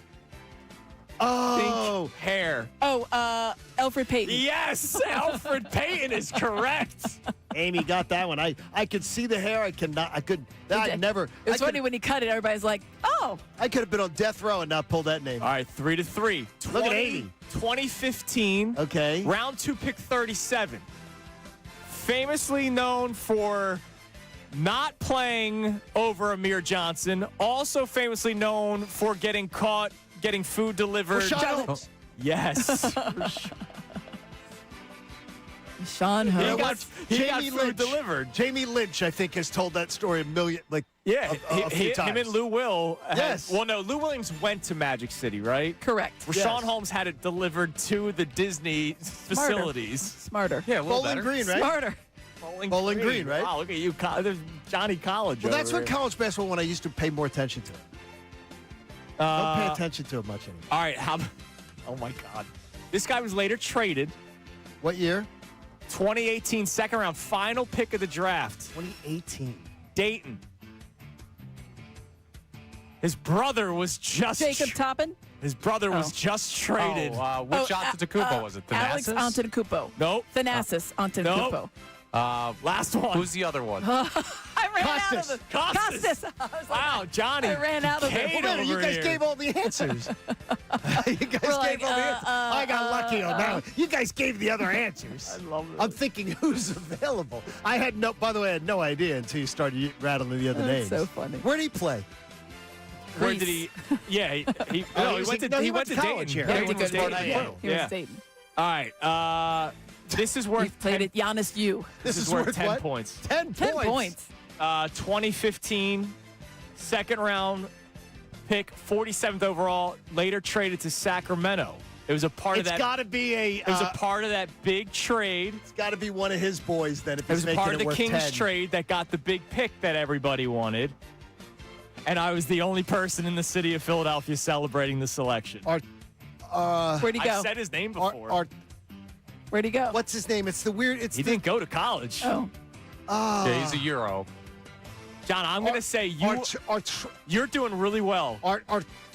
Arturis Oh, I know what you're Gudaitis. talking about. Yes. Yes. I forgot about that guy. Now, wait a minute. The only reason I got it is because of you. Arturis Gudaitis. The only reason I got it is because of you, though. I figured if he Wow, makes John, it worth 10 you points. impressed me, man. No, because you made it worth 10 points. That's 'Cause right. you talk- So I you knew love it that had guy. to be one of your. It's one of your. I knew it had to be one of your favorites. When he got That selected, I guy was never like, played.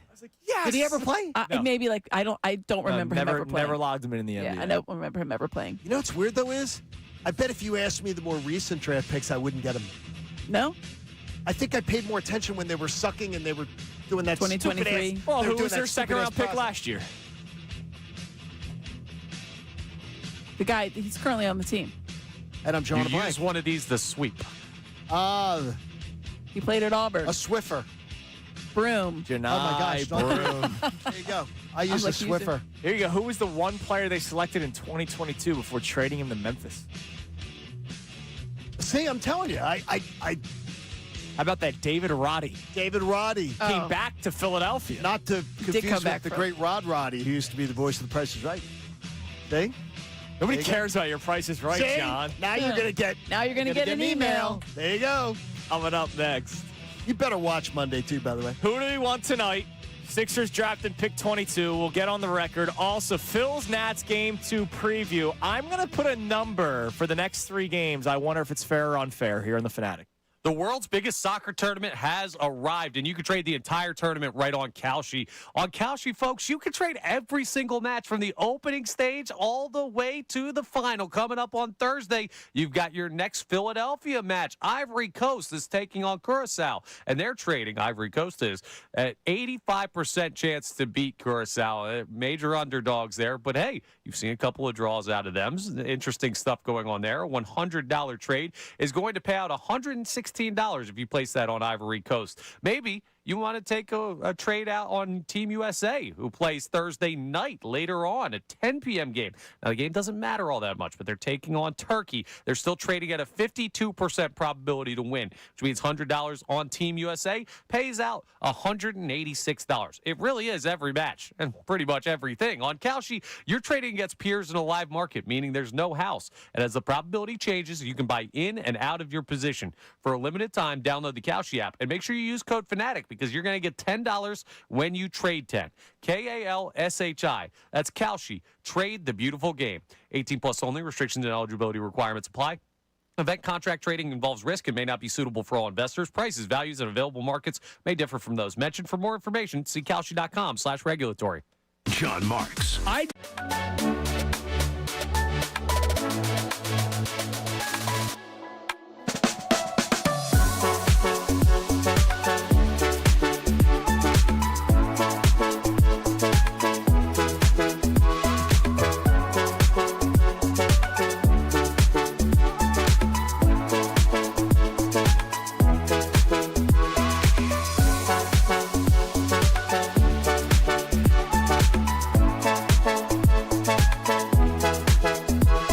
So let's do that. Now, Andrew Salciunas has the day off today. It is not because of a clip that went viral from our show last week about Jalen Hurts. He's got regular vacation, but he was getting ripped because he said his number one question for the Eagles this year is about Jalen Hurts' performance at the quarterback position with the change in offense, Sean Mannion now taking over. What is your evaluation of that? Is that your number one question? My number one question for this team this year would be if the offensive line can stay healthy and hold up. And it's not a very sexy question, right? Like, if the offensive line isn't healthy, we can't get Landon Dickerson and Cam Jurgens and Lane Johnson back to health. I don't care what plays Sean Mannion's calling. They're not going to have much of a chance. The offensive line has to be better. It has to be healthier. They've been the foundation of that team for so long. They've been responsible for so much success. We're talking about elite, all-time Eagle talents. So I don't say this in a critical way, but I say it in a way in which the offensive line has had to play through some injuries, and it's aging. And are they going to hold up and hold together? If they do, it's going to be a great season. If they don't, it's not. To me, that's where it starts.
The San Luquito piece that came out with Carson Wentz, and yeah. So there was a lot of defense of Carson. I guess what I'm saying is, independent of Carson Wentz, does it feel like the Eagles have Jalen Hurts' back after everything that's been put out there in the media and everything?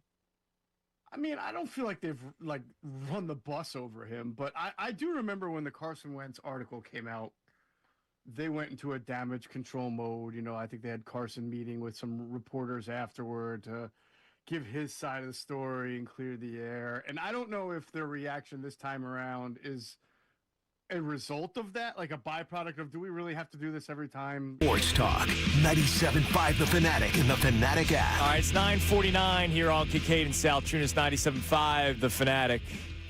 NBA draft tonight. There will be the special YouTube broadcast, Middays with Marks edition. Johnny Marks and Sean Brace believe they begin at 8 o'clock on the YouTube side of things. And it'll be like Sixers talk while also reacting to the draft up until the Sixers pick at pick number 22. Cocktails flowing during it? I would. Because you can. It's on YouTube. Well, you can't even if it's on the radio. No. Producer can't. Oh, producer can't. Producer can't. That Host is correct. can? Oh. It's a whole new rules Wait a minute. here. Last day of then can we? Are I already we, have stuff up my I was sleeve, allowed, brother. and I was allowed. We used to have Moscow Mule Fridays. Yeah. So I already got we some would up have my Moscow sleeve. Mules. Don't you Okay. worry. We're bringing in the moonshine, man. That sounds good. All right, Amy, we'll start with you, our Sixers expert here on the show. Okay. Sure. Who would you like the Sixers to target at pick 22? We're not doing trade up, trade down. Pick 22. This player's available in that range. Who is it? Dalen Swain. I like him a lot. Big body, nice, long, rangy defender. I know the book on him is that not a great shooter. I think he's an adequate shooter. I think that he can learn to be a better shooter. I think he wasn't tasked with that at Texas, so I think that would be my pick. That's who I like. Okay. I like the body, like you were saying. Yeah. You know. You and need size. They need it. So you need bad. some size. I know I was talking to Austin out there, and he likes Isaiah Evans. That's who I'm looking at. Can shoot. You know, Evans Doesn't have 180 pounds. Yeah. Okay. Soaking wet. Does it help you play a style? Do you think Swain or Evans helps Nick Nurse play the vision of the game that you think Swain Nick, would to me. Yeah, you think it plays more Like an OG because that's what I'm type. wondering. Yeah. How much sway do you think Nick Nurse's vision might have on what they do? I feel like this is going to be it really, and this is going to sound like I work for the team, but I really do think it's collaborative because they have to have the big board, and it doesn't matter if the front office thinks Evans is the guy. He'll be the guy, right? You know what I mean? Like, it is a collaboration, and I think there is input from the coach, but the overall thing is like we need the best player that's going to fit into how we're going to operate. And how we're going to operate is with these two guards running the show. That's not a Nick Nurse scenario. That is literally just what you're looking at. Yeah. You're looking at VJ and Tyrese. How are you going to operate with them? Who fits alongside? You want to run, though, right? This team, your vision for the future for the Sixers is not the ISO ball that we've seen. It's a fast. Yeah, it's not as much half fast, court. Quick, it's a run, right? I don't think it's super fast because I don't think that the Knicks aren't the fastest team I ever saw. They aren't. And I feel like you can have a hybrid of it. They got out and ran when they needed to.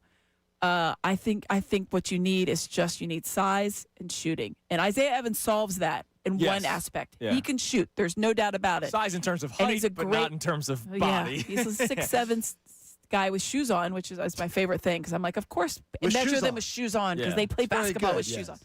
on. But I think that I worry about him playing through contact. He did not do that particularly well at Duke, but he can certainly score, and he would be a bench guy, and you need a guy off the need bench it. that can be a microwave scorer, and he could be that guy. And right now, you have what? One starting spot open, considering Kelly Oubre's uncertainty. So, you could draft a starter, you could draft a bench guy. I mean, there's one spot open. You have, listen, You're not drafting you're wide for open. that. What you don't really need is a guard. That's the only thing you don't need. That's why, the kid from Stanford we talked about yesterday. But I get it. He's a good ball player, but I can't have another 6'2" guy. I already have all those. Just doesn't fit. That was my worry. Is that I think I said earlier. Could you have used another 6'2" guard this year to avoid the play-in tournament? Absolutely. If you had another one. Do you spend 22 on a guy that's going to help you get out of the play-in tournament? No, but I'm just wondering that's the No, the point is this roster is so far from if you had Jared complete. McCain, it would have been different. Yes. If you had Jared McCain on this team, when you would have gave gotten out of the play-in. You were not beating the Knicks if you had Jared McCain. Well, you would have avoided the Knicks. Is what I'm saying. You weren't getting to the second. I You weren't getting to the Eastern Conference Finals with a guy that's going to give you 12 points off the bench. I would agree with you. Now, do you think Alan Graves is going to be there at 22? I mean, the way you never know. Like it's a guard-heavy draft. There are a lot of really good guards out there. If for some reason there's a run on some wings and those guys fall, that's my concern. Because if you're going to take best player available, which that's mostly the overarching theme, because of the way the NBA draft is, it's just one of those things. You take the best player out there, the best potential. There could be a guard there that was projected 14 or 15, and now he's sitting there at 22, and it's like, oh, do you think about it? You think about it. There's an article from this morning on The Athletic where analytics is pushing him down the draft board. Really? Yes, analytics. So Graves? Yeah. Here's the only He's become an analytics you need. unknown Connor, prospect. He can rebound. Yes. He can What do the rebound. Sixers never do? Rebounds. Yeah, rebound at all. All right. I have a number. Is it fair or unfair? We're a minute until we hand things over to Middays with Marks, Johnny Marks, Sean Brace, Brandon Dutz producing today, correct? No, I think it's Sean Rodman. Sean Rodman producing the show today. 14.5 if I set the over-under the rest of the runs scored by the Phillies this series. Is that an unfair line? They're facing three right-handed pitchers with ERAs. No, Oh, they're sorry, going- 4-game series. No, not unfair. 3 games to Not go, unfair. not unfair. And All I'm 5+ going, ERAs. I'm going over. So am I. Over. Yeah. Sorry, Cade Cavalli's 4.07 for the How about record. Have some respect for Cade. Two of the games the Phillies score 5 or over. So That's I what I'm imagine- Yeah, hoping. there'll be a skewed one. I Zach think Little, yeah. 5.45. Miles Michaelis, 5.47. And if Miles Michaelis, if they don't truck Miles Michaelis, you have to stop saying it. No, I think he stinks. Well, worst pitcher in Major if League they don't Baseball. truck him, Ooh. you have to stop saying it. Wrong. It was funny. We did the board last night of like how the Phillies have struggled against left-handed pitchers, except for these names, and the names were just like all their ERAs start with a 6. Yeah, It's no, great. not I'm like, yesterday. which I appreciate. Is like at least that guy's ERA doesn't start with a 6. Yeah. But I appreciated. I was like, at least they're gonna truck the guys they're supposed to truck. There you go. Yep. All right, Amy, you're the Sean best. Mania, see you Thank later. you as always. Thank you, guys. See you on Friday. Thanks. We'll see you Friday. Middays Oh, with I won't Marks see you Friday. next. I'll see you next week. Oh, that's right. See you next week. You're off after tomorrow, but you have a great rest of the day. Talk to you tomorrow. It's really not necessary, or if it's because they just don't. I don't think it's because of their relationship with Jalen Hurts right now. I don't think that has anything to do with it. I think that they just. It's Philly. This is going to happen. Stories are going to come out. It's been coming out even before Carson. So you have like different people in charge now too. It's not Doug Peterson and his crew anymore. So I don't. I thought Howie didn't do the greatest job of backing up Jalen Hurts, but I also didn't think he was like rolling the. Some people interpret it as that's messaging from